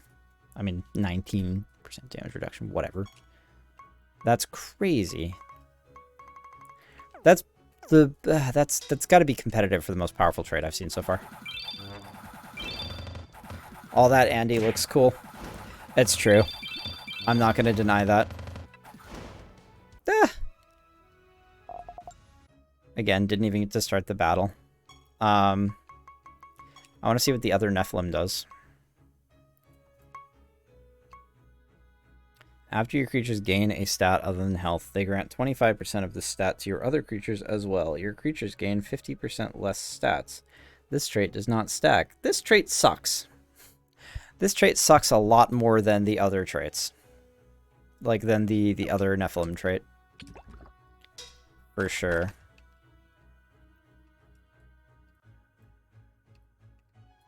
Oh, cool. We got our expansion.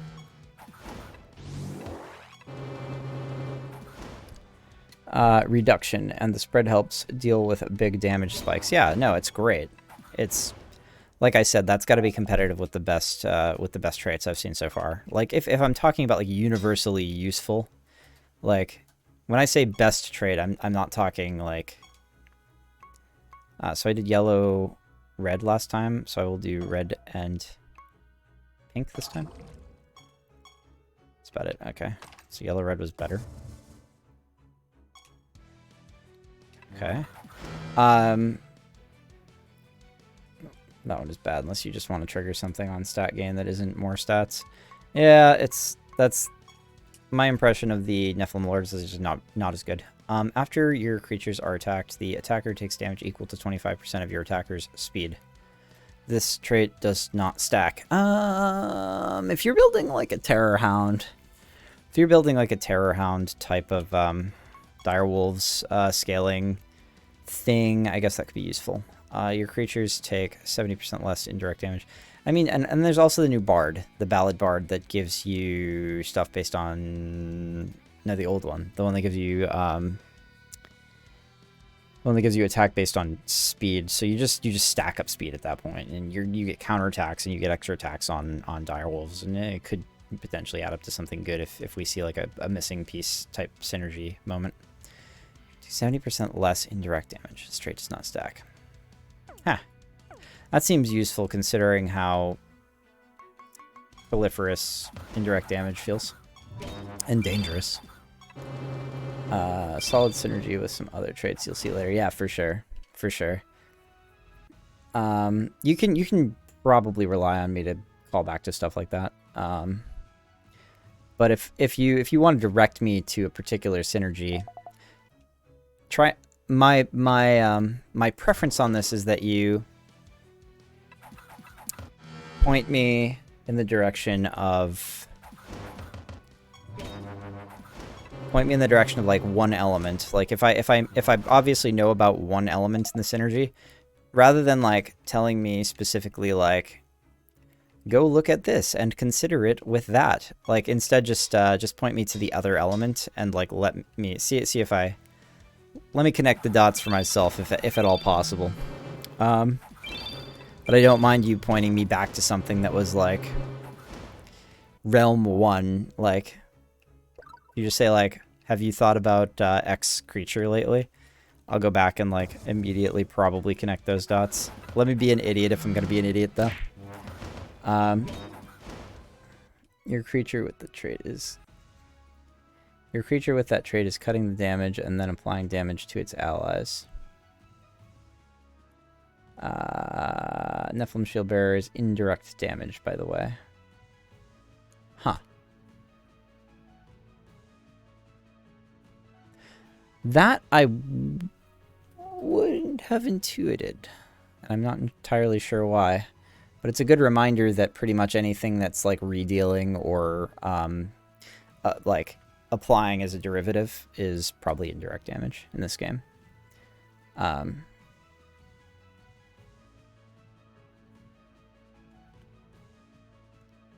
Sometimes a bit vague, yeah.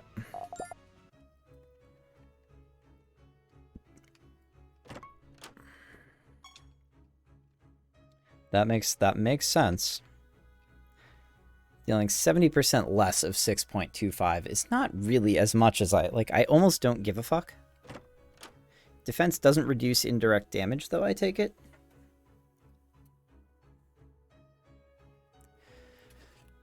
Spin the wheel. Does it or does it not? Defense reduce indirect damage. Spin the wheel. Whenever it is an enemy's turn, any random effects that fail to occur are rerolled an additional time. This trait does not stack.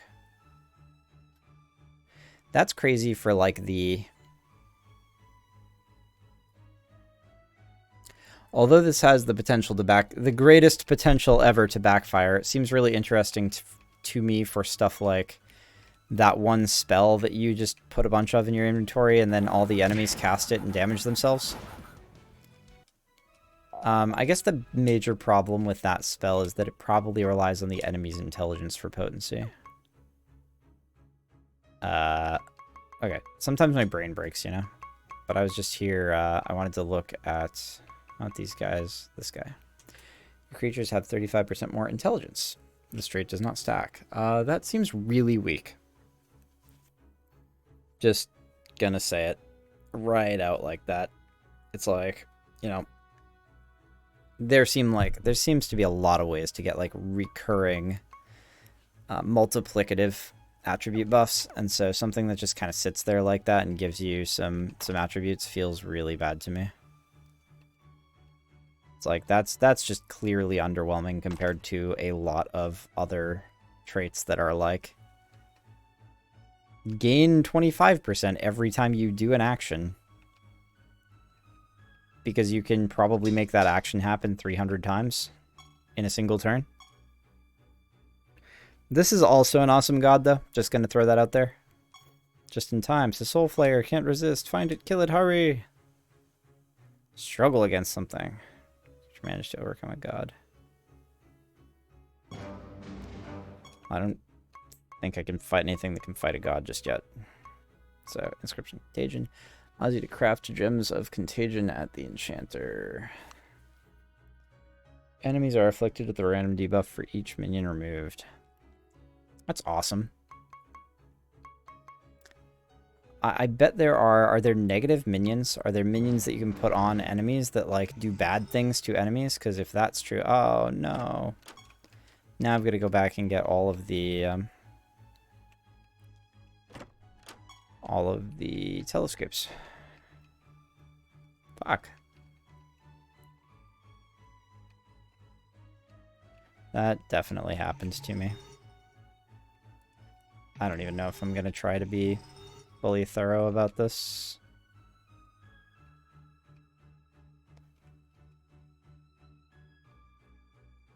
There we go.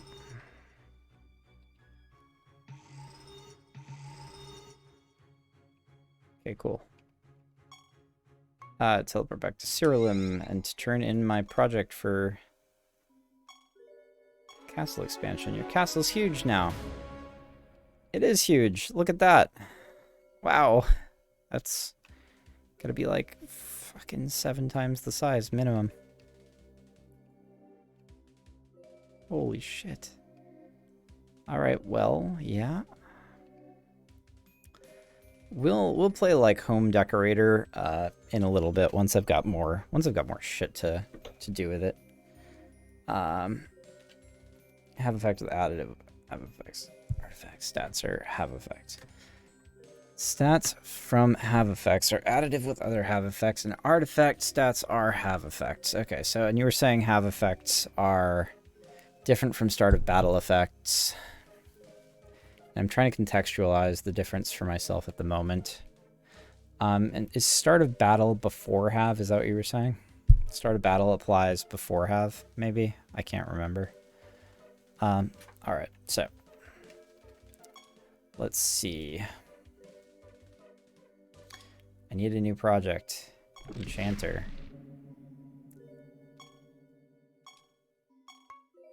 Cool.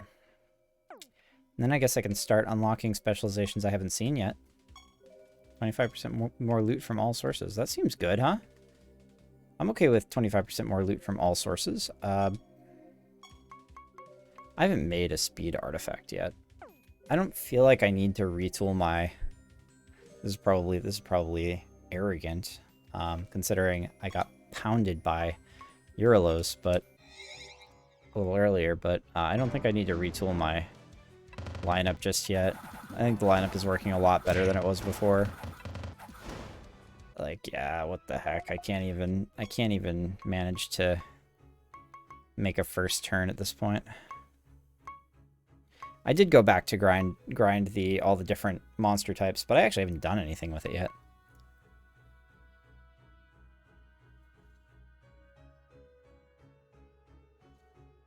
This creature tries to run away each turn. No materials exist. Okay. So this must be another one of those that you're not really allowed to get? Question mark. Maybe Luna Beacon. Your sorcery creatures and beacon creatures always have protected. After an enemy sorcery creature casts a spell, that spell gem is sealed, and this creature's spell gems gain 1 charge. That's very strange. Very strange indeed.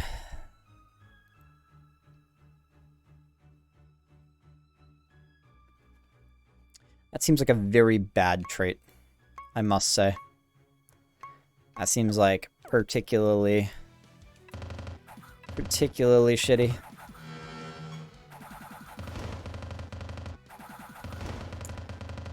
Start a battle as permanent boost due to increasing the base value of the stat. Have effects add together and are then applied to the base value. Oh, so they're multiplicative with each other, which is fucking psychotic. Also, diminishing returns start at 500% of your base value. Have effects will ignore this, but any stat gaining effects that actively increase your stats, like the Eurolos traits, will give you less the more you spam them beyond that 500%. The way this works, from what I remember, basically gives you 20% of a stat. Anything at or beyond 5% of the base value is 20% of that 500. Okay.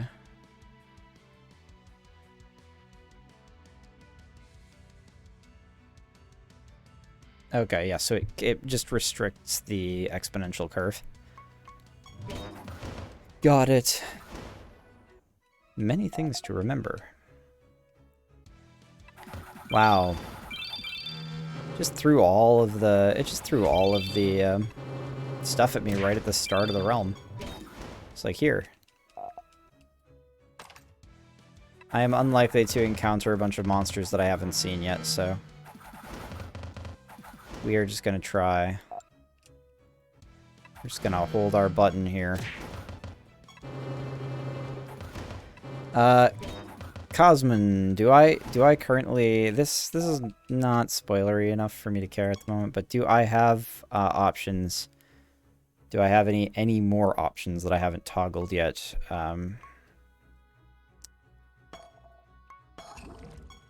To speed up combat.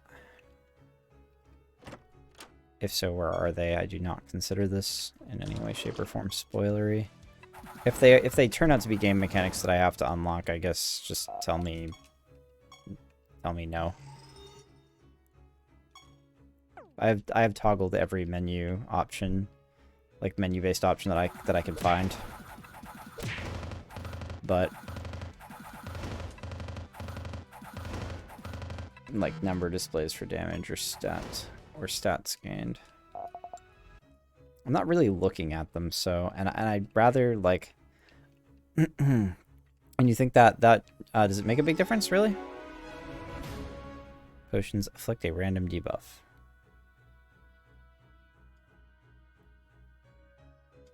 Potions afflict a random debuff. Are you... Excuse me? They afflict a random debuff on me?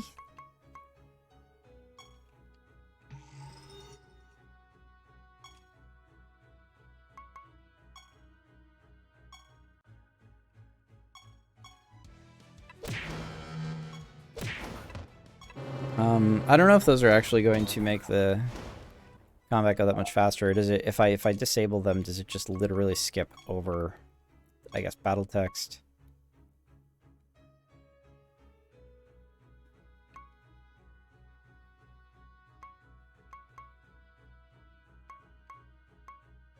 Well, I guess there's a really easy way to check this, right? For now, like for 2 seconds, I'm just going to do that. I'll probably turn them back on depending on how much faster it makes it. So I can still check the combat log, I suppose.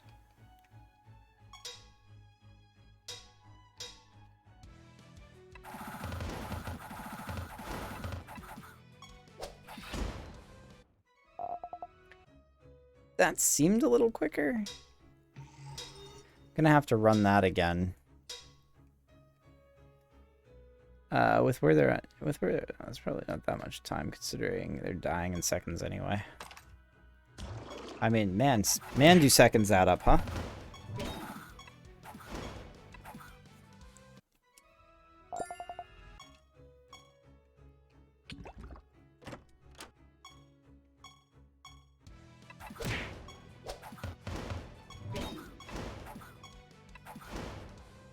Still got, like, attack animations and stuff there, I feel like.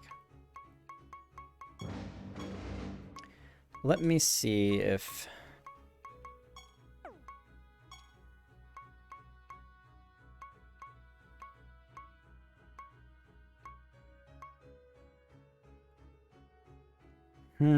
So enemy creatures do fuse eventually, thank goodness. I was afraid they were going to stay away from that. I wasn't that afraid. I figured they probably would eventually throw fused creatures at you, but it's nice to know that that's real. Unless it's only for arena or PvP or whatever. If there's PvP, I don't know if there's PvP. Show summon notifications.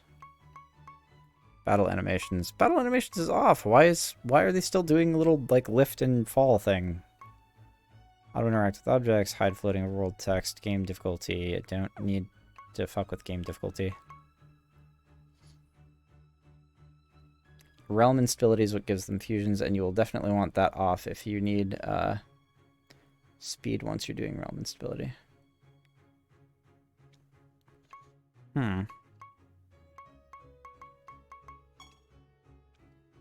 Does it just take a while to load the sprites or whatever?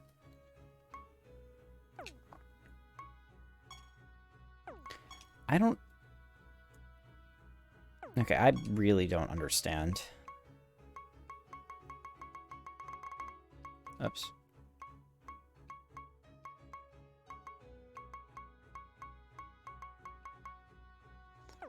I don't understand what's going on with the battle animations still, because it seems like enemies are still kind of like lifting and falling or whatever.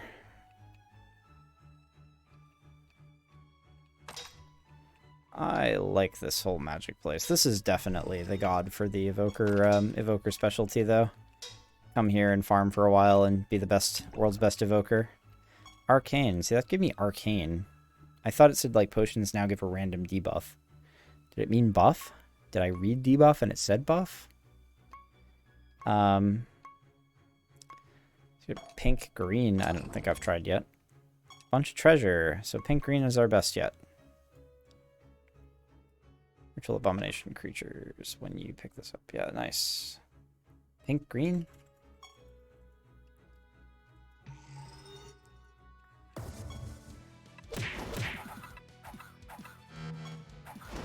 You mean the fade in, fade out? No, they're literally like moving up and down. Like, check it out.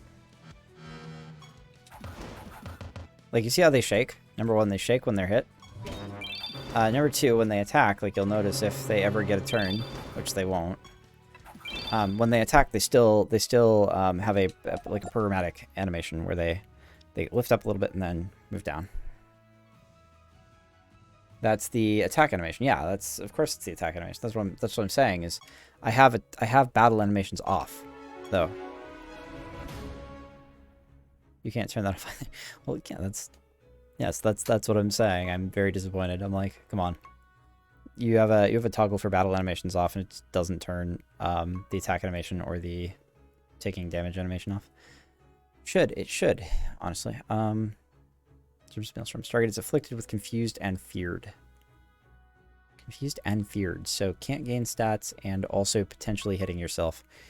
It's rough. Gems of Jinx. Target takes a small amount of damage. Its damage is increased by 25% for each debuff the target has. Not bad.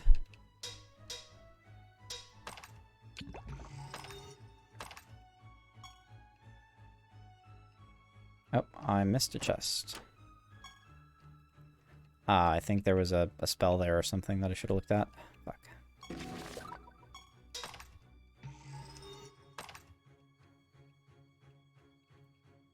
Okay.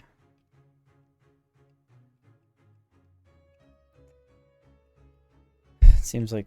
What? Okay. There actually is nothing over there. Wait, there's buried treasure. It's right there. Always gotta get the buried treasure, right? Shield Breeze, Yeti, Consecration. And you take a small amount of damage, and the caster recovers a large amount of health. And that's enemies. That's all enemies. So that probably has less... charges than the other one there that I'm used to. The one where it deals a small amount of damage to one enemy, and then you heal some. Okay. Yeah, we're just gonna keep chugging right along here. Because, oh yeah, hey, I have a boss fight. Can't talk to these bookcases. What are you? This is most certainly the Soul Flayer who is attacking Zont. It holds what he appears to be the sorcery orb. What a happy coincidence that is. And it's channeling its dark magic into it. It must be using the sorcery orb to control Zont. Welcome, Pest. I foresaw your attempt to interrupt my plan the moment you entered this realm. Unfortunately for you, I also foresee your imminent demise. Give up now. The sorcery orb is mine. The refuge of the Magi is mine. Zont, the god of wisdom, is mine. And soon I will have my very own animator to act as my pawn. Fear not, I will make this quick. What are you? Xerxes? I don't know what to call it. That is a Cthulhu-looking motherfucker, though. I would really like to inspect him. Wow, this is certainly happening, huh?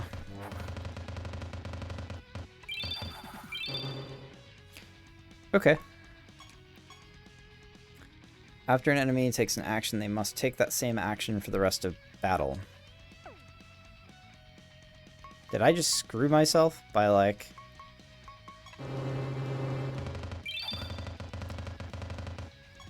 So... I'm guessing the macro doesn't count.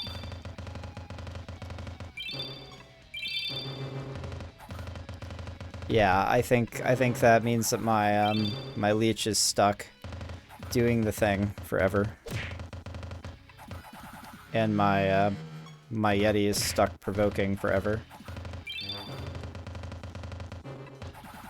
Oh, I really have to attack this. Oh, well, the guy is dead. So...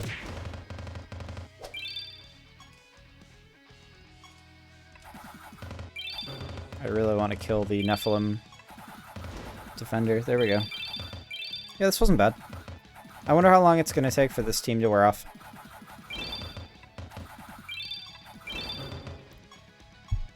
Hmm?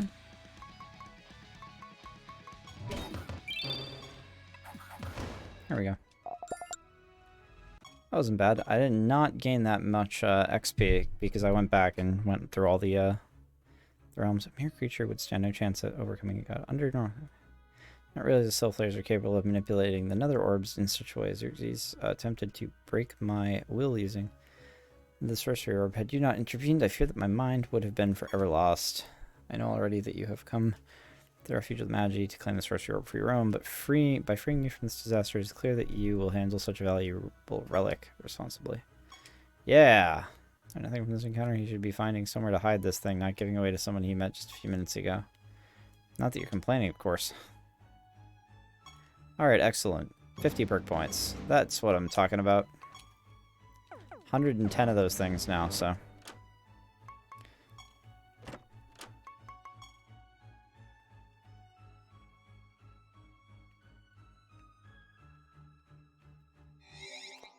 Alright, things are looking good, and yet another orb is yours. What's that? You say a creature... I did not know the orbs possess such power. I thought Caliban said they were merely used to grant us passage to eternity's end. If another orb can be used to control a god, what makes them any different from the ultimate nether orb?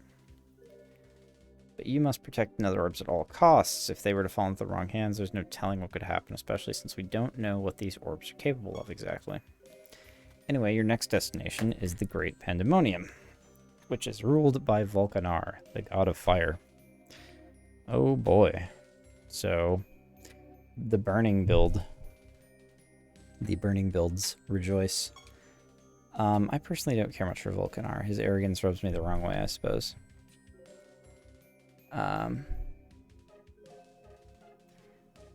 It doesn't, but he's dead now, so you're good. Yeah.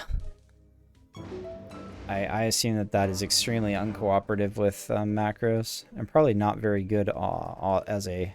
It's probably really good in arena combats, but probably really bad in most situations. While traveling through a realm, you will sometimes encounter a portal that takes you randomly to a randomly selected location called another realm. Offer all kinds of interesting surprises, which usually involve opportunities to obtain extra treasure. I like it. We do not have to go back here yet, because we have not unlocked new race creatures. Asking Spellman. Are you guys all gonna die? Nope. Okay.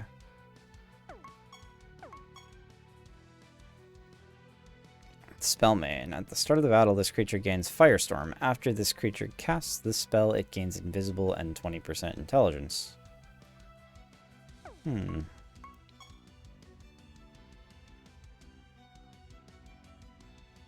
Afflicts the target with burning. If the target already has burning, it afflicts all enemies with burning. Well, all you need is to combine that with something that applies burning to every enemy at the start of combat. If this creature attacks a creature with burning, the target takes damage equal to 4 turns of the debuff. That's crazy.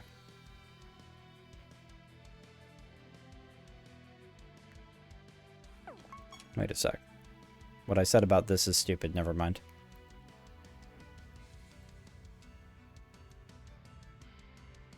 I guess you just need multiple attacks, and then this afflicts everything with burning. After this, 4 turns of the debuff is pretty crazy, considering that, like, I mean, it's, you need to be able to base your attack on int at that point, though. Let's get rid of the guy who does a lot of damage. Alright. What? Oh no. It's one bad I can't see. After an ally attacks, this creature gains 7% speed. That's any ally? That's a lot. Just 6.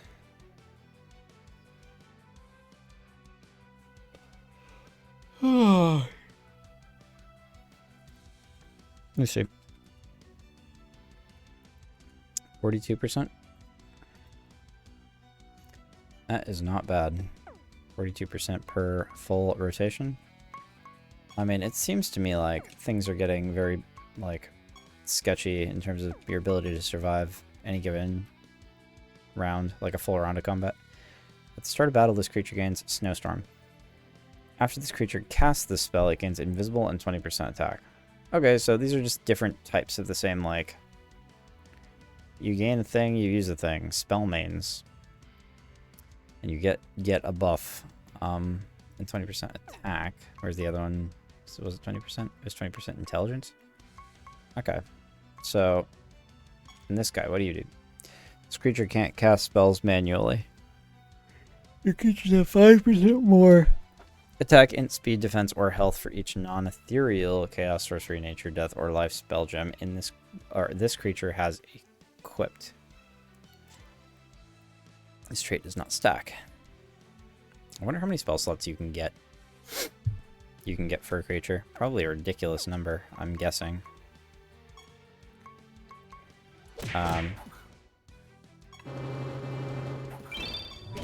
So. The game. I lost the game.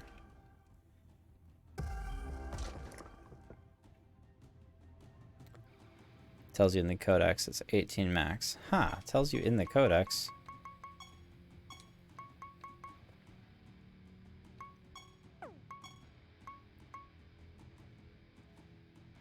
So I hit center early. So does everybody else. We all lost the game, brother. Game information, spell gems.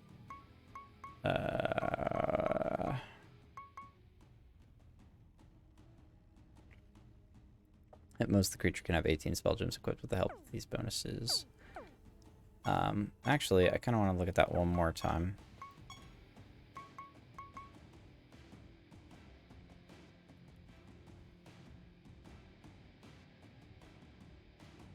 Certain spellgem properties, creature traits, specialization, perks, and more.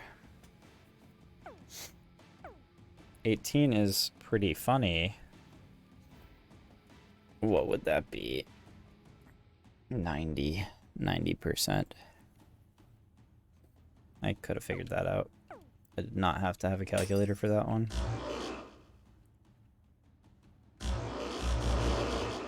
Okay, why is it making that sound? I hate it. Suddenly a hand appears on it, gives you a high five with such impact your entire body shudders and convulses. Yeah, high five, buddy. What's up, champ? Oh my gosh. Come on, don't leave me hanging. Hey, so it's about this. The other day there was this girl wandering. Oh no.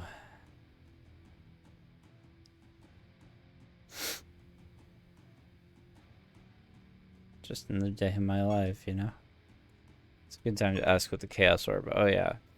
Sure thing. Studying the thing lately. His name's He. Oh man, his name's so funny.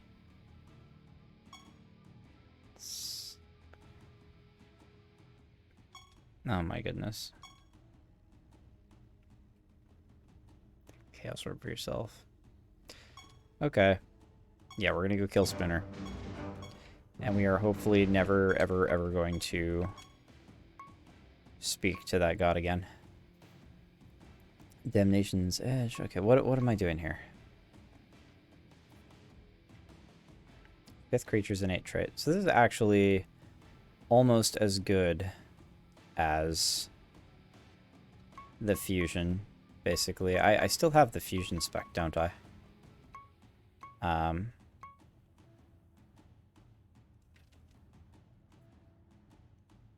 Thrive on Death is nuts, and I should probably get that online pretty soon.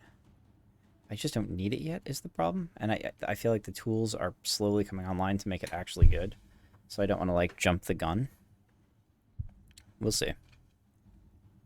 Your animate has gained spell slots. Oh wow, actually, so I could borrow the Cerberus trait. Isn't that crazy? That's actually like automatic, I think. I should do that. Fuck. It's like way too automatic. I'm gonna have to like incorporate that somehow. Yeah, but it doesn't stack, so it would be a bit wasteful. It doesn't stack. Oh. Would be a bit wasteful, I guess. It's just that my Animatus would have a lot of spell slots, I guess. I bet. I mean, I don't know if there's actually every monster trait is reflected in an artifact slot trait. I don't know if you can always get that, but might be something worth putting an artifact slot on him for, to be honest. Because that seems awesome. First time your Animatus is killed, it will resurrect. Don't really want that right off. Animatus being immune to buffs is pretty good, but I already have the guy casting Antidote at the moment, so we're going to do this in order.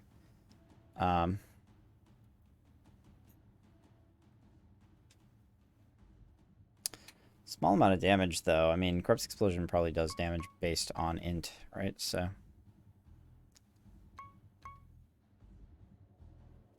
Fifth creature's nature. What's my 5th creature right now?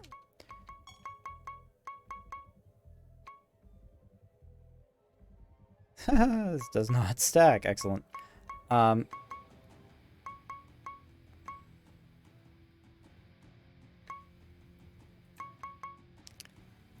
We do not have a whole lot of options for that at the moment. So 4th creature's first 5 spell gems. And copies are all going to be ethereal, I'm guessing, so that doesn't work in the way that I would want it to there for the Cerberus synergy. Honestly, I'm the doggo's trait's biggest value is just that it's another trait to give stats, since you can't just stack a bunch of one trait. I mean, for sure. And yeah, I understand what you mean by it wouldn't stack, but it seems like a fairly easy way to get 5. Like, it seems like a fairly easy way to get a large number of spell slots. Let's see.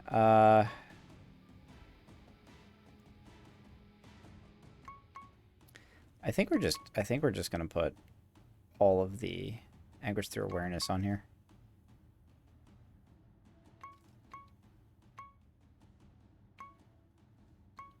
Death and Decay seems really, really good. But maybe not yet.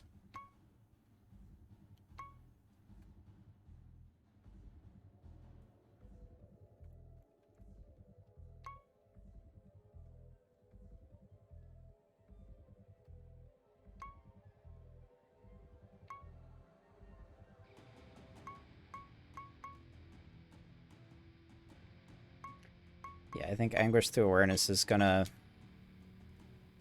I'm going to end up with all of the buffs pretty quickly, considering, like, the mending chain that I've already got going on. Alright, what is that? Cerberus. This creature can't cast spells manually, but it can equip 3 extra spell gems. At the start of battle, your creatures gain copies of this creature's non-ethereal spell gems. This trait doesn't stack. Okay.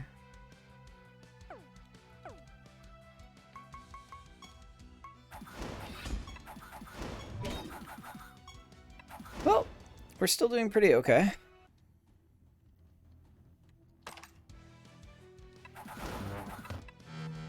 Haven't actually got the chance to read that green bat yet.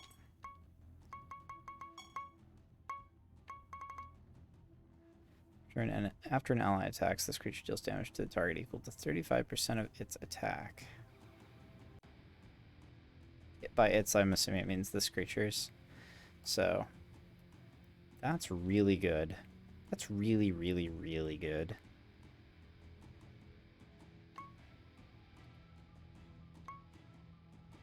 Crazy.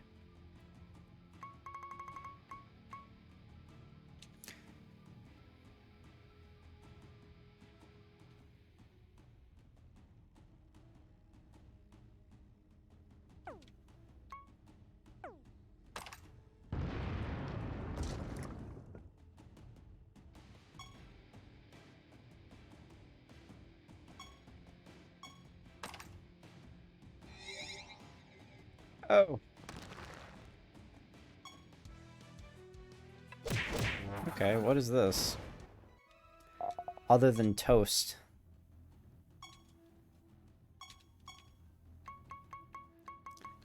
Well, those creatures suck. I obviously don't need to check what they do. Let's see.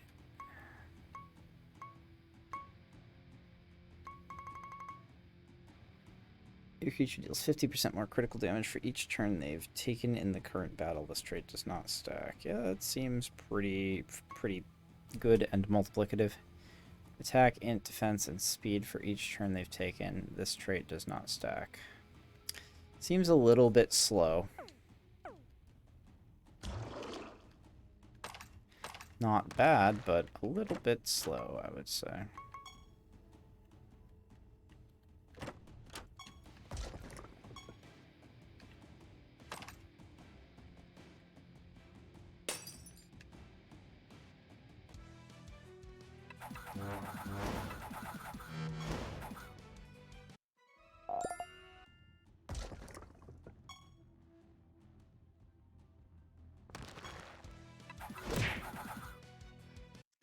Wow, instantly.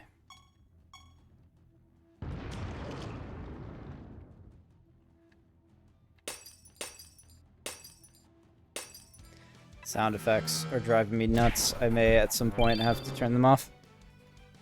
For the trait stuff on Animatus, it naturally thrives on taking selfish boost traits from allies. Yeah, absolutely. I mean,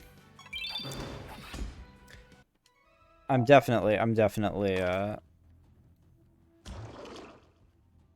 definitely already looking at all of that stuff. It's really a matter of like, I've got to see something that makes all the rest fall into place first, though. I'm pretty sure I already know what I'm gonna do. The outline of what I'm gonna do has taken shape. It's just a matter of filling out really appealing pieces first. Don't think the doggo disabling manual casts would be the best idea. Well, yeah. I didn't think so either. Your animators kind of needs those. Feed, you are free to take the eggs without interruption. No, I know, dude.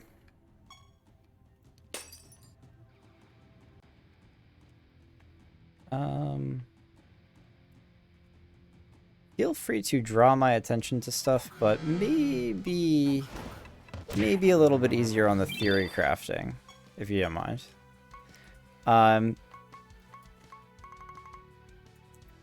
Because you do have a lot of experience with the game. And so I am receiving I get the feeling that I am receiving more than one human brain worth of assistance if you're tossing a bunch of synergy lines at me, if that makes sense. I can't macro him because why?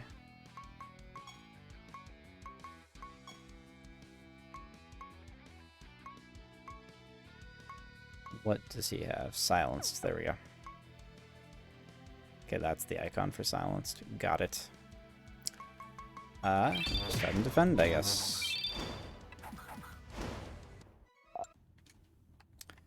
Good stuff. Okay.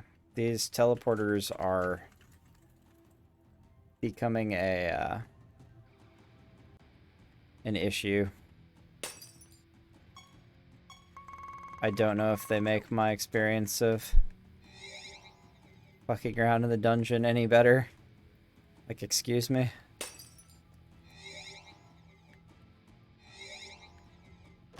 I wonder if they just bring you to a random one. Is this like...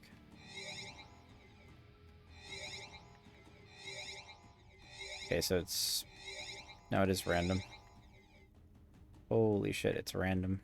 That sucks. Oh, God. Oh, I'm gonna talk to him and then... Oh, no, wait, really? So I... Oh, there we go. I leveled up my favor, and now I can fuck with the pools. Okay.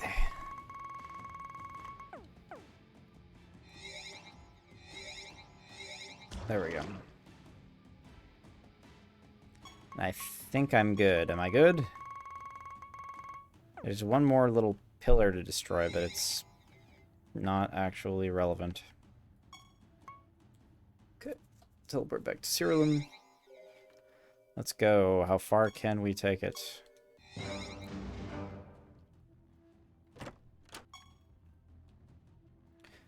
We're gonna try to coast a little bit here. And what I mean by that is I'm gonna try to make some progress without making any major changes to my team for a minute. I've seen all these monsters. That is fine. See if my team can take care of itself for the moment. Splashing is gonna help.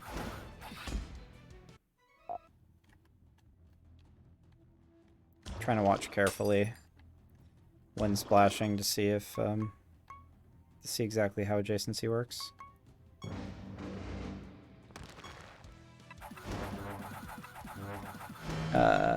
EOS, you're going to love the emblem purchase creatures from Zont on favor game with gods for whatever reason. Maybe he said why, I don't know. It's not that I'm avoiding favor gain. It's just that favor gain is a matter of target farming.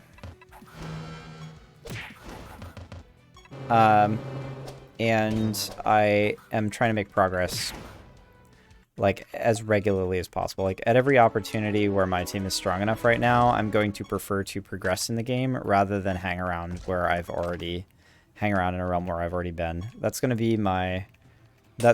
be the way that I make decisions regarding where to go until the game stops me, because I want to see more of the game more quickly. And it seems to me that except every 30 floor, or every 15 floors, I'm going to double back for all the monsters, which is probably going to take a reasonable amount of time, and probably going to mean that I'm a little ahead of curve for the most part. But that's mostly because that's like the content, really. Like, new creatures and whatnot, that's where the content is for me. And so really what I'm trying to do is I'm trying to expose myself to as much of the content as fast as possible. And that's not to say, like, as fast real time as possible. I don't want to bum rush everything, but my strategy for which realms to go to, in what order, and what, like, the order of operations rather than, like, the speed of play. I'm not trying to go ballistic and play as fast as possible, but I'm also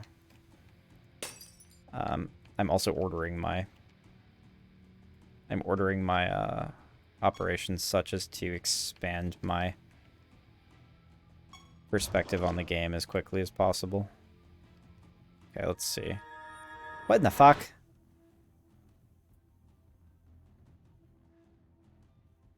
Okay, what is this? Neural attack implant. Well, that's a lot of... Is that just any resources? Wait, what? Just resources. Does it take from each resource equally or proportionally, or what the hell?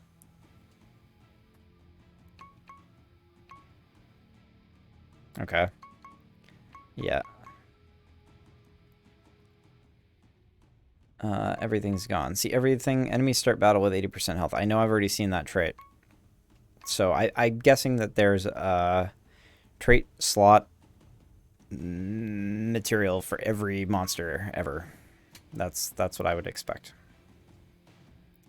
Very expensive at this low depth, but if you're a really great trait, it might be worth. Yeah, no, I figure that much.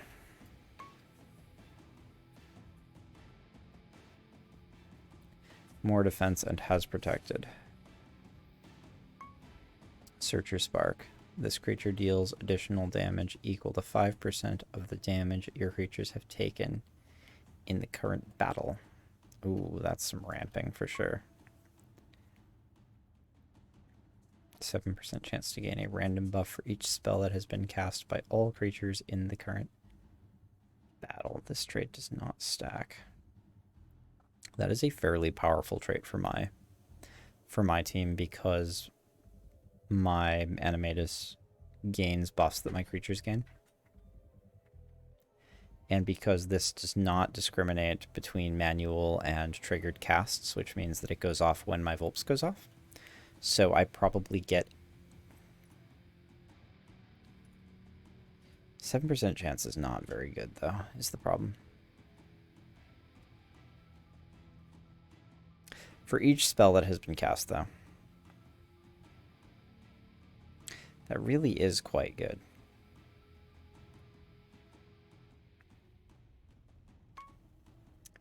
After this creature is healed, your other creatures that don't have this trait are healed for 50% of the amount as well. Check the other shots first. I will. I'm not going to go nuts. But thank you for trying to, keep me under control. After this creature is healed, your other creatures that don't have this trait are healed for 50% of the amount as well. Okay. At the start of this creature's turn, it gains 10% attack plus 10% of the total amount of attack it has received in the current battle. That's pretty crazy, potentially.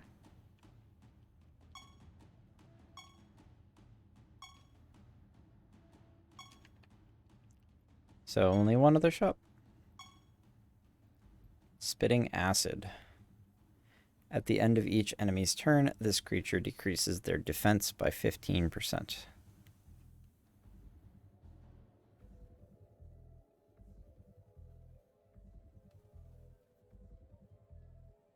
It's not nearly as good as the one that I currently have on my Animatus. At the start of your creature's turns, they recover 15% health for each mythicant creature fighting on your side. This trait does not stack. At the start of this creature's turn, it gains defense equal to 50% of its intelligence. Whoa. That could be a lot. And on a fast creature, it happens earlier. Omnipotent Crown. Your creatures have additional attack and defense equal to 10%. Dispersion is a lovely thing for a cleric spec. Omnipotent Crown. Your creatures have additional attack and defense equal to 10% of their current health. This trait does not stack. That's, yeah, I was about to say, that's the HP stacker right there. No speed, but does that really matter when you're just scaling an absolutely ridiculous amount of health?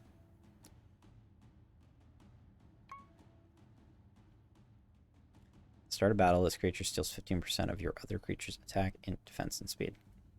What? That's not great, to be honest. Like, there are a lot of traits that seem way better than that, like universally. I'm honestly not sure that I care to spend this many resources, but I'm pretty tempted on this Thirst for Power one here. Like, I think I'm gonna pick that up. Oh god, it hurts.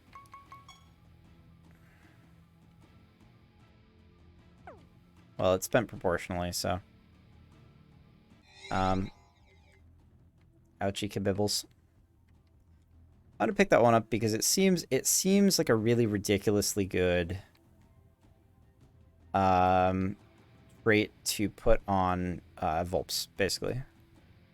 Socket an artifacts trait slot with this item to gain this trait. Creature's Scourge spells also afflict the creature with a debuff that is based on the type of Scourge spell that is cast. This trait does not stack. Okay. More potent. I wonder how more potent works. It's probably just a percentage that shows up on the thing. Potency based on attacks. Ooh. I love those. Those are going to become like bread and butter, I'm sure, for like messing with stuff. Target gains rebirth. This item is automatically consumed. You pick it up. Yeah, target gains rebirth. It's like you could do that to all your creatures if you get put plus targets on it or whatever and recasts. Okay. I think I'm finally starting to run out of steam. It is 10:40. Probably want to get to bed before midnight, so we are going to try to rush down as many realms as I can before I go to bed. So I'm probably about to play sloppily. Get ready. Not that there's a whole lot of like turn-by-turn tactical stuff that I really need to focus on at the moment. Teleport back to Siralim. Probably gonna miss some stuff there. This should be the boss? This is the boss. Guy you need to take out. Go get him. Okay. Let's see.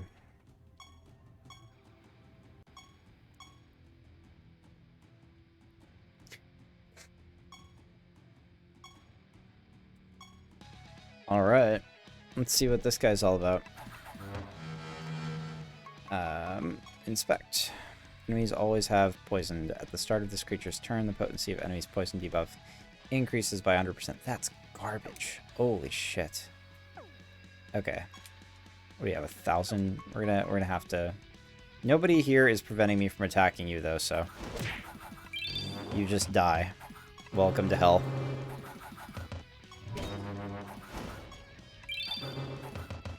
Yeah, that's not additive either. Oh, that's gross. Poison builds seem really fucking strong, to be honest. More of a specific HP stacking build that I won't explain. Well, I can kind of, again, I can kind of envision the shape of these things. We'll have plenty of time to discuss it, though. I'm not gonna, like, I'm not gonna hit the post-end game and just drop this game. I'll probably mess around for quite a while, so you'll have plenty of time to banter with me about, like, post-end game theory crafting if you stick around. Caster kills its allies. All of its allies?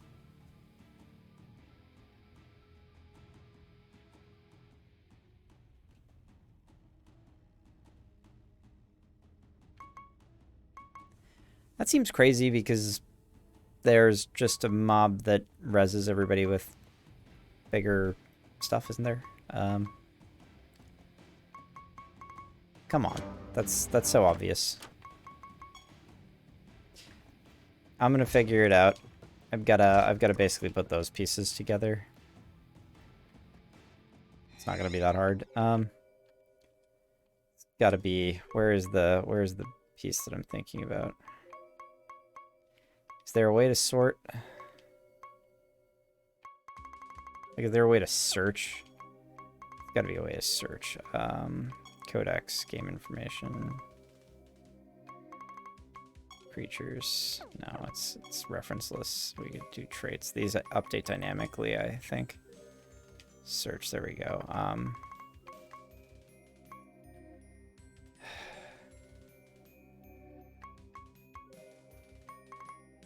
Is it revive? Is that the keyword, or is it resurrect?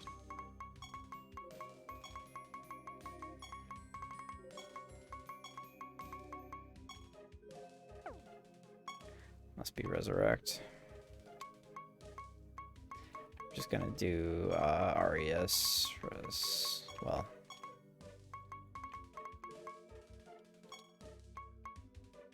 There we go. Once you're ready to try out other specs, I'd like to say they can also be quite crazy. If you are fun to make Power Ranger builds with, yes, that's indeed a thing. Power Ranger, nice. I really hope there aren't actual Power Ranger mobs, but I get what you're talking about.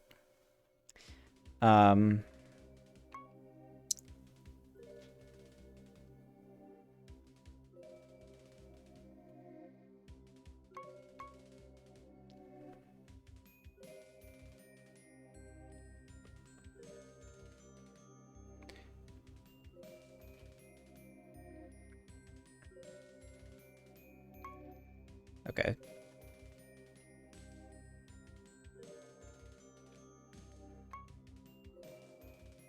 So this is the Dusk Ocean. So we want to kill everybody and have them come back automatically. So the question is, how do we get everybody to come back automatically? We want...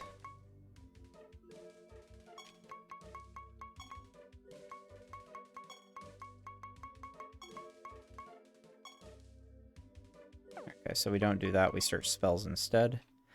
Most builds are either no class focus or all in one class, but do a Power Ranger. But the Power Ranger makes the enemy taste the rainbow. I see. So it's like the royal thing where you pick and choose from every specialization or whatever. Let me see. We're gonna do... is this revive? Is this what... No, it's res. It's always res. Resurrect is the keyword here.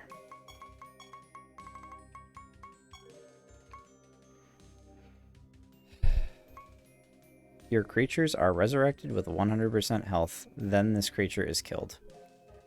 Okay. Here's how we do this.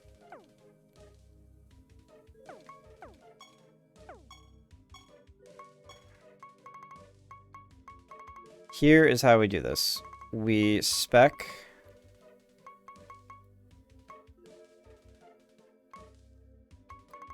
We spec max Thrive on Death. And then we spec Forbidden Magic, and we give that spell to our Animatus creatures.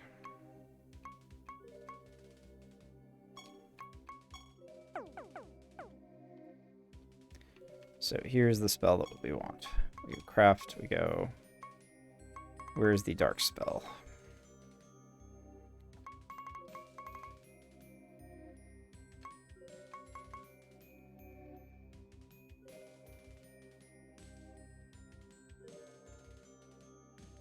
So you do caster kills its allies.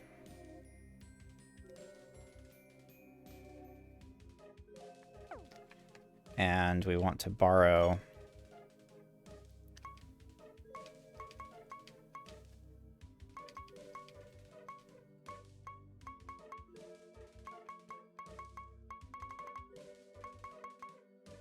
the Terror White. So we borrow the Terror White's trait.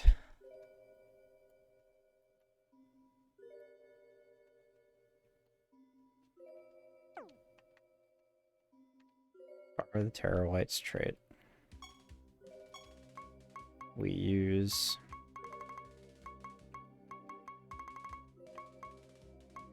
Slaughter. We need Slaughter. We need Desperate Sacrifice.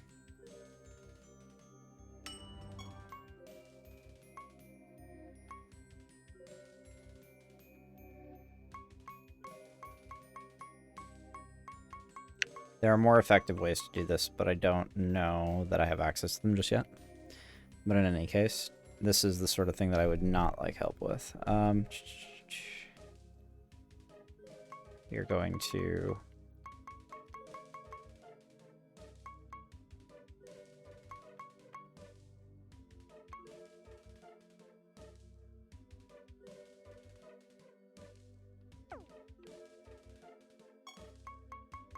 At some point, I'm probably going to get my Animatus one-shot by trying to do this, though. But what I would like is... I would like a way to get, like... Let's see.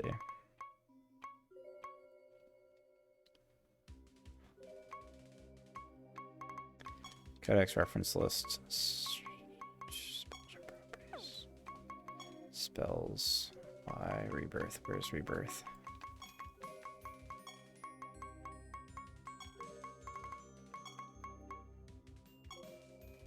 Target gains Rebirth. So the question is...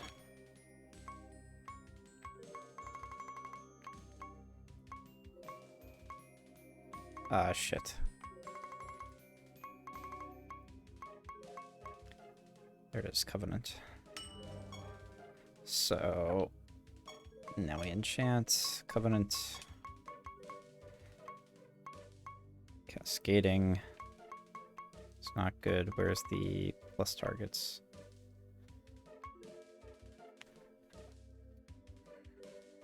Cast on extra target right there. So enchant to upgrade Covenant. We have 2 properties here, so we get craft.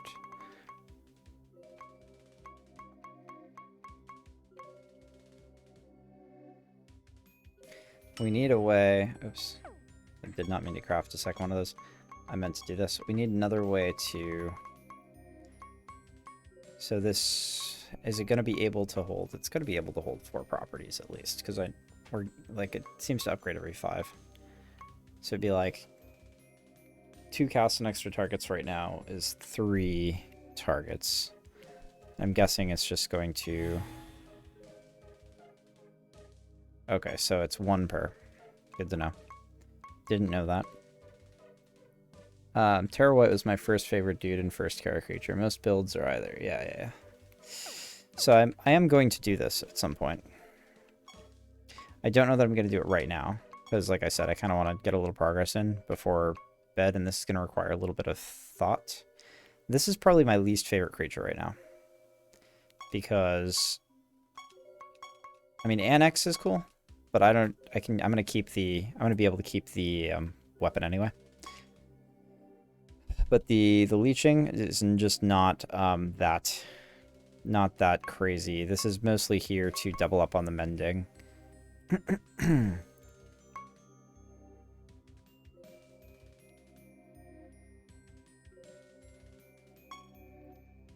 And this Direwolves end speed thing is actually really not that strong, basically.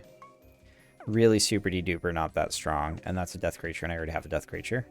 So I'm gonna, while I'm thinking about this, I'm gonna go ultimate nether orb could be nice. Final nether orb. Final nether orb? Even-handed goddess.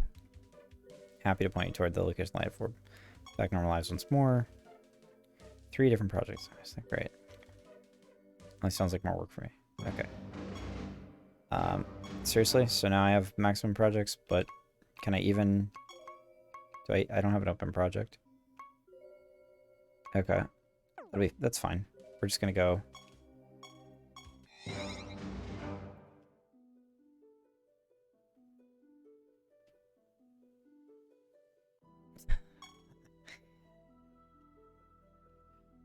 what brings you here on this beautiful day? Fine to give it up willingly. Really, that was easy. First, you must overcome my trial, or not. Pure of heart.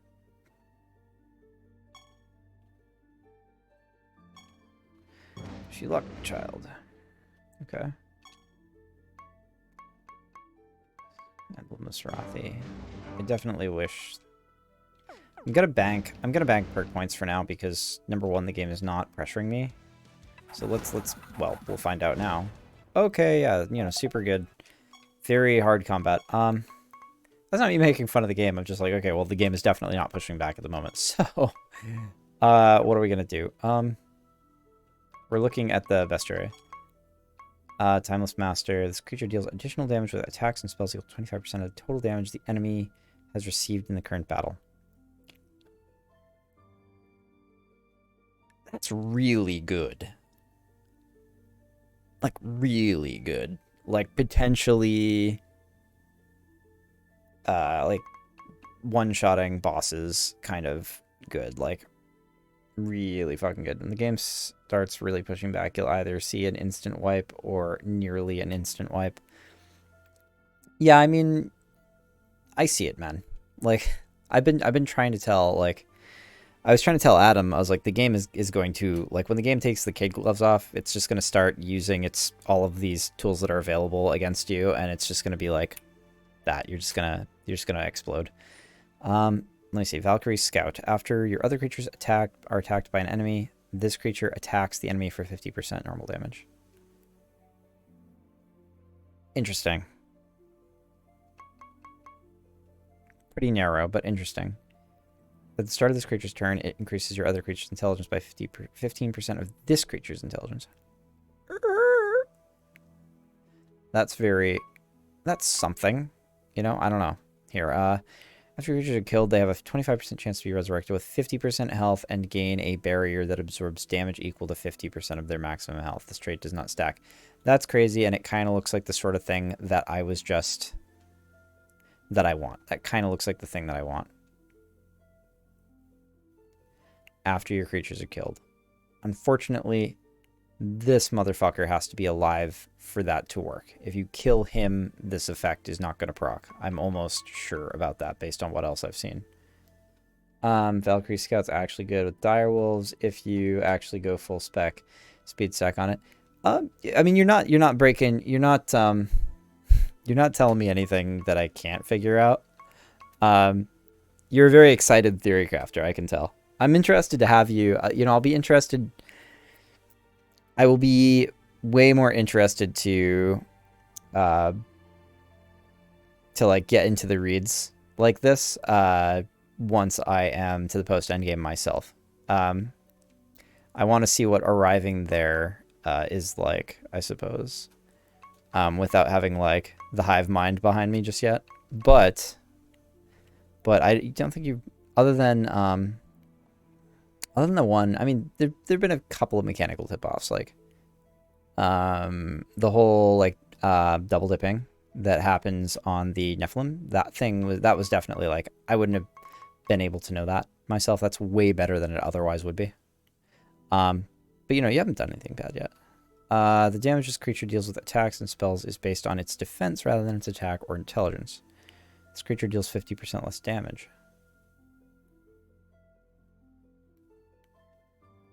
Okay. Everything. Defense.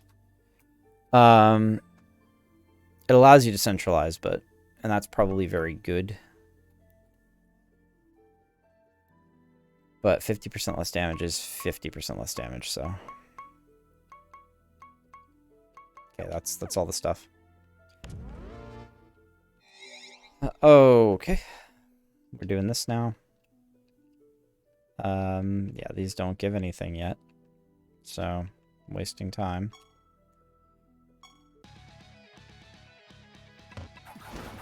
You're gonna die instantly again? Not quite? Okay. This is the thing from before. At the start of this creature's turn, your other creatures gain attack and defense and speed equal to 5% of this creature's respective stats. After your creatures are killed, they have a 25% chance to be resurrected. Yeah. I saw that one. This one, your creatures take 90% less damage from all things. Lots of debuffs. Unfortunately. Oh. Yeah, you gotta kill the rebirth guy.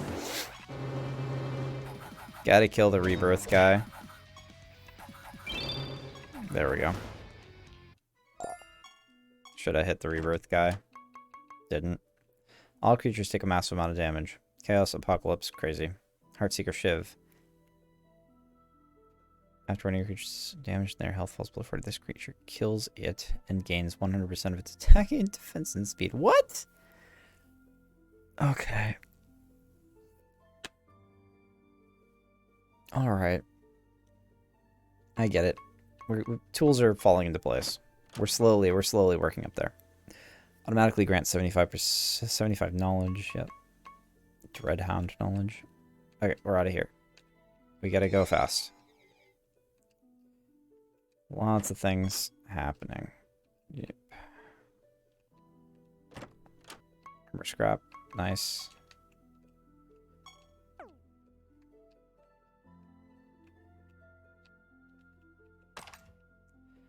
Set immunity. At the very least, some of these tile sets are not as bad as the initial tile set was. I feel like are they... How long has this game been released? Is this game still, like, getting active updates, right? Like, I don't know. After this creature is attacked, it reduces the enemy's attack by 50%. I mean, that kind of sucks.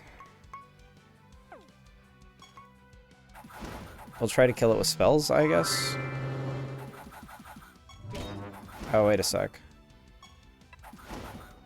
I wasn't entirely sure what that one guy did. That's okay. I'm just gonna play a little recklessly for the moment.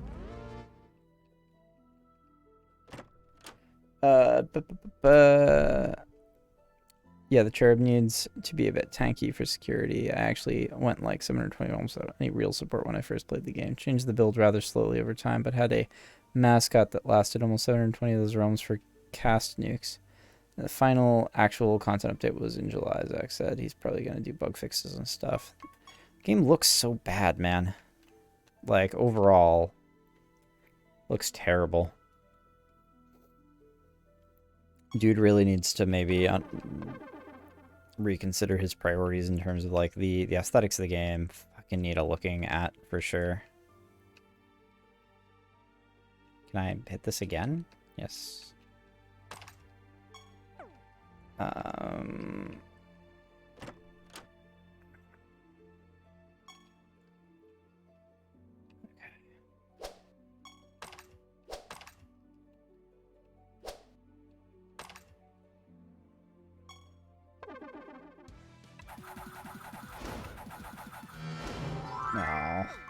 Well, let's inspect him while we're here. 50% damage in place to your other creatures from attacks and spells. This trait does not stack, but not in direct damage.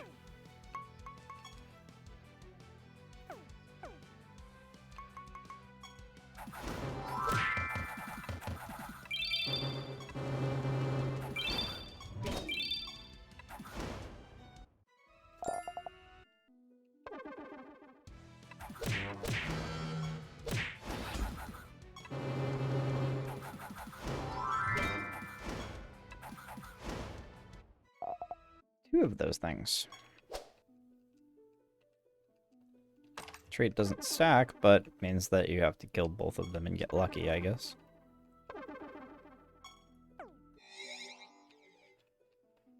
Okay.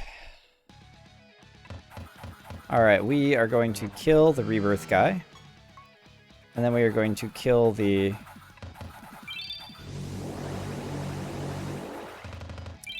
We are going to kill the big int man. There we go. There we go.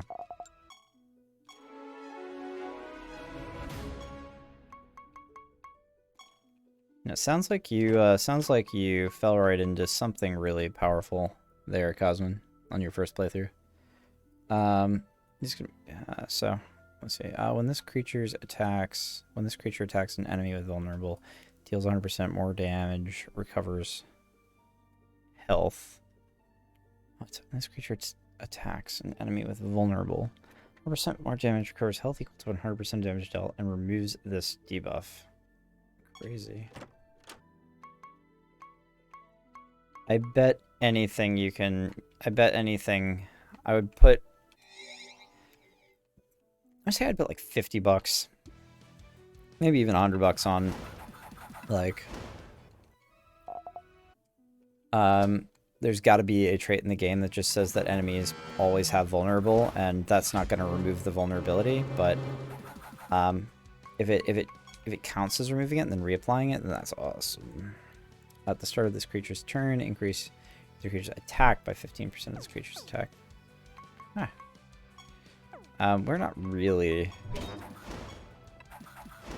trying to build attack, though, so...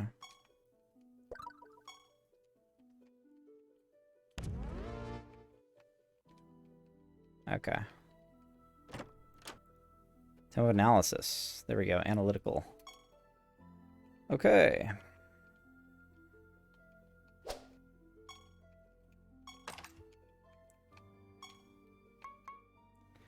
Medium point gold. Huh. Okay.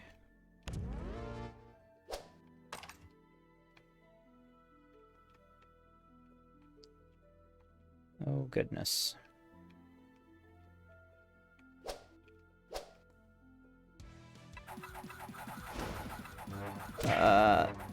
I was just an occultist. No, it was just an occultist I really liked. Viper occultist, and I kept building up proactive effects.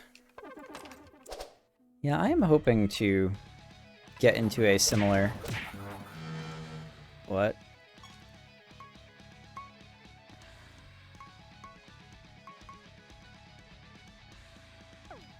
I'm battling a mirror image of my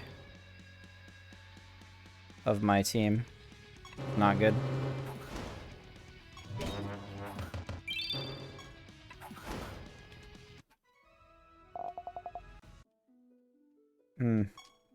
That was scary.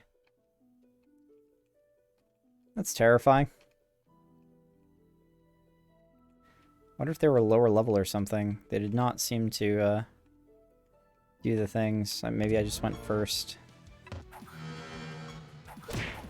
Something from a race called the Nyx, which I won't explain. That's fine. They don't have your perks. Yeah, that would make sense. I wonder, do you have to deal... it's probably something I shouldn't say. Don't spoil me, but the curiosity was, I'm wondering if I'm going to have to deal with stuff that's... if I'm going to have to deal with stuff that involves enemies eventually getting perks, like... Do the gods have a perks list that, you know, gets bumped up with, like, realm instability or some shit? Or is realm instability basically... I don't know yet, but we're going to have to see. Okay. We're just going to go right out. Is this the boss? This is not the boss. Oops, I did not even read what she said. Should have. There we go. Now the rest should fall into place. Where would I like to end this? Like, if I can beat this realm boss, I would like to beat the realm boss and make it to realm 30, and then the next time I log in, I can double back, get all the different new types of mobs, and then like do a theory crafting session for pushing artifact trait slot. Start of this creature's turn, attacks the closest enemy below it on the timeline. Huh. That's pretty interesting. That's crazy with like the Banshee trait that just bumps you up to the top of the timeline after each creature's turn. Uh-oh, I should probably kill the guy that uh-oh.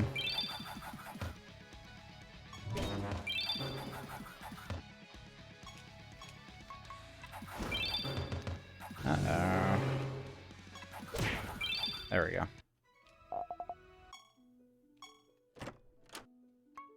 That seems crazy with the Banshee that says, you know, you go to the top of the timeline after each turn.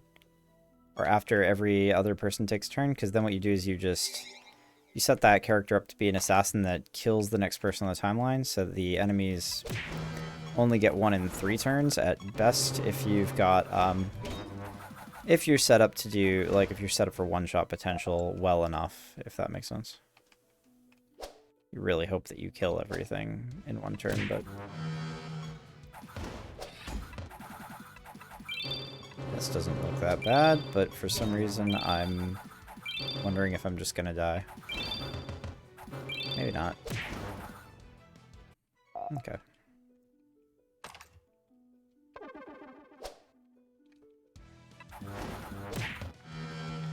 Sometimes it just be like that.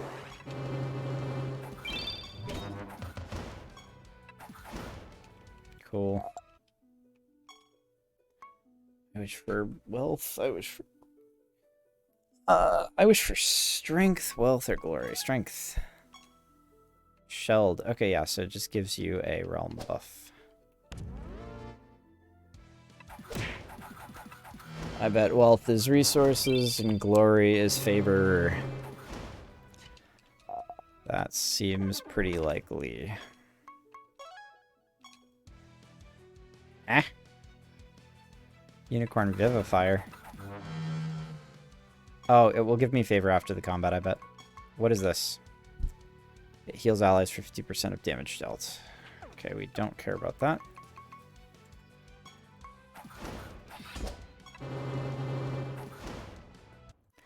Combat is glorious enough. 50 favor. There we go.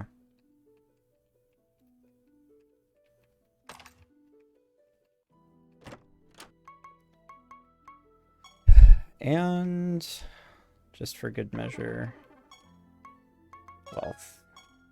Yep. What if it gives you the one you're lowest on?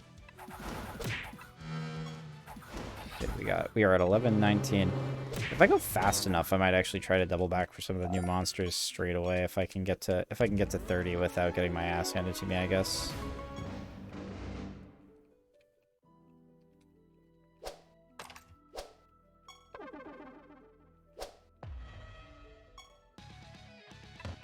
Oh, yeah.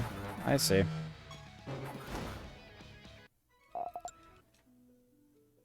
Those mirrors are actually really fucking easy when you are an animator, because without the perks, your animatus does, like, their spells are also random. Oh, that's nice.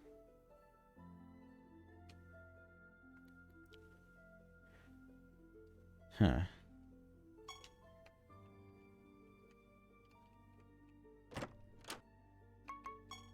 Life Crippler, got it. Crippler stuff is probably eventually going to be somewhat meaningful.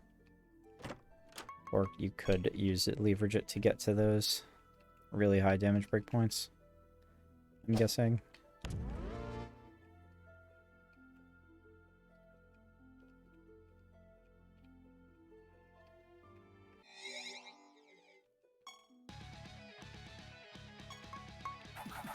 Okay, let's hope that they don't all res. Oh, there's some barriers.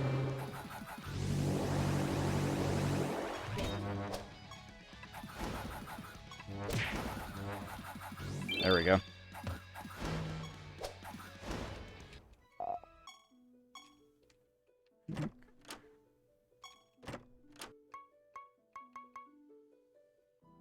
Sinister presence. It's the Eye of Sauron.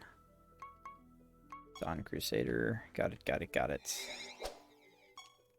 We're just playing a bit sloppily at the moment, so that... Oh, there we go. Cast an extra target. But now that I know that those only stack once, it's not as exciting. We could probably figure out other ways to make that cool stuff happen, for sure. Trying to figure out why some stuff doesn't destruct at the moment. Or maybe I just... Maybe it's the way I'm moving around it. Sometimes the auto-destruct doesn't work. Creature deals more damage with attacks. Yeah, good. Very excellent. Yeah, see, that time it worked. So I feel like it's just the way I'm moving. It must be the way I'm moving.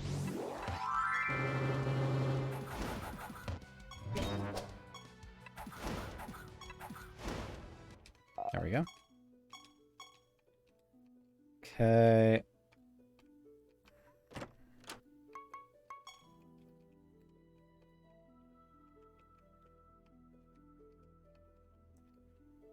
Alright. How badly did I botch the clear on this? Not badly. Nice. Oh, there's just that one down there. Maybe I can just... No chest. Would be, wouldn't it? When projects to turn in. Excellent. Project, start a new project. Maximum projects. Duh. Character projects. Yeah, we don't have that just yet. Just need a little more arcane dust. We are going to go ahead and upgrade.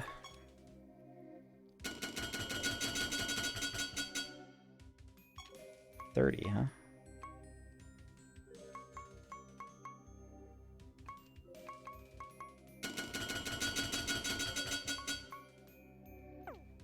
Let's see. Socket. Wait a second. Okay. Socket. Trick slot.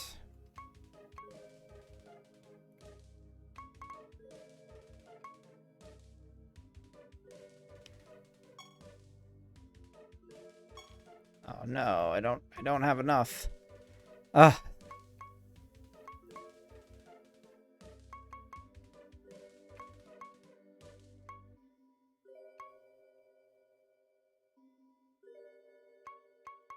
Frozen on damage seems really good.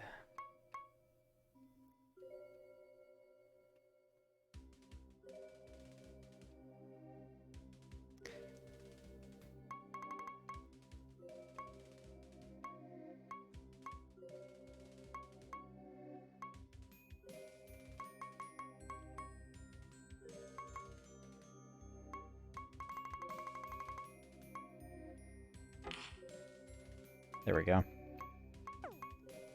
That thing should be hitting pretty fucking hard.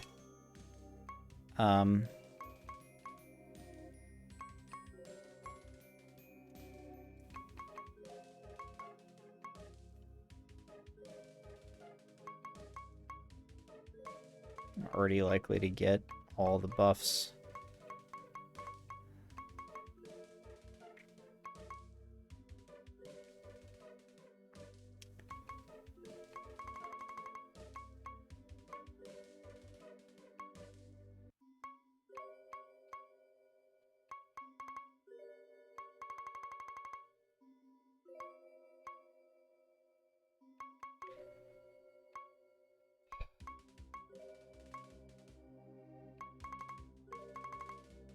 I think we're just gonna go with attack damage here. Honestly.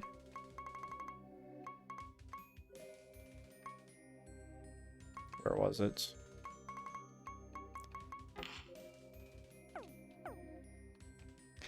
I can replace that with something much more polarizing and important later on if I need to.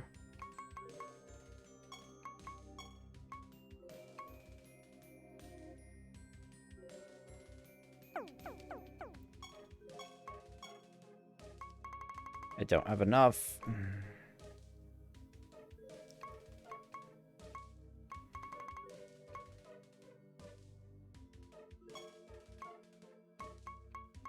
Okay, time to go. Time to get killed by this boss, almost certainly.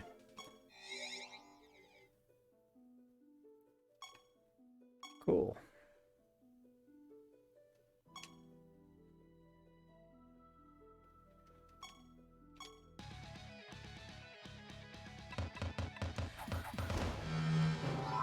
Alright, what in the fuck is happening? At the start of battle, at the start of your creature's turns, they gain a barrier that absorbs damage equal to 100% of their maximum health.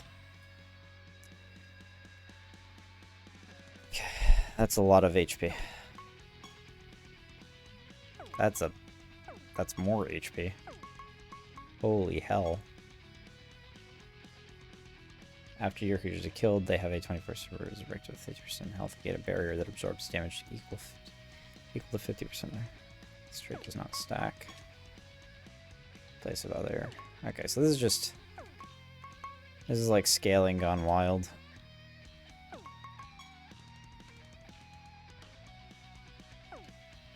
Okay. So we are going to try to get rid of this guy anyway. Yeah, that's the feel, brother. I hope to put some freeze.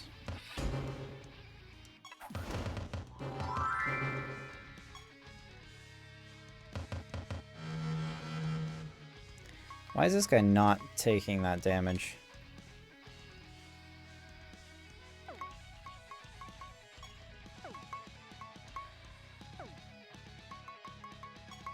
I could attack this and potentially have it die, depending.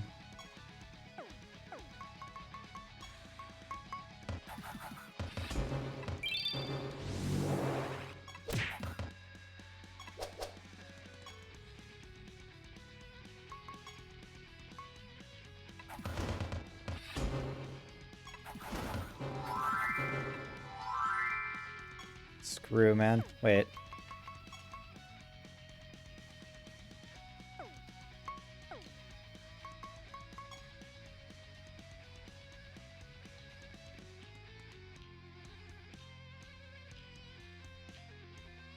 Great conjunction.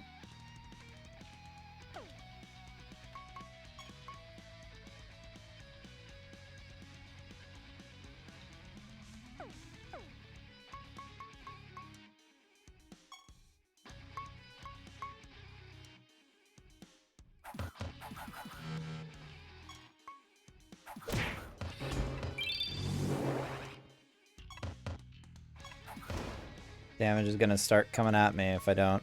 Crystal Shield here. Okay, so Crystal Shield is actually not good. I was hoping it would be way better than that.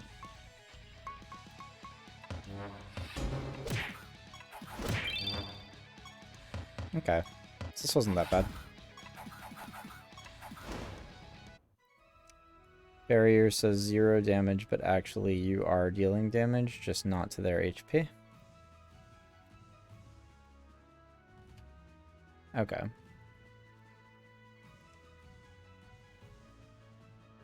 Gotcha. I just didn't see that guy's... There was at one point at the fight where I just did not see that guy's barrier drop when I attacked something else. And I was curious about that. I wondered if, like, something went wrong. I probably should have just checked the combat log. Always a good idea. There's the life orb.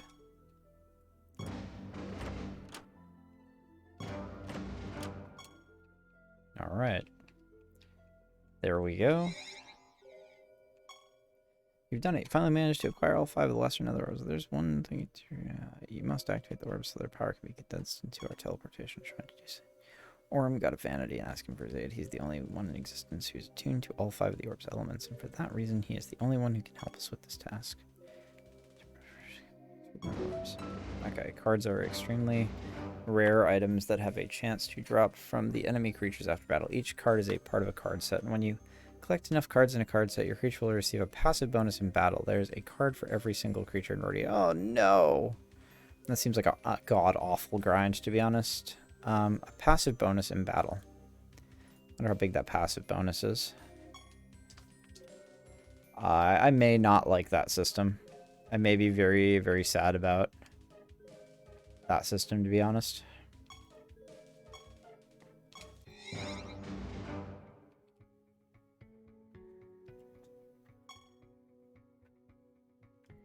Could be 5 lister. Creatures are holding it in plain view, you find. Wow, yeah. Is that not true? I looked away. What about passive bonuses? Oh, the cards. Collecting the extremely rare cards to get passive bonuses. I hope they're not too polarizing, because that sounds like a really dreary grind for what amounts to effectively you should have probably had this to begin with. That's not a trade-off. That's not a cost-benefit analysis. That's just do this thing over great lengths of time, be rewarded. I am not that kind of player. I am not here to grind. Please respect my time. Like, I'm not averse to something where it's like, okay, you gotta invest some time in order to get some return. But that's just a non-choice. Oh yeah, cards can be really nuts, but I don't recommend acting like they even exist. Yeah, that's a huge bummer, honestly. That's a terrible design decision in my submission. Not great. Eradication. Your creatures have an independent 25% chance to deal critical damage with attacks for each debuff the enemy has. This trait does not stack. Now, if there were, like,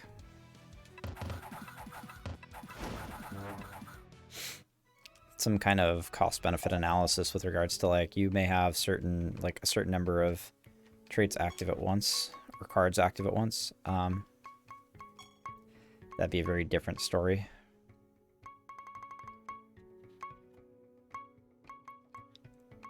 Okay, I've seen all these. What am I looking at? Where are the guys that I just fought, man?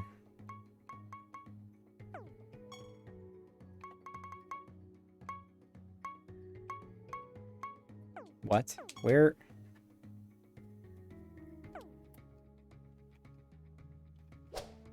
Where did they go?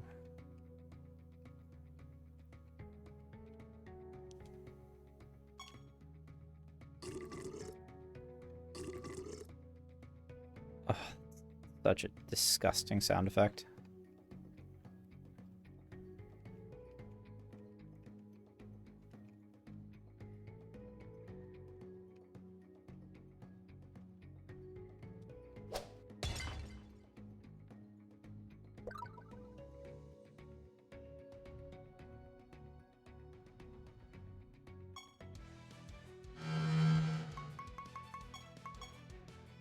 If this creature is attacked, it seals one of the target spell gems and provokes.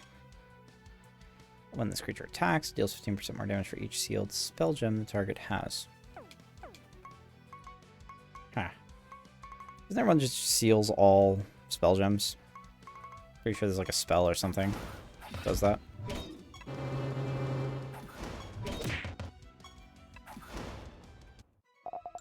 Those don't seem particularly powerful to me because casters are not going to be attacking as regularly, I guess. Target is resurrected with a small amount of health. This item is automatically... Yeah, okay.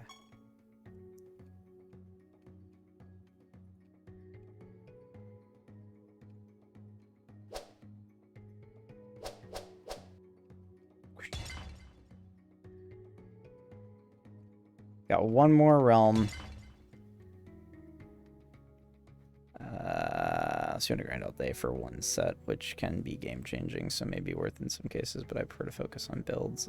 Like, the Ifrit set has basically another trait that's just always active for your team. It could be helpful.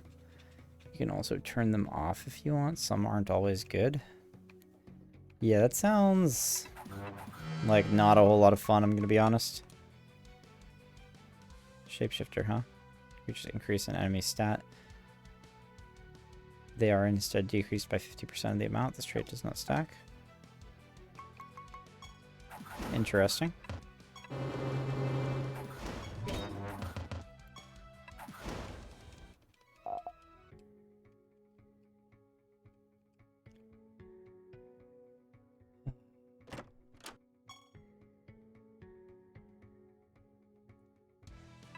What in the fuck are these? I'm never gonna know, huh? After an enemy dodges an attack, this creature deals damage to all enemies equal to 35% of its intelligence. Yeah, that's pretty good.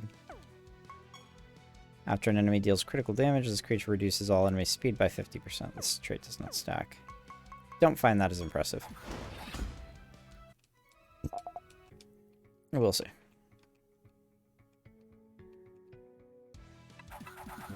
Do I get to inspect that guy this time? I do. Diamond Attunement. All spells are 50% more potent. This trait does not stack. Yeah, that seems wacky. Yeah, see the caster builds, man. I mean, granted, you build the caster lineup, and then you meet like a team that just silences you turn 0 and fucking blows you up based on the number of spell gems you have allocated or your intelligence or something, and I'm sure that there's counters to almost everything.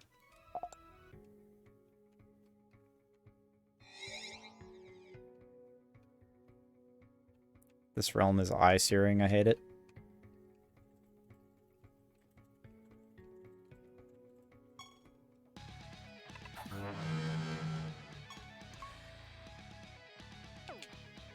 Wait, that's a different one. All creatures deal 50% more damage. This trait does not stack. Combats end faster. Stop resurrecting. That's just... Don't do that.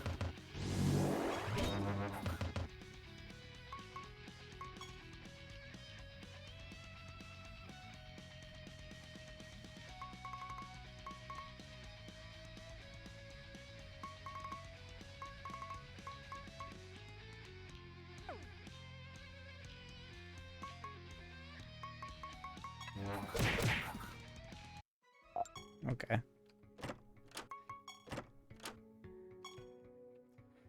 Alright.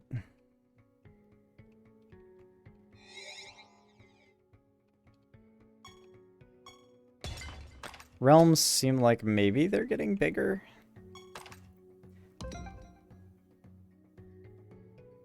Angry looking creatures. Right. Why rabbits? So a hoof, like wasn't it like a horseshoe? I summoned some unicorns. Chance to cast. After this creature takes damage, just to cast one of its spells for each spell that has been cast by all creatures in the current battle. This trait can only be activated once per turn. Got it. Lucky rabbit foot? I mean, I suppose, but wasn't it like a hoof?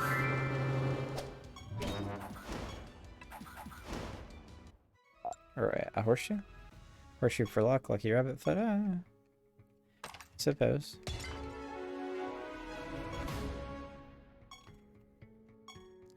Okay, look, I can get chests. No, I can't. I still have to do keys. Couldn't see any of that.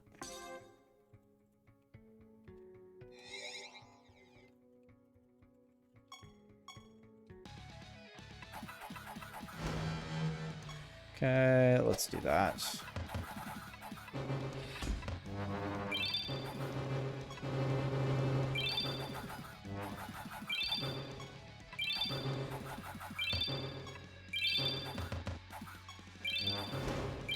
There we go.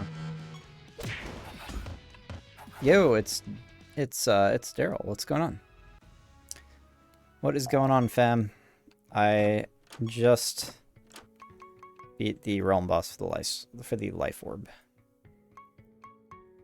Some zombie. Cool, a stack of zombie. Have to see what's happening with that. I am just about to get to, hopefully, I get to Realm 30 with no problems here. And then that is about where I'm going to call the stream for the night, because we're at 11:40, and I think that I'll be able to make it to Realm 30. This is enough gem dust to enchant every time. What luck as you start gathering. It transforms into a bunch of turtles. Oh, yeah. Yep, I see.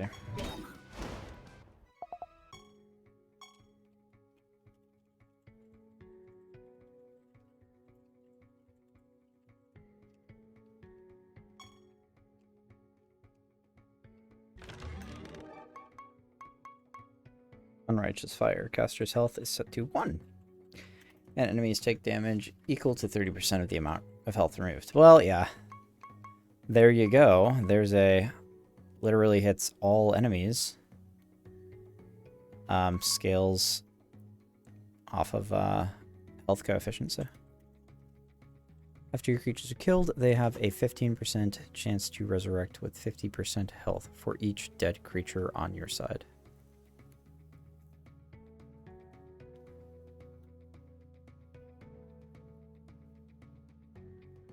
Okay. Target's afflicted with snared and poison. Got it. Cool. Nice. I just got done helping out someone that's trialing for raid team soon, teaching them the fights for this tier. You're basically caught up with me, minus the you just revealed new monsters version grind post 30. Okay, so you what you're saying is you got to 30 and then doubled back and saw a bunch of monsters? No? Yeah. What does this guy do? After your creatures cast a spell, they have a 7% chance to gain a random buff for each spell that has been cast. I think I looked at this already. By all creatures in the current battle. That's a really high chance. If it goes to 200, do I get 2 buffs? That's the operative question. Savagery, nice.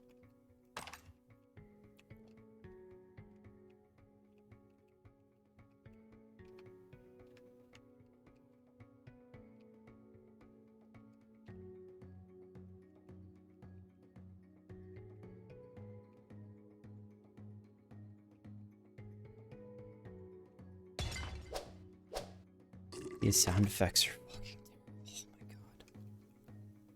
Oh my god. Like somebody slurping through a straw for no reason. Other than to agitate listeners, I suppose. Hey, there we go. Hey, that's it, right? That's it. Please tell me that's it. It does look like these realms are getting very slightly bigger over time. Maybe bigger on average. I don't really know for sure, but I feel it. What project's turning? Enchanter. Start on my blacksmith. It's kind of trickling these out at exactly the rate that I'm finishing them, which is kind of nice.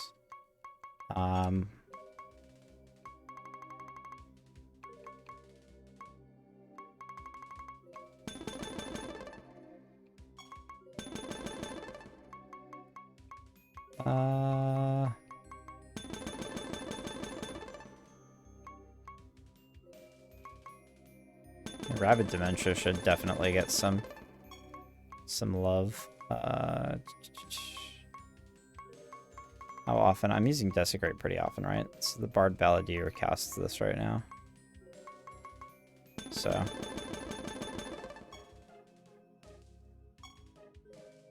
Don't have Crystal? Oh, never mind.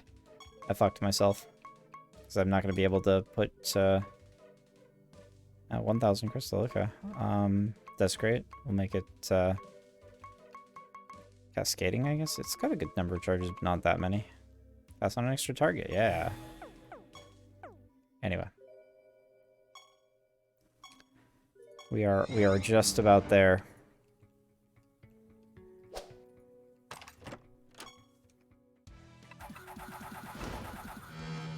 Come on, guys, let's do it.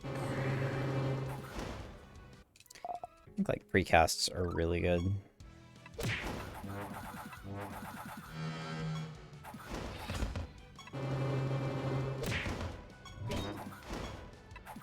Like start of combat casts are just nutty.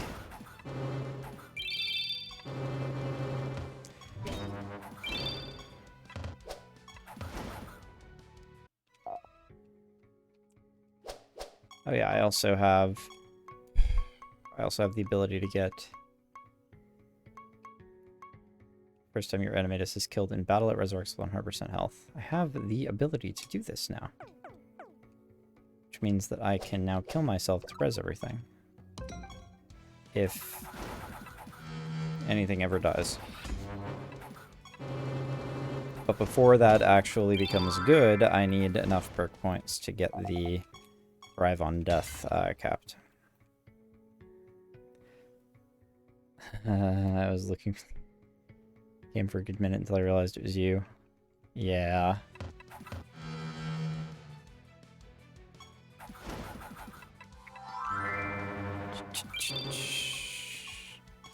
Oh no. This guy is silenced.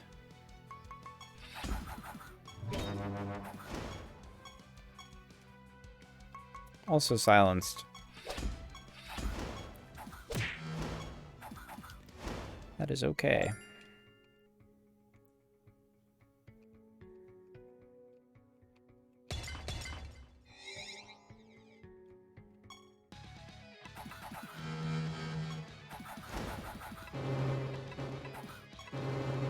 Wow, that guy took a lot of damage.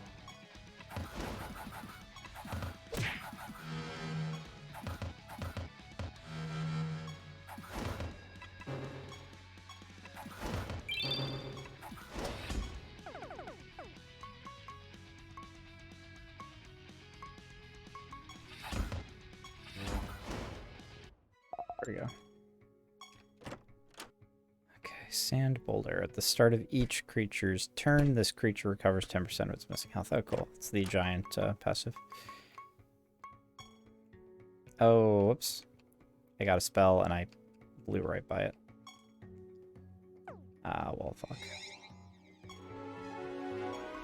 It's pretty easy to miss stuff in this. Spell Blast. Target takes a small amount of damage. The amount of damage is increased by 10% for each charge this spell gem has.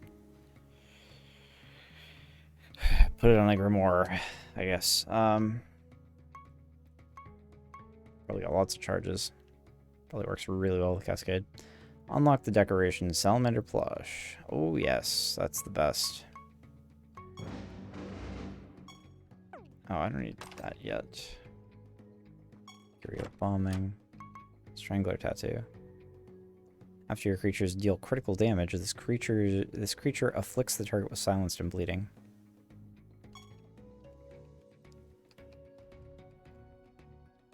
That's the creature that you dealt damage to, or is it all creatures? I did not quite check thoroughly enough.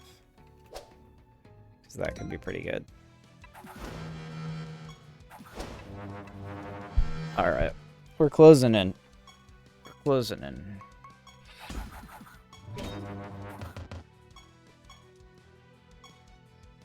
Yeah.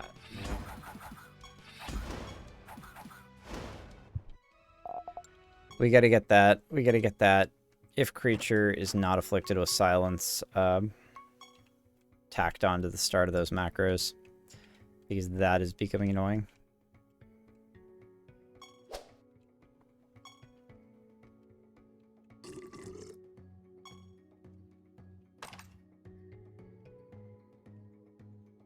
Like, if this creature is afflicted with silence, do a different thing.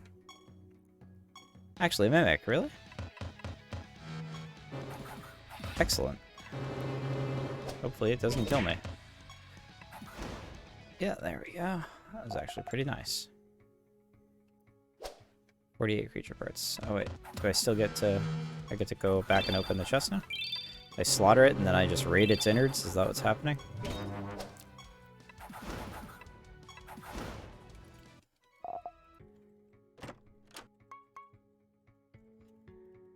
Auction plush.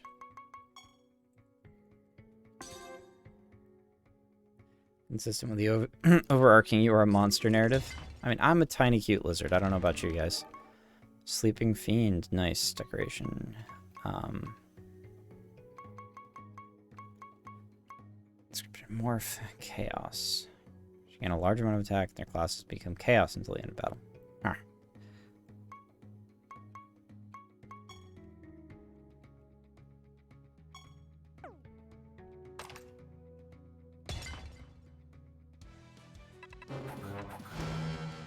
Oh, wait a second. Ah. There we go. There's your blight.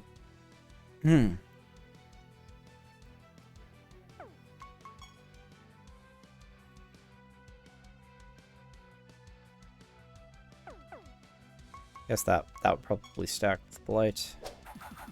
Maybe it's not polite about the way that it stacks since it says instead. They might both say instead. Which may just be a toggle. That may just be a Boolean check, so.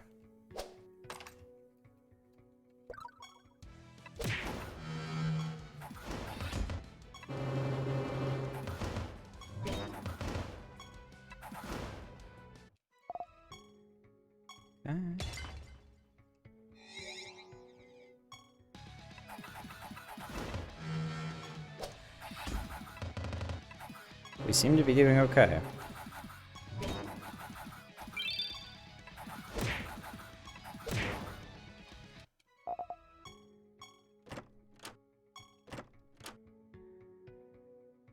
Amalgam Gardens tile flare, that's pretty cool. I like that. Oh no, I saw a healing spell. Again, I missed the spell. Okay, none of these matter right now. Those matter. That's nice.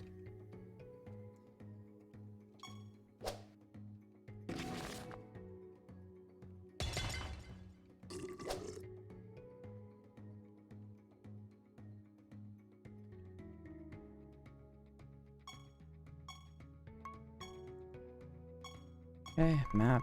I'm pretty sure I'm done. That's all the checking I have time to do right now.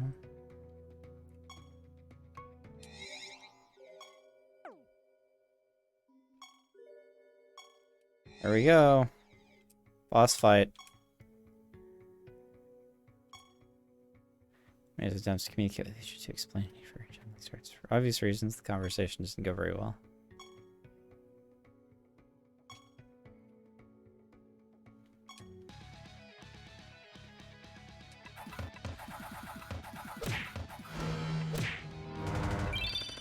I wish I knew what was going on. Your creature's spell gems with the cascading property now consume 3 charges when cast and are 50% more potent. This trait does not stack. That is potentially really awesome.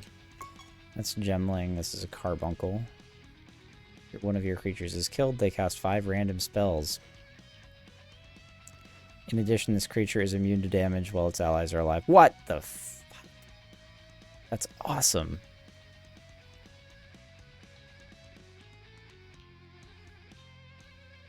What? That's crazy. Screw off. This creature's spell gems are 70% more potent when they have an odd number of charges and 70% less potent when they have an even number of charges. This trait does not stack. Your creatures share a copy of the first... Oh no. Creature spell gems with magnetic property act as if 3 more of those spell gems exist. What? Okay. Yeah, we're just gonna try to get rid of those guys. That's a good number of spells, huh?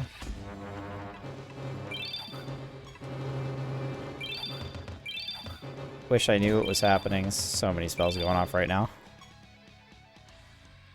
Definitely silenced, for sure. I'm everything is happening to me. Did my Animatus die and revive? Did that happen? Oh my god, he's got so many buffs and debuffs that he's got to toggle back and forth. Alright. I can't do anything with that yet, so...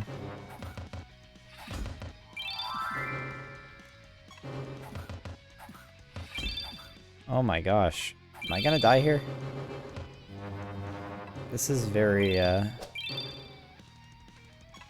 very interesting.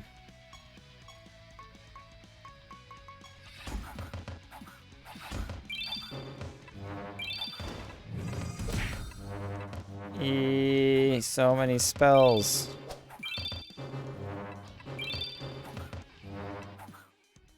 Oh my gosh. Alright, there we go. My Animatus. Now, inspect Animatus.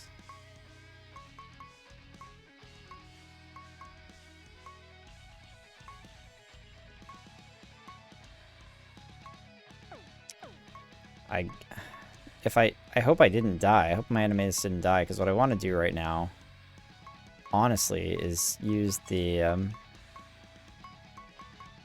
spell that wait, I can't. It doesn't have the spell. I thought it would have that that spell that kills everything, it, like reses everything and kills itself. I thought I gave it that.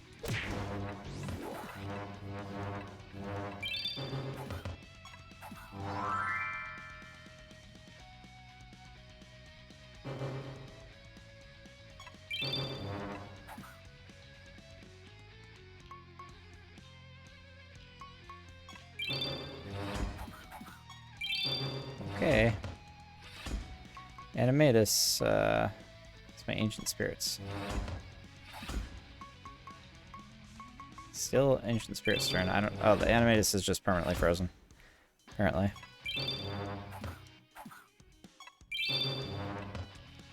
Things seem to be slowly turning in my favor.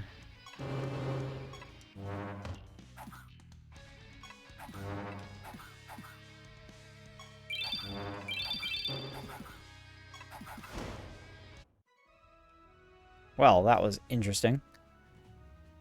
I feel like that battle would have been slightly easier if I had actually given my Animatus the gem that I had intended to give him. Majestic Vicha is no more, but such is the price of vainglory. As promised, I'll use the remnants of these gemlings to activate your lesser nether orbs. This guy's gonna stimulate my lesser nether orbs. Fascinating. Wake up the dormant power of the orbs. Use them well. You should return to Everett and prepare for what is likely to be your final battle. Slate of Grace. Any cool things here of Blighting seems good.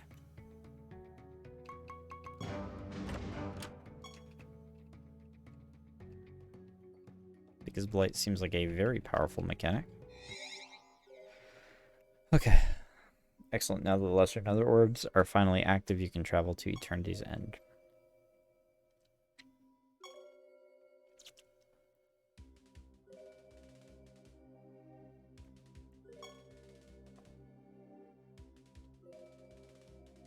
He will most certainly know what to do. Caliban's gonna be pissed, though. Oh, why? I don't want to deal with exposition anymore. What if I had gotten a bed cosmetic? At this point, would it change the dialogue? I doubt it. I'll handle the upgrade while you sleep. Oh, fuck off. I had one and it didn't.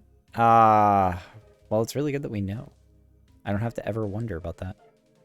Certain that willing to help you find the King of Next. Good luck. Your journey's almost at an end, and with it, you'll restore peace to all of Erudia. Okay. Suppose you're exhausted. Yeah. This Caliban was busy.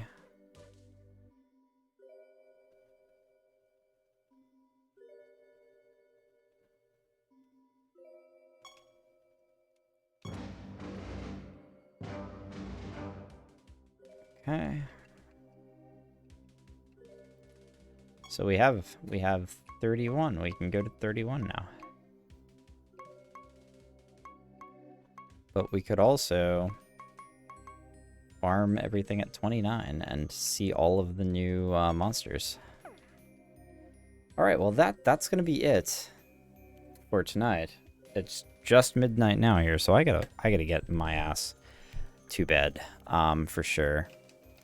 The next time that I jump on here, I'm probably going to do some theory crafting in the direction of like a more sustainable synergy to ground my team going forward. And that's probably going to look something like sacrificing the hell out of my entire team for my Animatus. It's basically going to be Team Animatus Chow. And hopefully we will find as many things as can benefit that strategy as possible. I've been noticing things all this while I've been going on. But we'll see, because the team that I've put together so far has served me relatively well. Although things have gotten frisky from time to time. Thanks, dude. I am looking forward to the theory crafting session at some point in the future.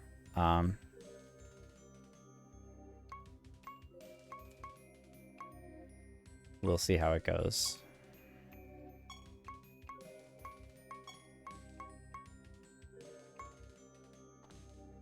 Maybe my guy needs a spike. Maybe that's what's real. See, unicorn.